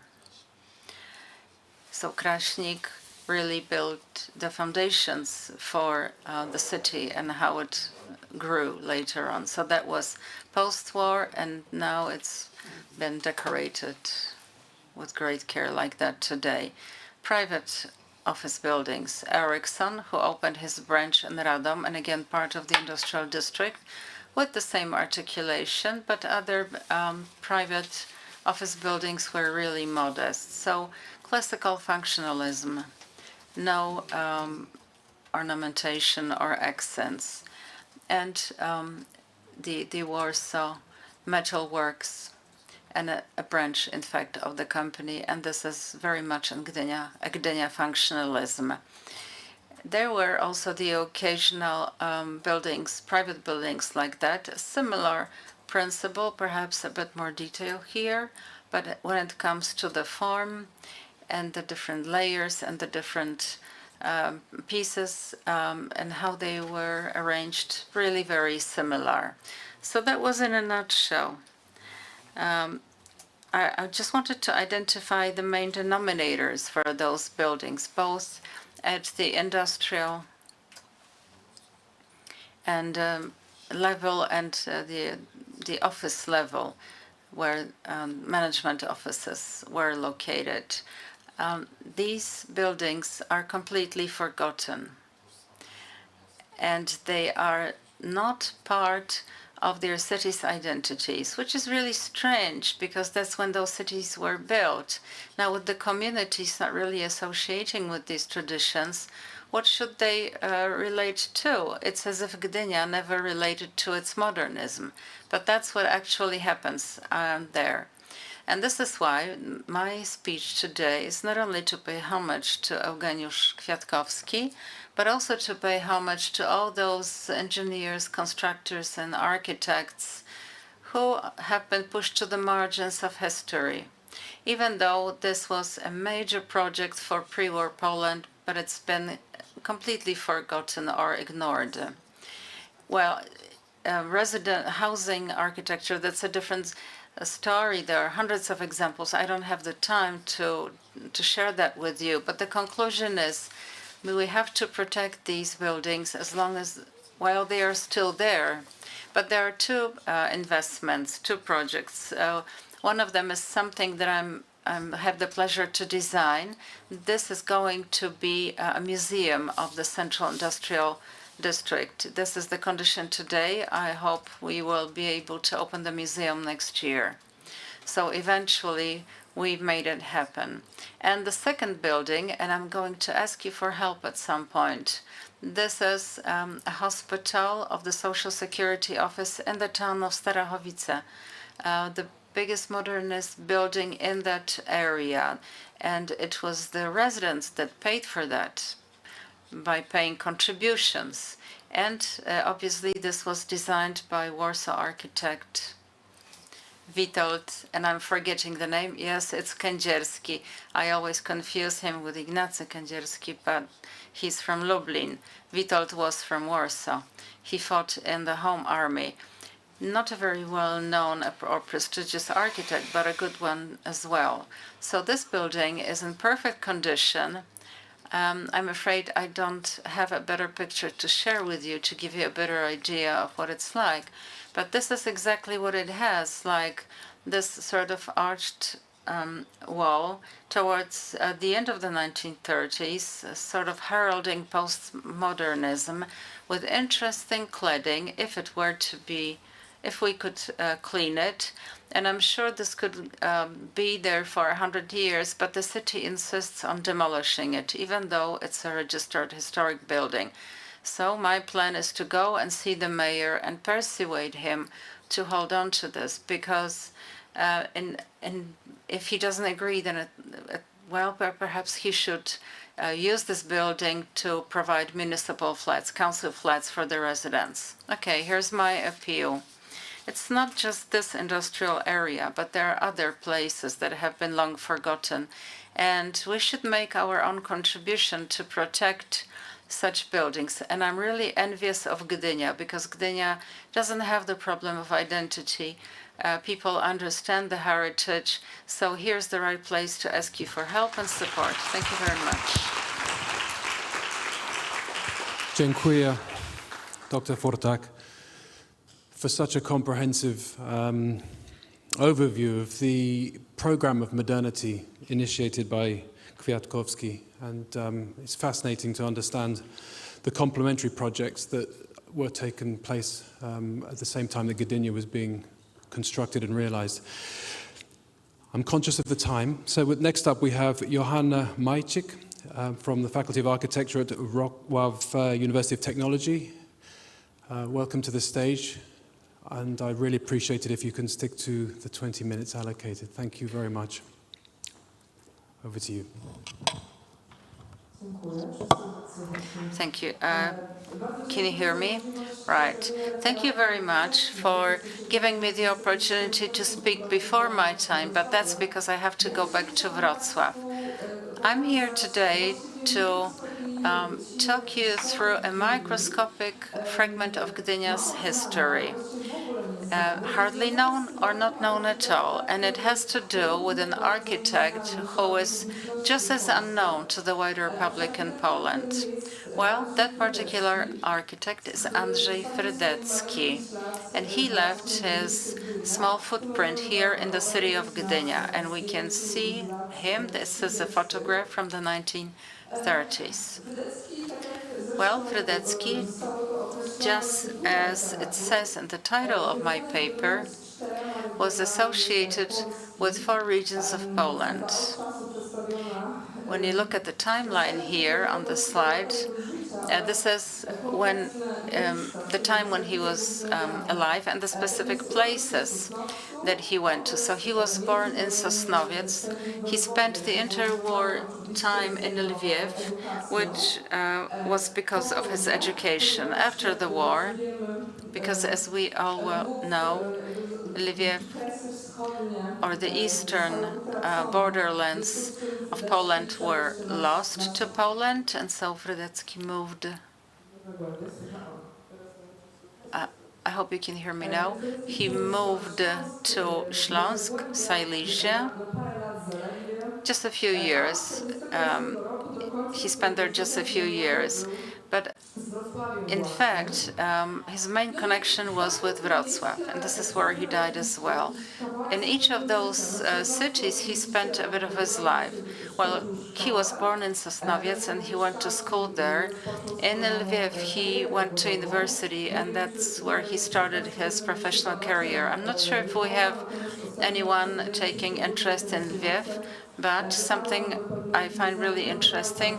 Recently, I was able to get my hands on some archives, and the picture you can see in the left upper corner is a trip taken by students of the Lviv University of Technology with Professor Jan Sazubrzycki, and Frydetzki is the smallest person there sitting on the tracks.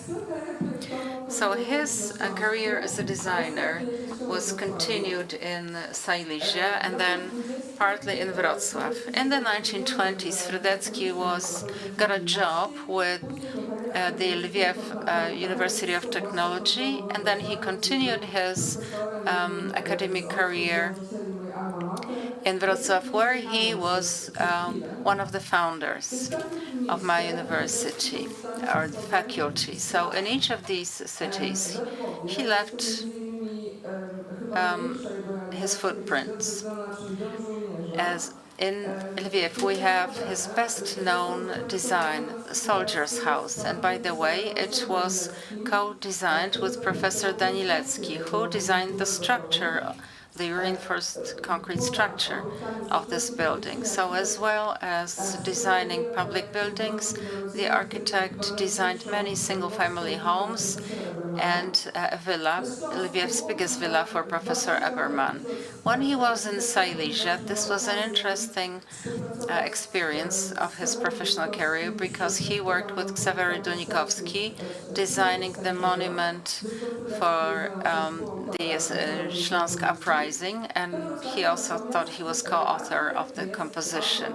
And when he got to Wrocław, he was the author of the first newly built building in the city. The style of the building represented really Lviv pre-war modernism. Right, it's modernism.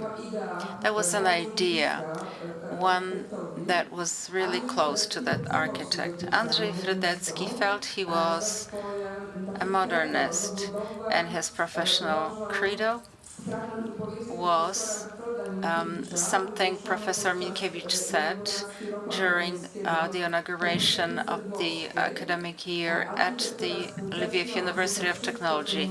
Contemporary architecture rejects everything which is not caused by necessity.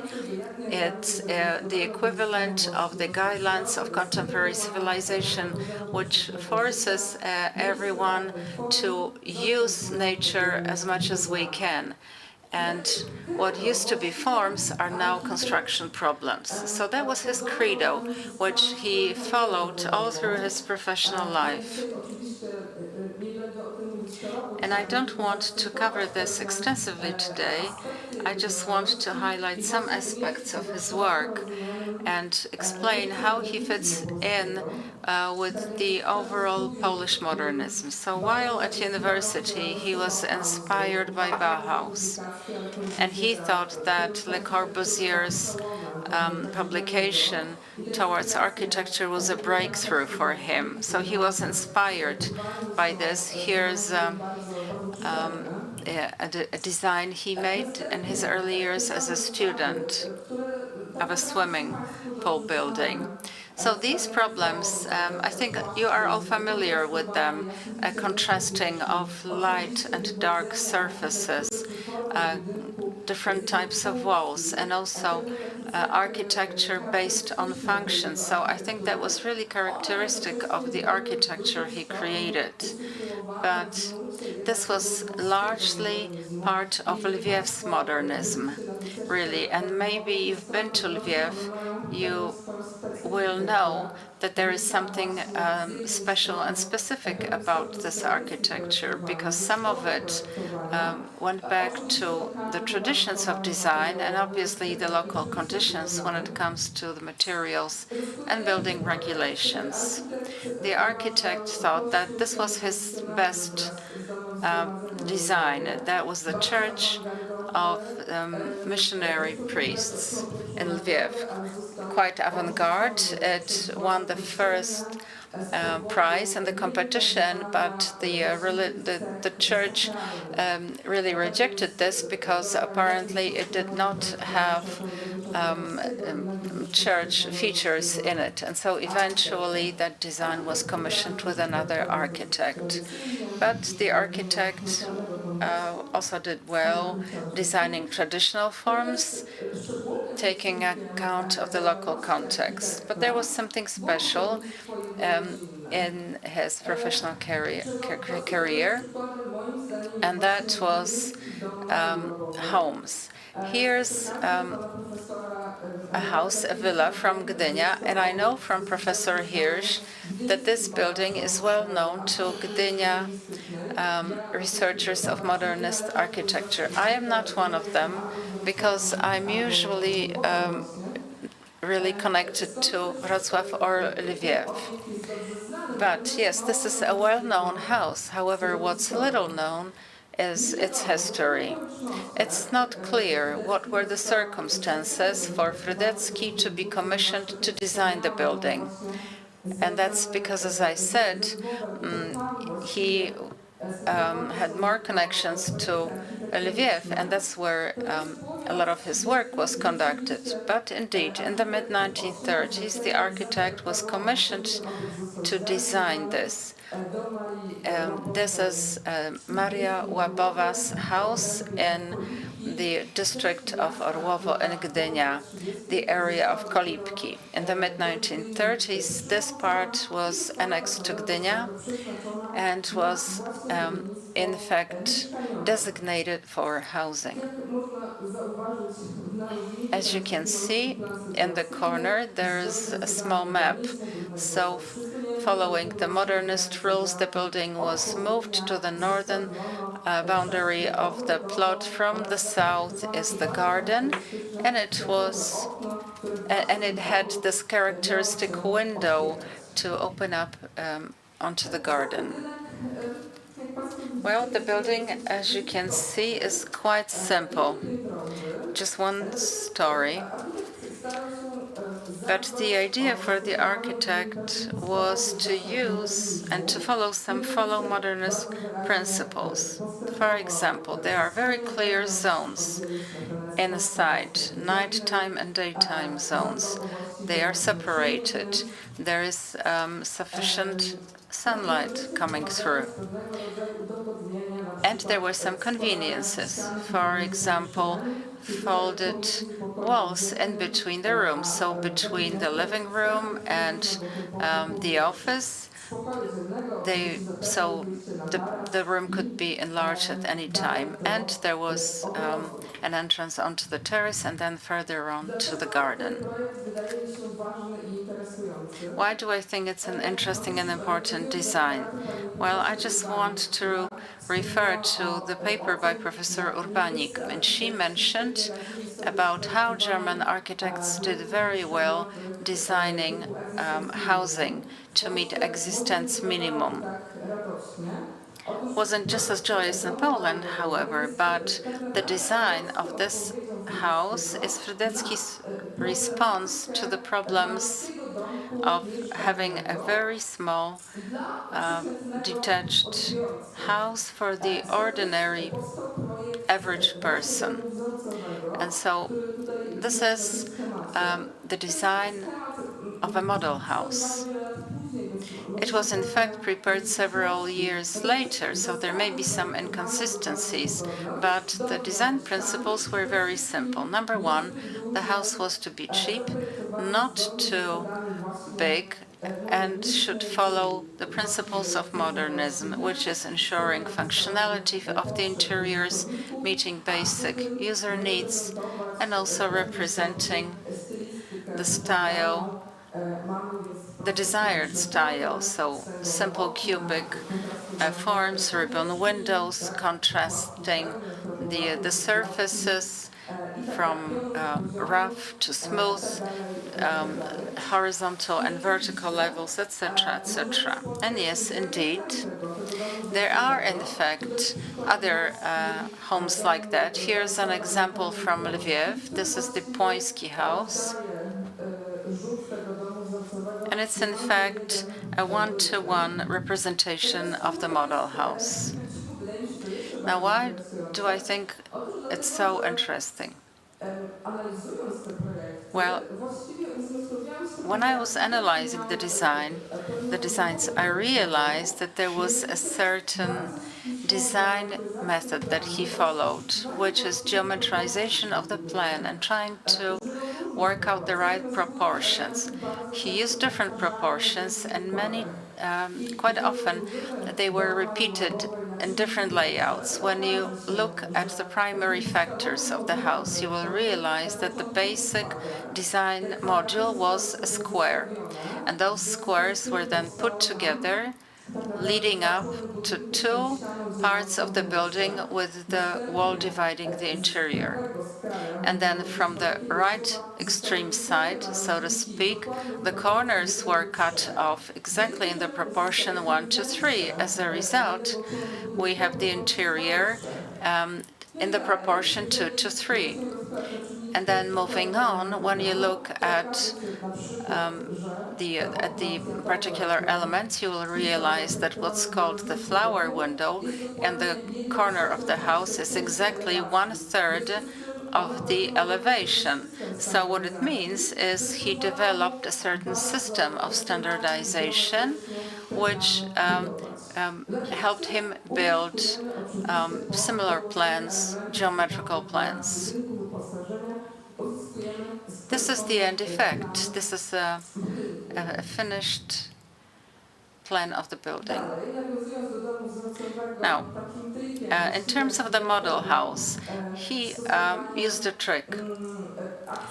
Because what he did, he would use a vertical accent. In this case, it was a wall, really beginning with the chimney in the central part of the building.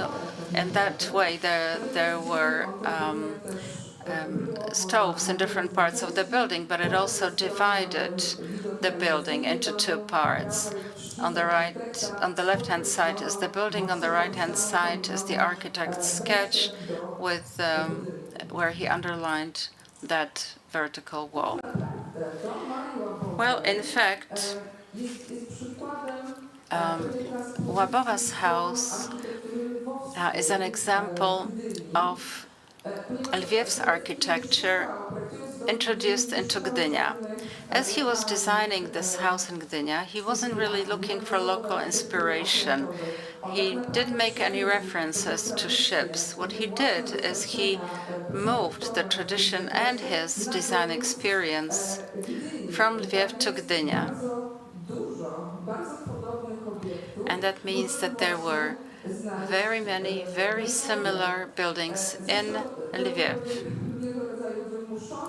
In a way, this was something he was forced to do, because the architect, in his memoirs, he wrote that he was designing mainly for poor pensioners and newlyweds, which meant that he couldn't really do more in terms of the design. But the basics for the design really goes back to Lviev's design school of Professor Minkiewicz and other Lviev modernists of the time. And the Łabowa house is, in fact, sort of a splinter house. In Lviv, these are his designs that he did for Lviv. Not all of the dots represent homes, but some 10 of these designs were single-family homes.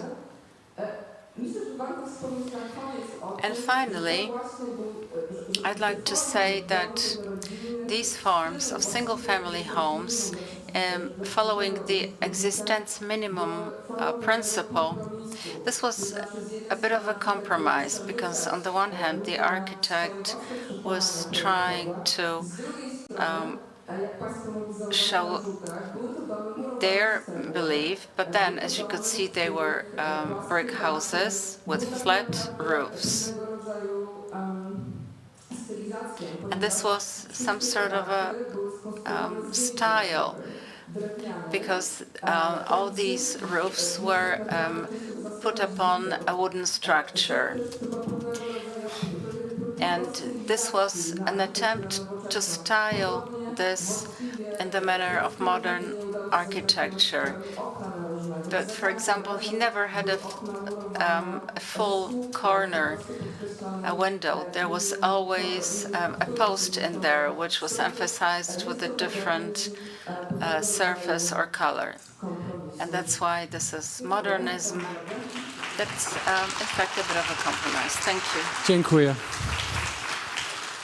Thank you very much for sticking to time. A fascinating piece of research and highlighting these individuals who have escaped the gaze of many other researchers. Well done. Really interesting research. Dziękuję. So next up we have Karol Giełdon from Heritage Protection Department here in the city of Hall of Gdynia. Karol, do we... You're doing the technology as well as the presentation. Dziękuję. Over to you.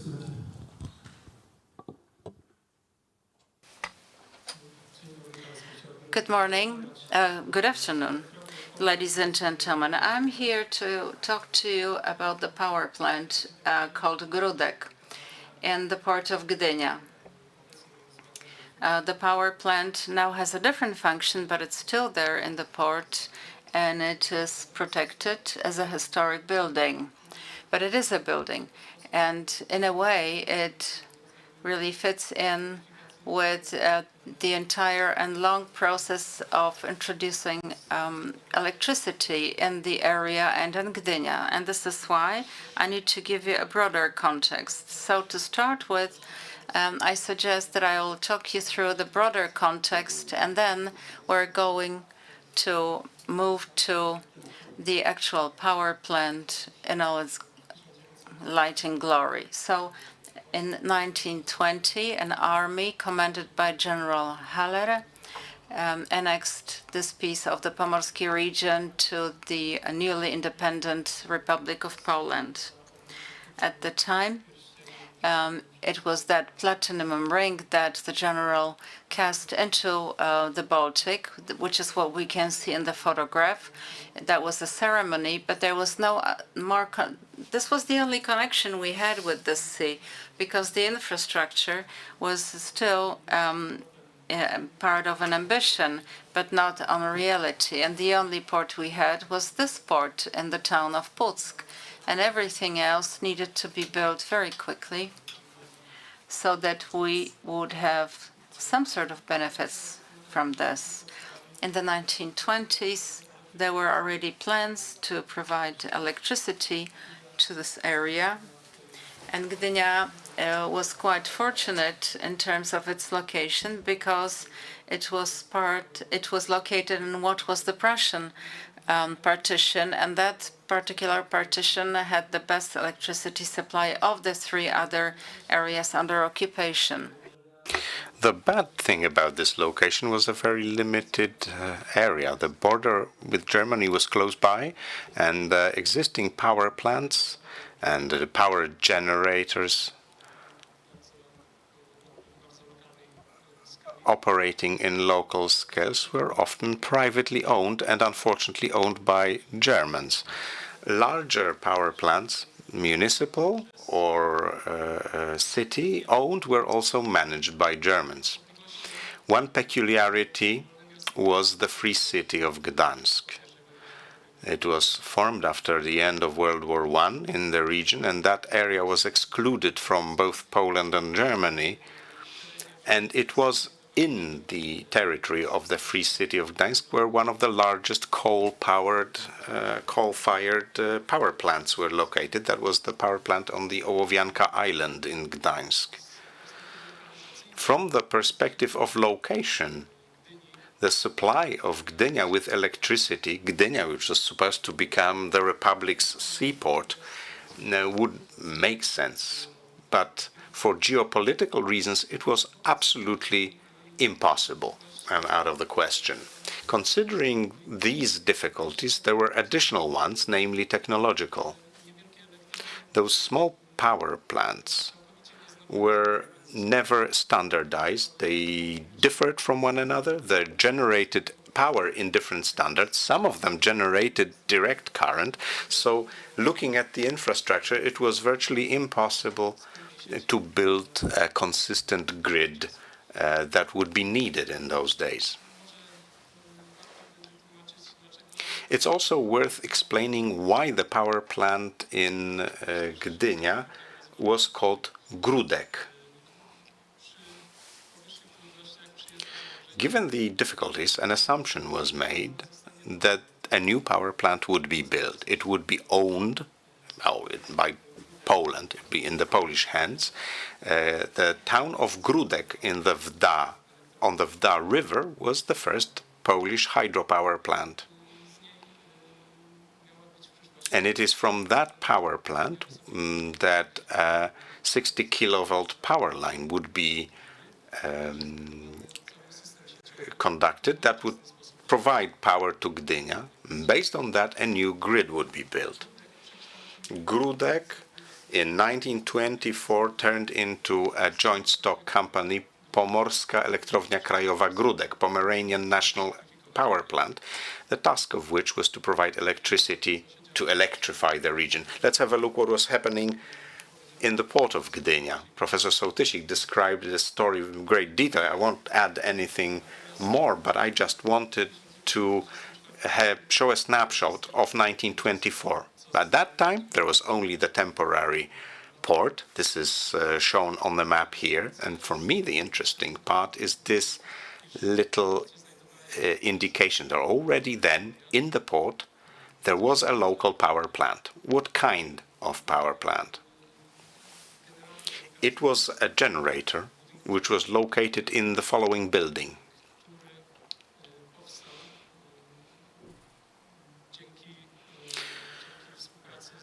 The generator was installed thanks to cooperation with technicians from the power plant in Gródek. The building exists until today. This is what it looks like now. There was a diesel generator. In some way, it was supposed to provide for the temporary power needs of the seaport.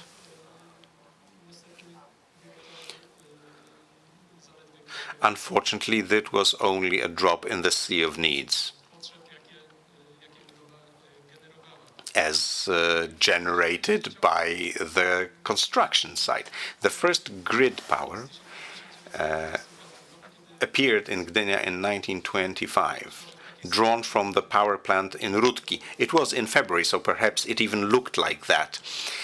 That's when the first 440 kilovolts line was connected. This provided power for the port and for the city. I am showing you the photograph from the period of the Świętojańska Street, lighted by electricity. Now, the picture, it was not taken in 1925. I'm telling you why. The lamps were wooden. The lampposts were all wooden with steel sheet lampshades. They looked very primitive at that time. Later on, the lampposts were replaced with reinforced concrete, and it seems that none of them have survived. However, quite recently we found out that there are still some of them. They are located outside the city center. So I'd like to use the opportunity to share this piece of information that in the nearest future, quite possibly they will be brought back to their natural environment, namely the city center. There are two of those, not all of them, just two of those will be moved because a whole line of them has survived, but two are planned to be moved back into the center. These were the very modest beginnings. Work and operations of the port were made very difficult by the limited power supply. Minister Eugeniusz Kwiatkowski, to whom this session is devoted, dared to say, even if I have to get electricity from the devil himself, I gotta have full value electricity supply to the port within 6 months. He said it in autumn 1926, and he directed them to another eminent man, Professor Engineer Alfons Hoffman, who was the pioneer of Polish power industry, but also the pioneer of Pomeranian power industry. It is worth noting here that he was not just an engineer.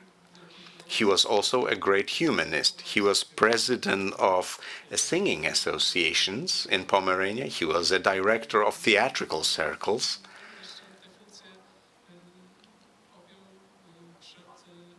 And he actually had those functions before Poland regained independence. So his role in maintaining the Polish culture was tremendous. And here we can see the two of them. I mean, that's Alfons Hoffman together with President of Poland, Wojciechowski, starting up one of the power plants. It's not certain which one it is. 6 months after this exchange between Minister Kwiatkowski and the professor took place, these power lines carried electricity from substation in Gródek to the building site. That was the seaport in Gdynia. At the other end of this power line, 660 kilovolt was this substation. Now again, this is a building which still exists today. It's in the district of Grabówek at Pomorska. This is what it looks like. It has been rebuilt.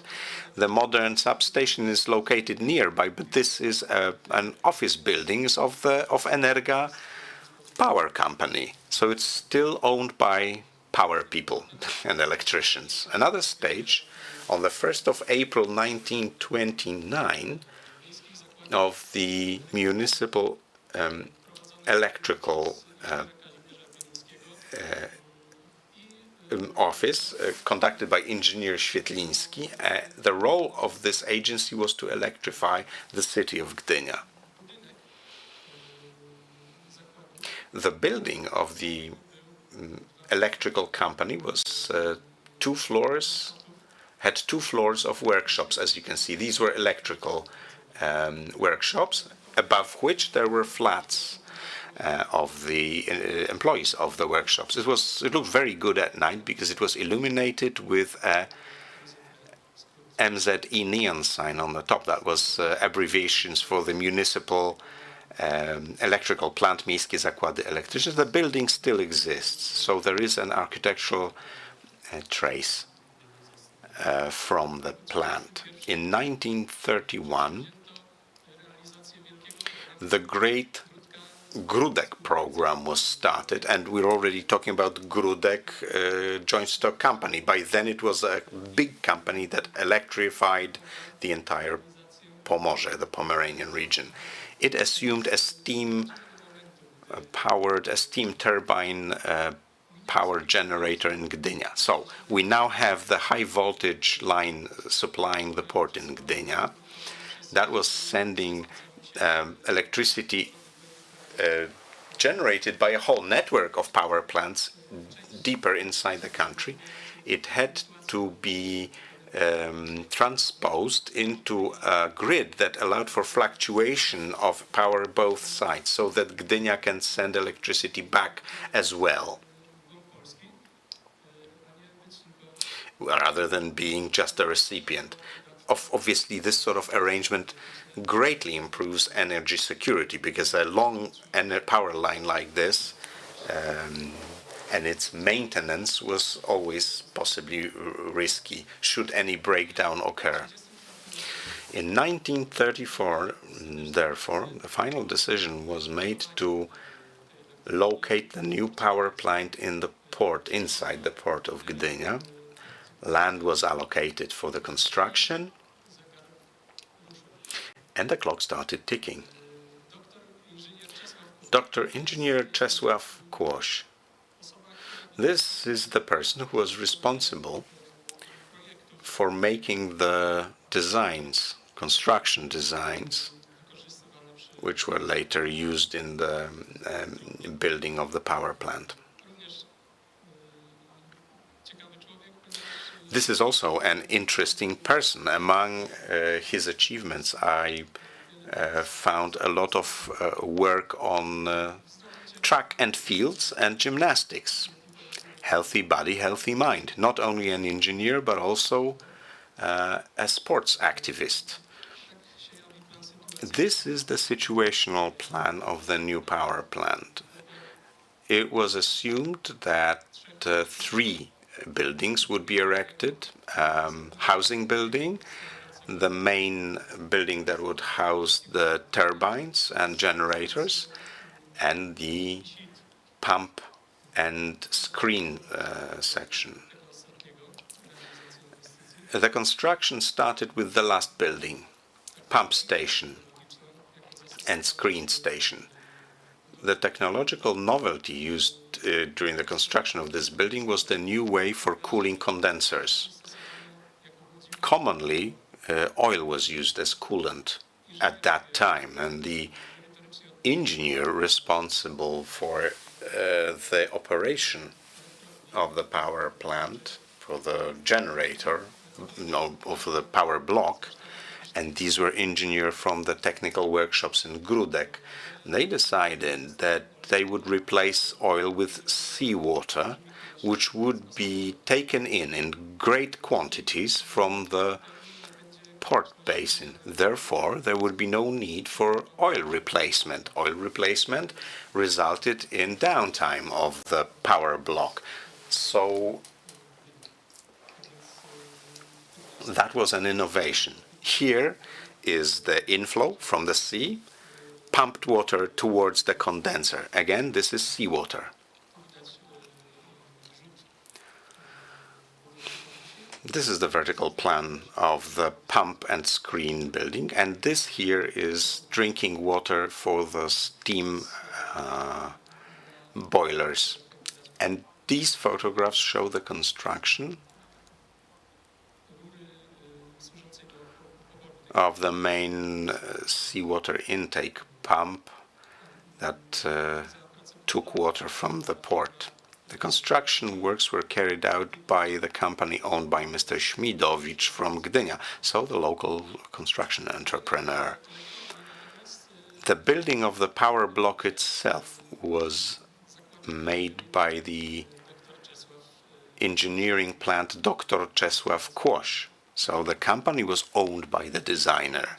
In the picture you can see the development and the assembly of the machinery room.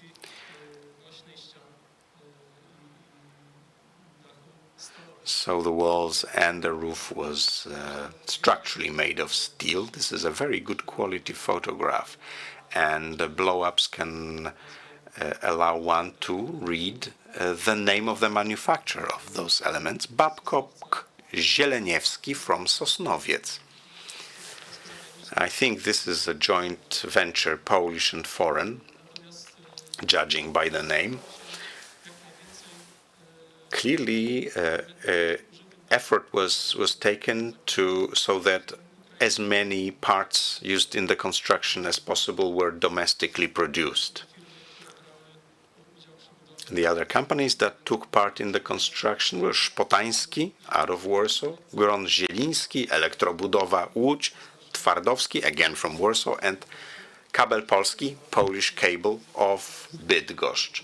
Not everything was possible to acquire locally or domestically because the generators were bought from Metropolitan Vickers from Manchester, the employees of which also participated in the designing. Also, some of the auxiliary equipment was purchased from Siemens, Berlin. Here we can have a look at the functional design of the facility. On the left-hand side, this is a space for elevators that stored the fuel. It was coal-fired. These are the boiler room. Following that is the power block, the generator room, and office space and distribution devices. Various parts were built in different technologies. On the left-hand side, it was structural steel. On the right-hand side, it was reinforced concrete. Also, you can see these differences at this cross-section. The roof cover is different. On the right-hand side is reinforced concrete. On the left-hand side, over the coal storage, it's reinforced concrete. Boiler room, in case of explosion, had lightweight structure. Foundation in this area was difficult to position. The soil was softened by water, not just seawater, but this was also the mouth of the Chylonka River, very close there. The area was a little marshy, so the level of groundwater was quite high. Piling was decided to be avoided because the construction was expected to last no more than 15 months. Therefore, reinforced concrete slabs were made and heavier devices were supported by reinforced concrete boxes. Basically, the way the foundations were resolved was designed in such a way that the building settles evenly. That eliminated the need for piles to be driven in. Also, the embankments were in the future supposed to be further reinforced with various reinforced concrete structures and engineering solutions. This is what the building looked like at the end. Dr. Czesław Kłoś described the style of the building as, quote, design functionalism or structural functionalism. The way he understood it was that the structure of the building would be exposed and in some sort of decisive way affect its architectural form. But you can see certain inconsistencies because there is a bit of formalism that can be felt in that there is an attic and a plinth. Also, you have those verticals, which are also not related to the structure. So you can clearly see that there are some relations to classical styles. Also, glass paneling that was used was framed in steel.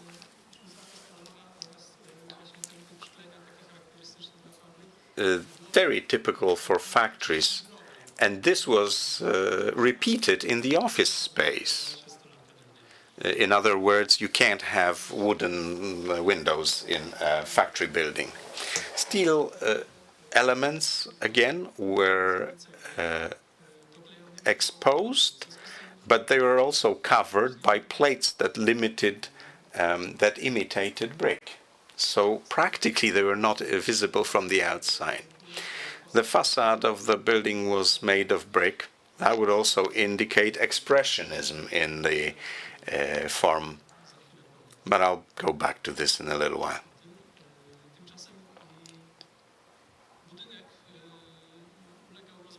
Now the building over time was redeveloped and it changed its function. This is now a milling plant owned by a cement factory. It has been developed and expanded by following the original plan, so we can assume that that was correctly done. This is what it looks from the outside. Now you see the bricks that would indicate some sort of fascination by expressionism. The bricks are in some fields laid out at an angle, also at the attic. So this is the old Grudek power plant located inside the port of Gdynia. And together with this, the first grid, high voltage grid in Poland was created. That is why this is not only of local, but also of regional, perhaps nationwide importance.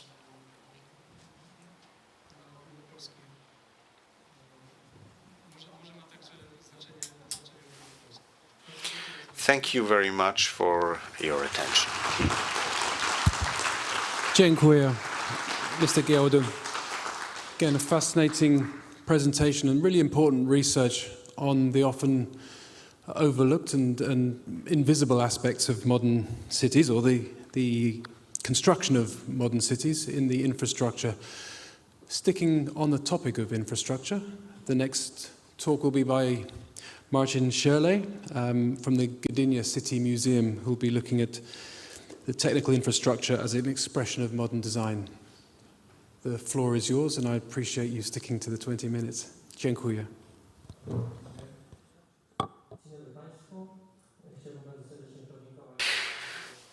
Good afternoon. Thank you very much for the opportunity to take active part in the conference. I will try to fit this presentation in the allocated time and present this subject as best as I can. This is indeed a non-obvious element, even for the inhabitants of the city and even for some of the local researchers of architecture. This may be interesting, unusual, non-typical. To a large extent, it is invisible. The infrastructure, the various networks, like for instance the power-related buildings, waterworks, sewage, gas systems, they're still ahead of us to be researched. They're largely not visible. That is why certain solutions used in those days, which still are surviving, are difficult to observe in our daily life. Also, the fact that I am employed by the Museum of the City of Gdynia resulted in a situation where we're in agreement with the Gdynia waterworks to reach some of the pre-war elements which results of which now are included in the presentation in the form of photographs made by Leszek Żurek.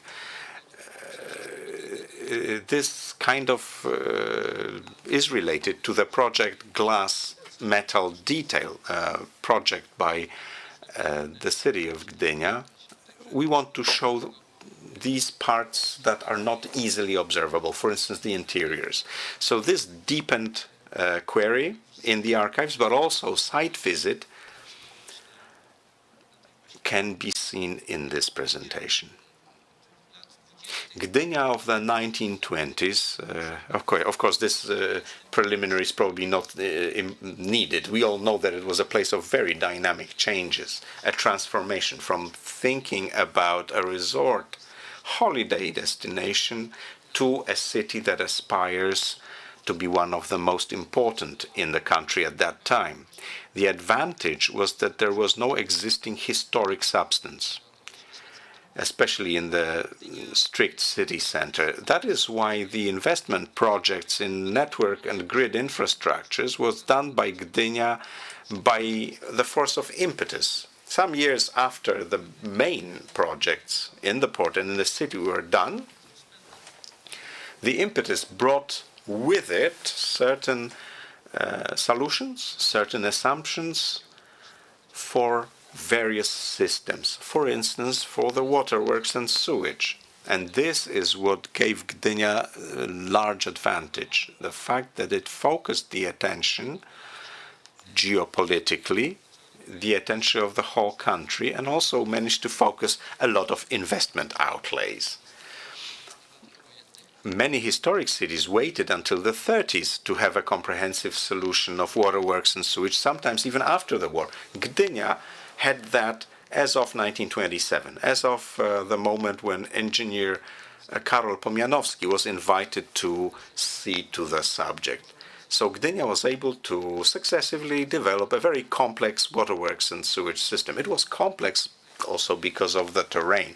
Gdynia is located on hills, moraine upland, and some of the local villages, which are now parts of Gdynia, were simply located at such different and diversified terrains that certain additional systems had to be done. Double system, gravitational on the one hand side, that allowed the sewage to flow down towards the Bay of Gdansk, but also a system that would enforce moving them upwards in the area of the city center, which would give them sufficient head to be cleaned and gravitationally delivered to the sea. Also at the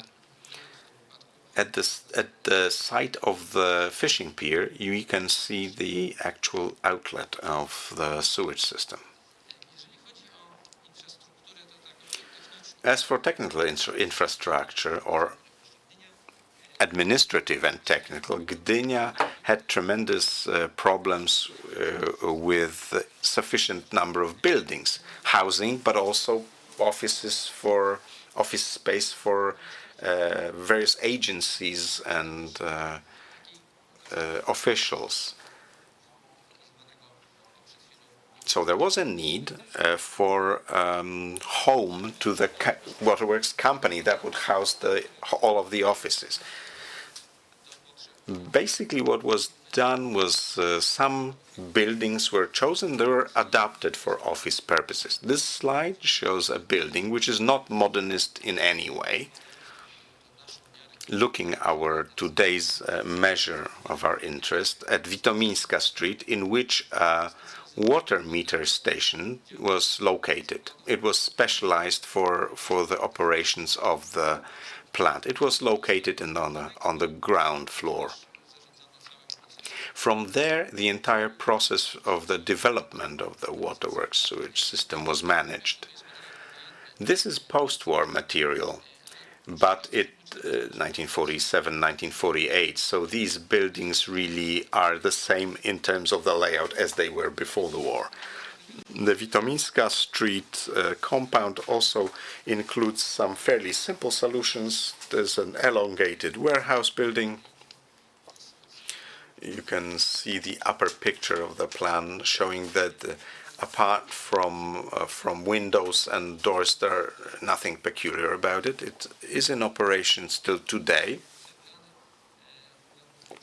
The rhythm of the bricks with some rhythmic plastering was maintained, and this is very characteristic of the buildings of the day. The waterworks and sewage plant was really established as such in 1930. It took a year of preparation. Gdynia did have waterworks before that it had to put together, but as of the adoption or formation of this agency, work started working much faster. They were properly supervised. These are sample documents, orders for connecting new users, billing, technical solutions, technical drawings for certain wells and manholes. We still find them in the archives, but I have to emphasize what most of the researchers are also emphasizing. There's a great difficulty in finding completely surviving materials. The materials usually are composed from bits and pieces. Usually they consist on the plans and photographic documentation in many cases does not exist. However, the development can be reconstructed.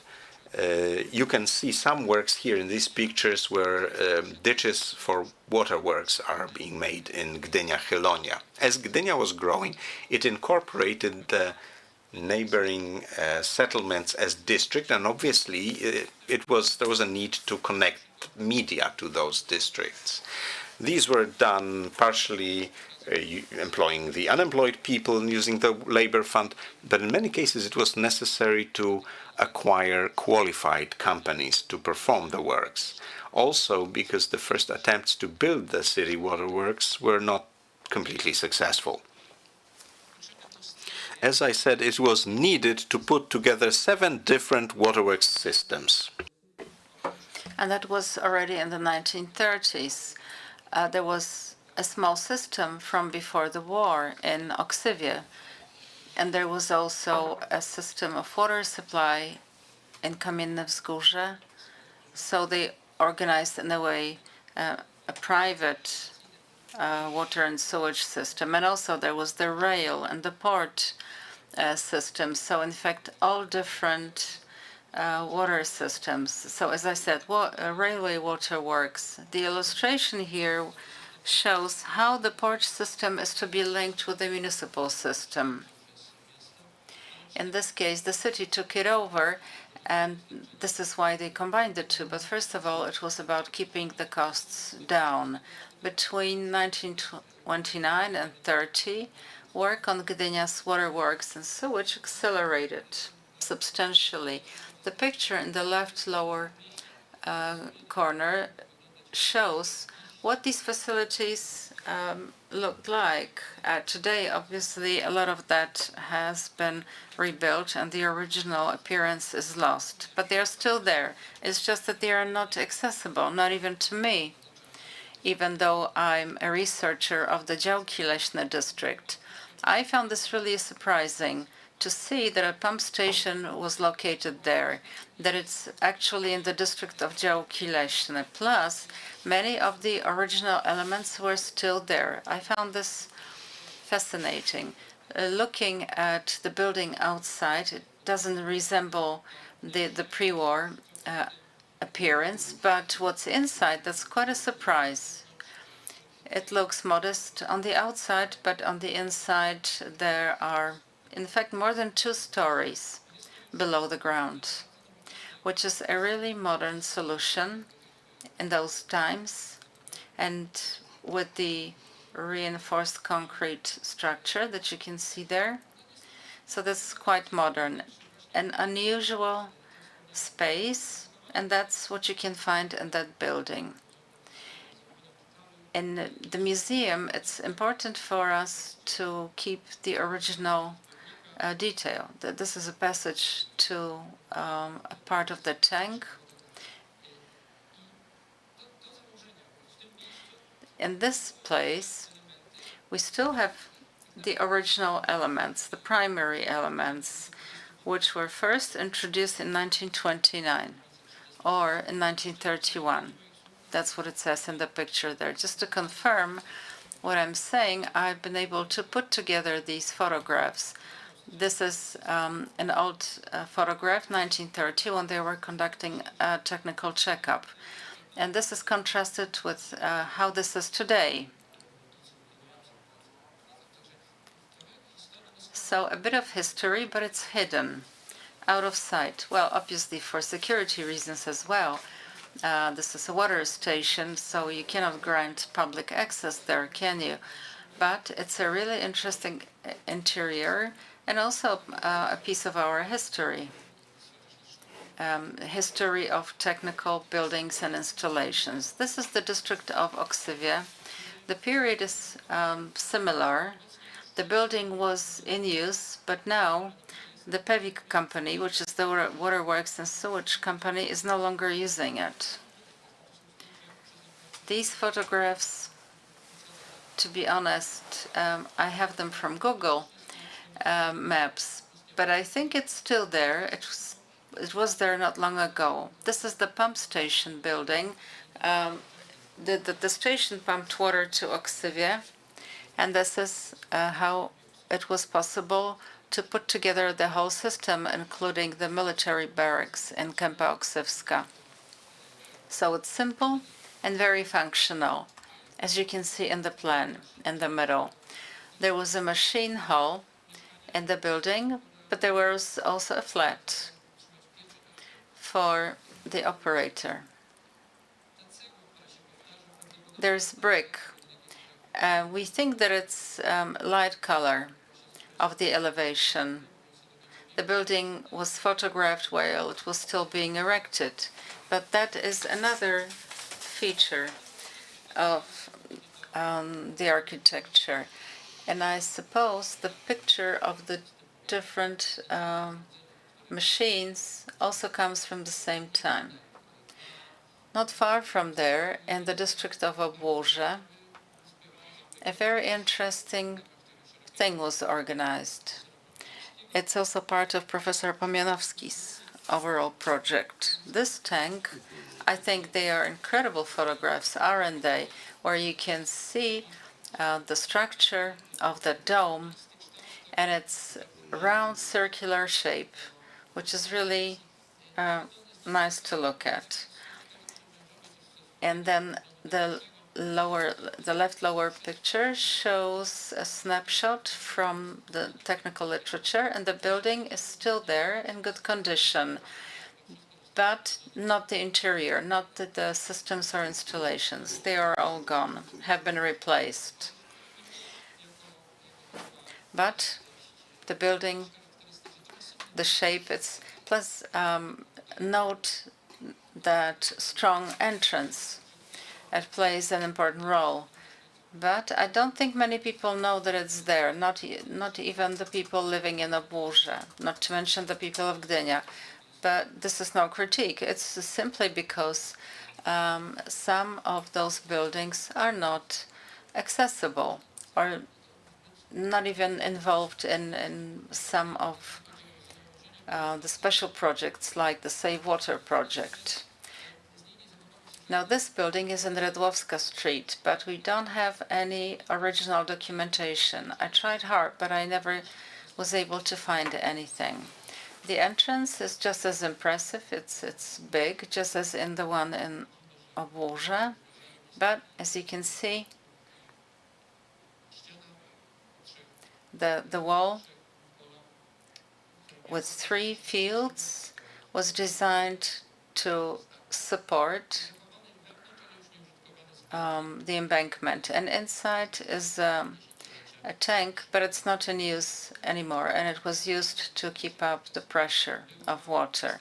The biggest investment at the time was a pump station. in what is Rumia today. It required a lot of drainage and waterworks.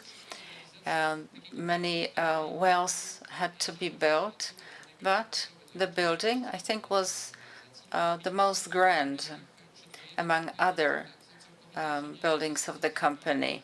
We have some plans and sketches. We don't have any of the original documentation, but that was a very functional approach.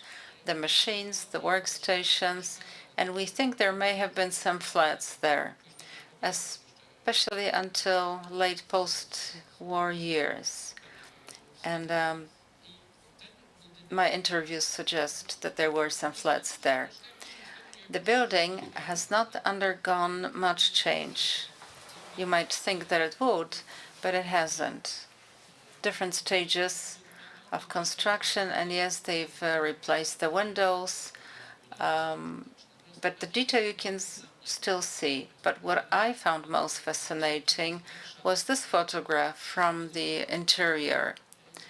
Everything was planned down to the smallest detail, because the function of the building was clear and every single piece of equipment was defined, and there is a place assigned for every single piece of machinery.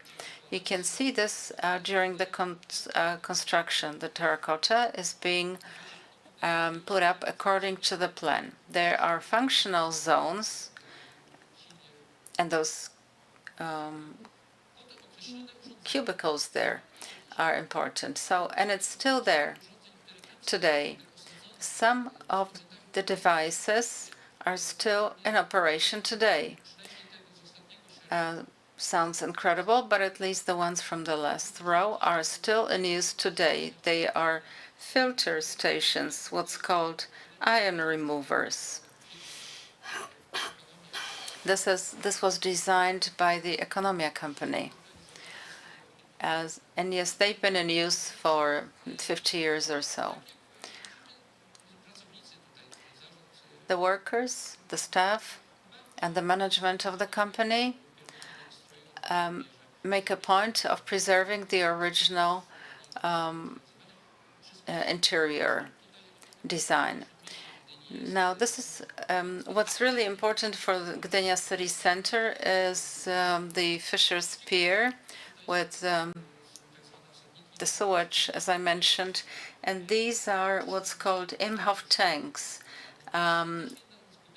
for pre-cleaning the sewage before discharging sewage into the bay. Now, this is again quite modest. It's brick, it's light elevation, and they hold on to a certain convention.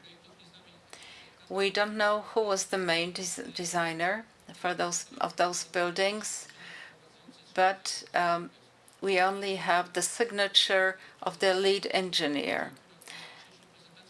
And this photograph connects into my wife's presentation of yesterday. This is the market building and the toilets next to the pump station.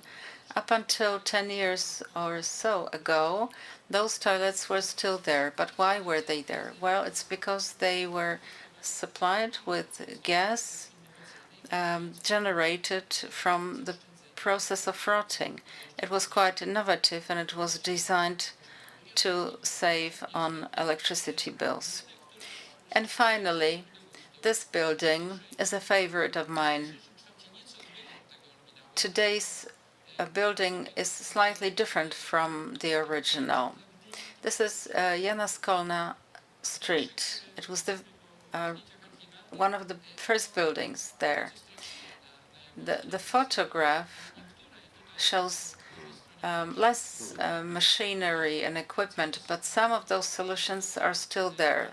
For example, the terracotta or the tiles.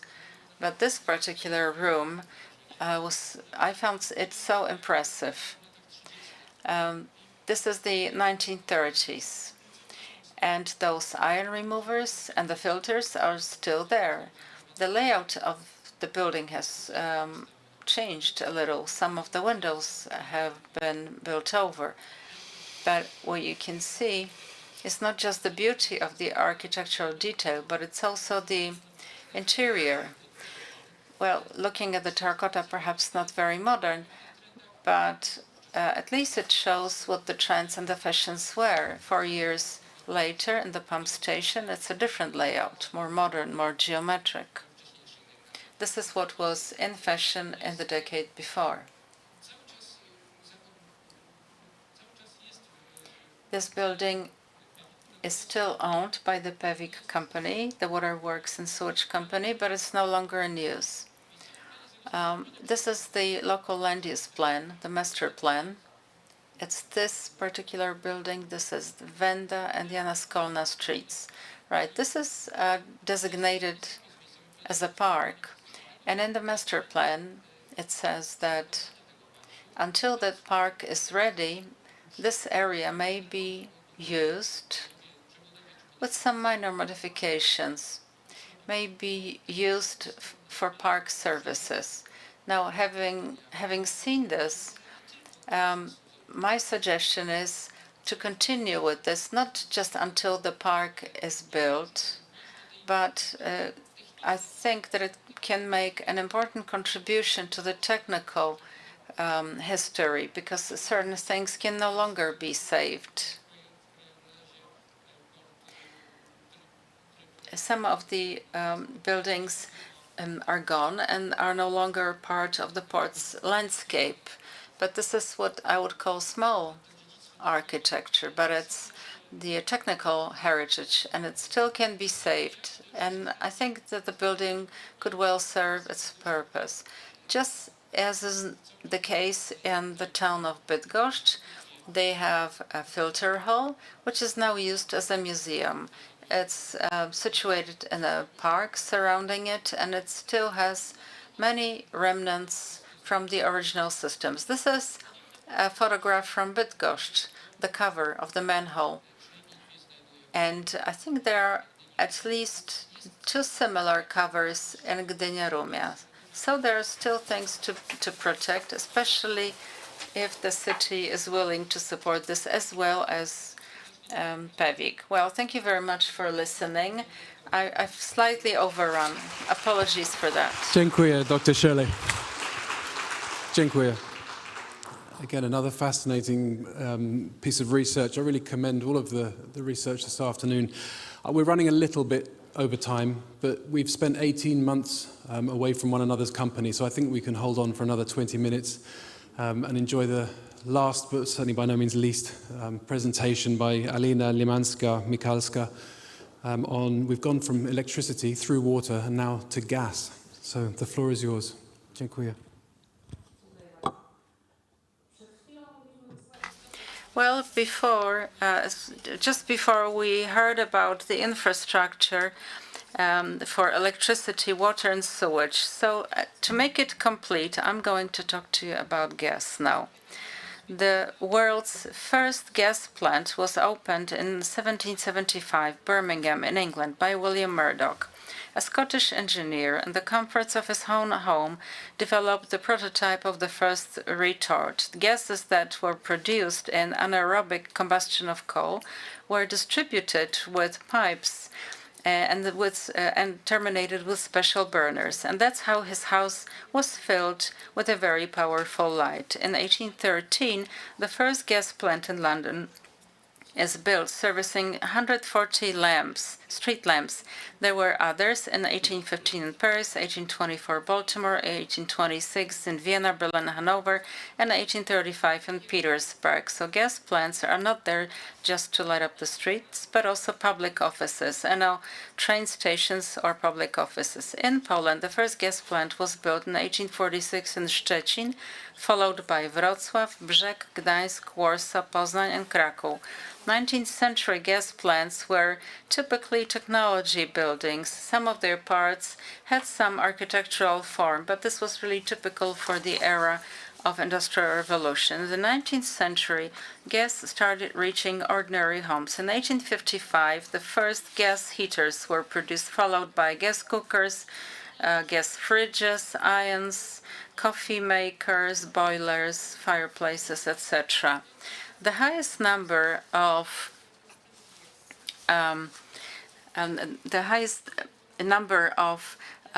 plants that produced coal gas were made in the second half of the 19th century and early 20th century. Later, they were modernized as the technology was developing. After World War I,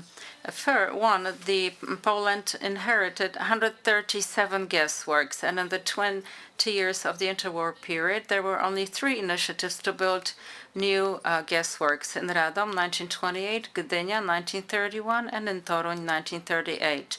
The Radom gas works was designed is really similarly to previous facilities. I'm afraid I couldn't get my hands on the archives, so we don't know what it was like. But when it comes to the gasworks in Toruń, I think everyone here in the room has been given a book with papers from the previous conference where you can find an article by Jakub where he describes the gasworks in Toruń. Now back to Gdynia. The construction of the port meant that the city was also built. It was a small fishing village and a summer resort, and Gdynia became a fully fledged town. The town was growing dynamically in the 1920s, and with it, the municipal infrastructure was developing. In 1928, the then city authorities didn't have its own funds to build a gasworks, and so they decided to announce a public tender to grant a concession for to build a gasworks and supply gas. Finally, the tender was decided in 1930. There were 3 bidders. The first company was Polskie Towarzystwo Gazownicze w Warszawie.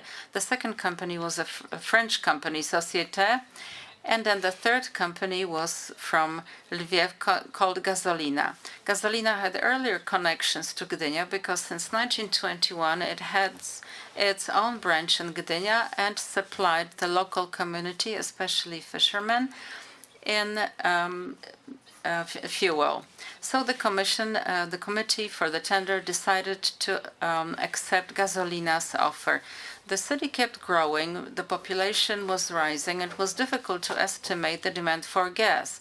But one of the requirements in the tender to provide a low price for 1 cubic meter of gas. The technology to produce gas proposed by Gazolina wasn't supposed to use the traditional system for producing coal gas with coke and other side products being produced as well, but the idea was to use carburet water gas. The gasworks in Gdynia was to gas coal entirely, and the resulting gas was to be filled with gas oil and then transported in liquid form in steel containers by rail from Bolesław. That way, it had a higher calorific value and the price was lower. Now, the offer was accepted, but there were lots of protests. People usually are not happy with new things, and they were afraid that the gas will not be calorific enough, and having a high content of carbon oxide would be unsafe. But there were positive opinions from the Warsaw and Lviv schools of technology, and also the Ministry of Industry and Trade positively spoke about this. At the time, Kwiatkowski was the minister. So eventually, a concession contract was signed with Gazolina for 40 years with the possibility for the city to buy it out after 20 years. In September that year, Gazolina set up a separate company, Zakład Gazowy. The idea was for the special purpose company to build and operate a gasworks. And then they started looking for a proper piece of land. What they needed was a big area with access to paved roads and 2 trains, not too far from the city center, but also not too close to estates, to housing. So eventually they decided to pick an area between Chylońska and the train tracks. So the area was the original sawmill, which was burned down in the late 1920s. So the area was situated between Chylońska and the train tracks, and from the east it was bordered by Pucka Street, and from the west the Dworcowy Square. So the company supplied the first gas in 1931. By October that year, 18.3 kilometers of gas networks were built. The first launch of the gas to the housing to residential buildings in Gdynia was covered extensively. On the 8th of October, when the trial connection was made to the building for white-collar workers, that's Piłsudskiego Street. You can see the building there in the photograph. So it was a trial connection, and there was a tragic accident, killing 13 people. 7 were severely injured. 14 flats were destroyed, damaged. There weren't many victims despite the scale of the destruction, just because of the time when it happened. At this time, most of the residents were not home.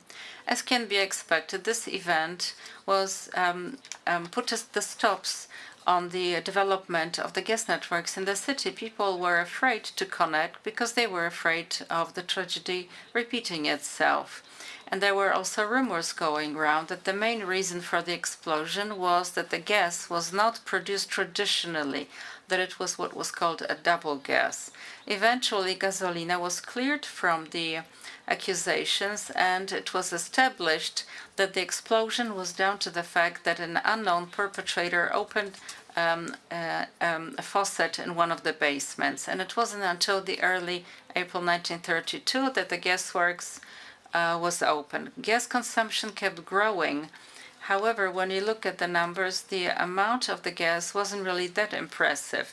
In 1936, gas was only available to 4% of the households.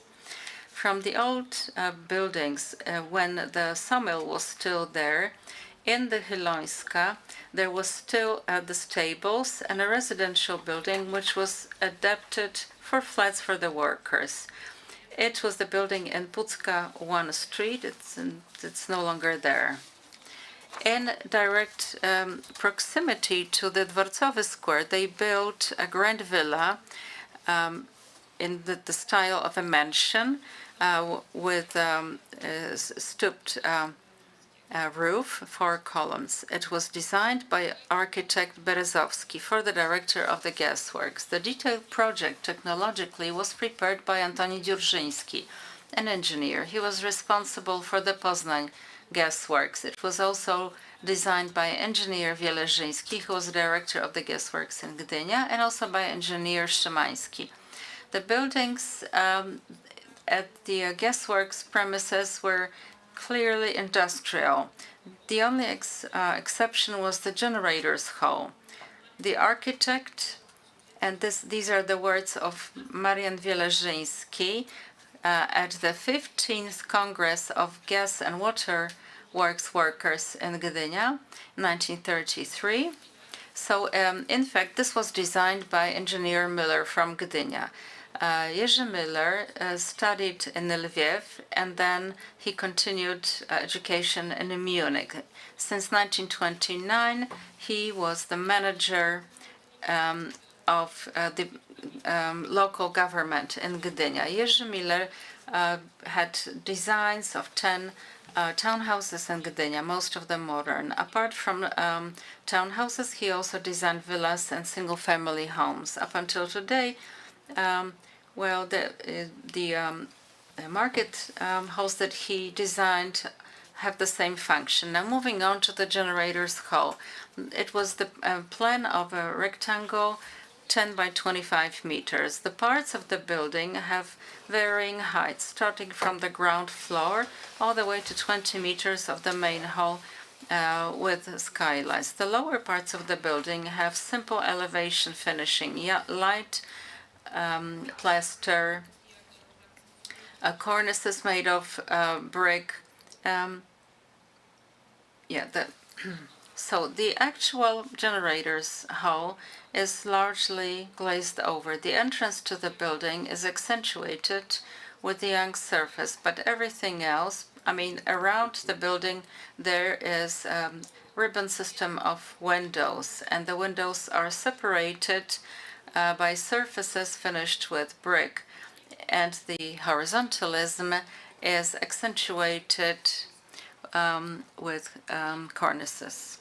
Once Gdynia was occupied by Germany, the gasworks were managed by the municipal company, even though in 1944 the gasworks performed very well because it was 3 times above the production from before the war. The Germans started to plan a new, bigger gasworks. It was to be situated west of the municipal abattoir near Pucka and Potasowa. There was to be a rail siding, but also a port canal, and coal was to be unloaded using a crane. The gasworks was to produce 20 times more gas than the one at Helońska Street, but because of machine or with industrial buyers such as the coffee company, the rail, or the printing house. In the late 1940s, there were proposals to close down the gasworks and use the gas coming from Sopot, via Sopot from Gdańsk. Eventually, they came up with a functional 2-system setup, and this continued until 1967, which is when they decided to close the municipal gaswork. For some time, this operated without the network because they would just fill in the tanks. But in the 1970s, the generator hall was taken down. Today, what's still remains as the stables and the director's villa are listed in the register. Today, in the gasworks, there's housing residential buildings with no gas installations there. Thank you. Dziękuję. Well, thank you to all 5 of the presenters this afternoon in this final session. I'll hand over to Mr. Stepa to close the afternoon session and the whole conference. Thank you for your attention, and thank you to everyone for keeping to time as well.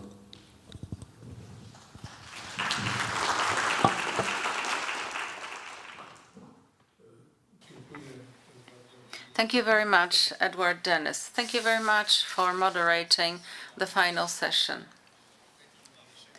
The most difficult, because it's an accumulation of fatigue from 2 days. This is not the end of the conference, but we are now finishing with listening and presenting papers, because in the program we still have tomorrow to look forward to with trips and walks.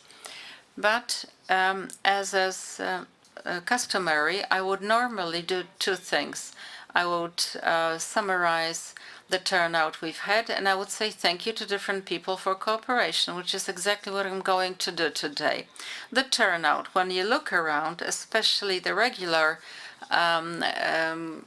participants look around, you'll see not as many people as we normally have. But it's the pandemics. But it's not just the pandemics, it's the conclusions, the lessons we should learn from that. Because what we decided to do is to make this conference available to those who may have some concerns or fears of contracting the disease. They're not happy being part of a crowd. And so we transmitted this conference, and it was listened to by, we don't know by how many people.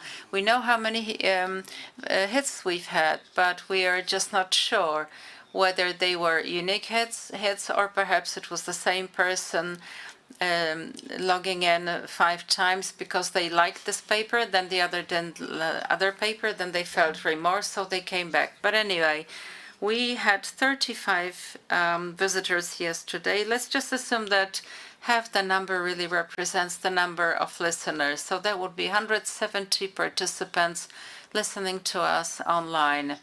And 130 people registered here physically. That's how many people we've had here. I think we've had, the peak number was 100 people here in the room, but the number of those registered is 130. So they spent here some time and then they were off. But when you add it all up, that's 130 and 170. That adds up to 300, which is exactly how many seats we have in this room. And in the previous years, we've had other sessions with the room completely filled, so much so that we had to put in extra chairs to the back. Well, maybe not because there weren't enough seats here, but just traditionally people are not happy sitting in the first row. You can see this for yourselves today as well. So yes, we've had 300 people live here. That's happened to us yesterday. Yes, to be exact, we had a similar number of participants. It's just that it was in two different zones, like being directly here and connecting with us on YouTube. Well, that's in terms of the turnout. But what it goes to show is that there is interest in what you've been working so hard on, and it took a long time to prepare some of the papers, and I was able to see some of that firsthand, and I know how long it takes. Plus, we have some experience of our own with that. Now, to those of you who have spent your time working on your papers for this conference, a big thank you for that. I'm sure this is going to enrich our knowledge of Gdynia and the background for Gdynia's architecture, which is the European background. And all of the papers will then be published in our post-conference publishing. Of course, there's just one condition: make sure to send your papers on time. Some of you have already done that as requested, so they deserve the praise. The first person was Piotr Fiuk from Prague. He was the very first person to send a finished paper, so he deserves the special mention. No more special mentions, because I don't want to confuse person 2 with person 4 or person 5 with person 3, so I'll stop there. But Professor Fiuk really deserved this, so we appreciate that. Right. If you send your papers, just like we do every 2 years, we are going to publish our post-conference proceedings.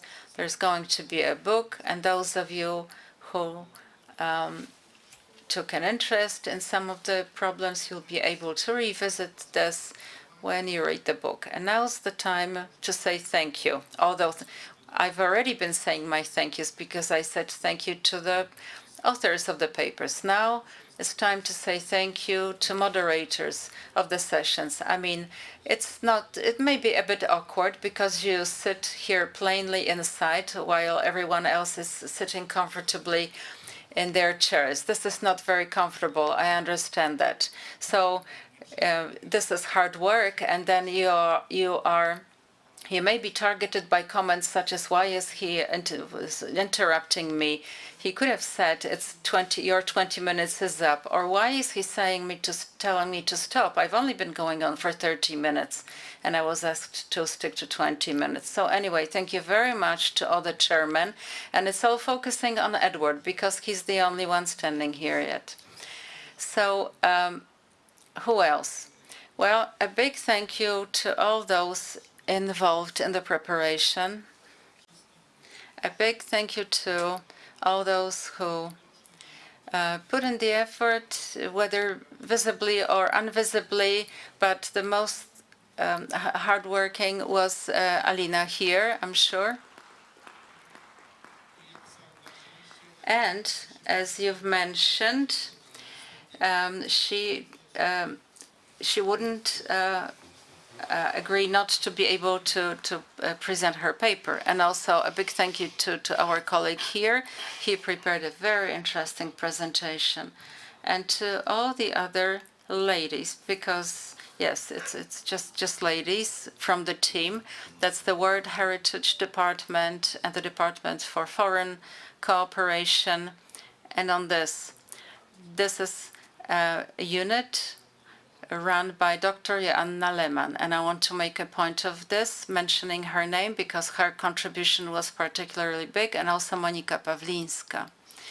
Right, an overwhelming majority, or perhaps none of you, were involved in the Forum of Modernist Cities. It's an event we had on Wednesday.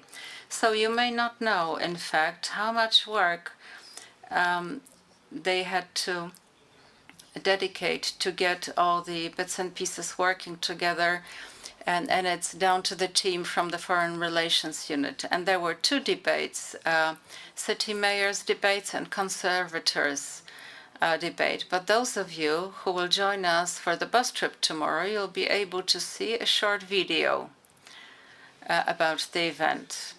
And you can all go back to the materials, because they are available on YouTube. Am I right? Yes.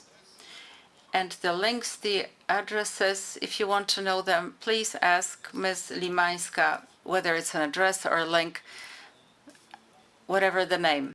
Anyway, if you want to do this, if you don't want to know this, talk to Alina. Okay, I think at this point, I think it's safe to say that we've exhausted this phase of the conference. Tomorrow, trips. And I am afraid we are now approaching the 9th edition of our conference. So I hope to see you tomorrow and then again 2 years from now. Thank you very much.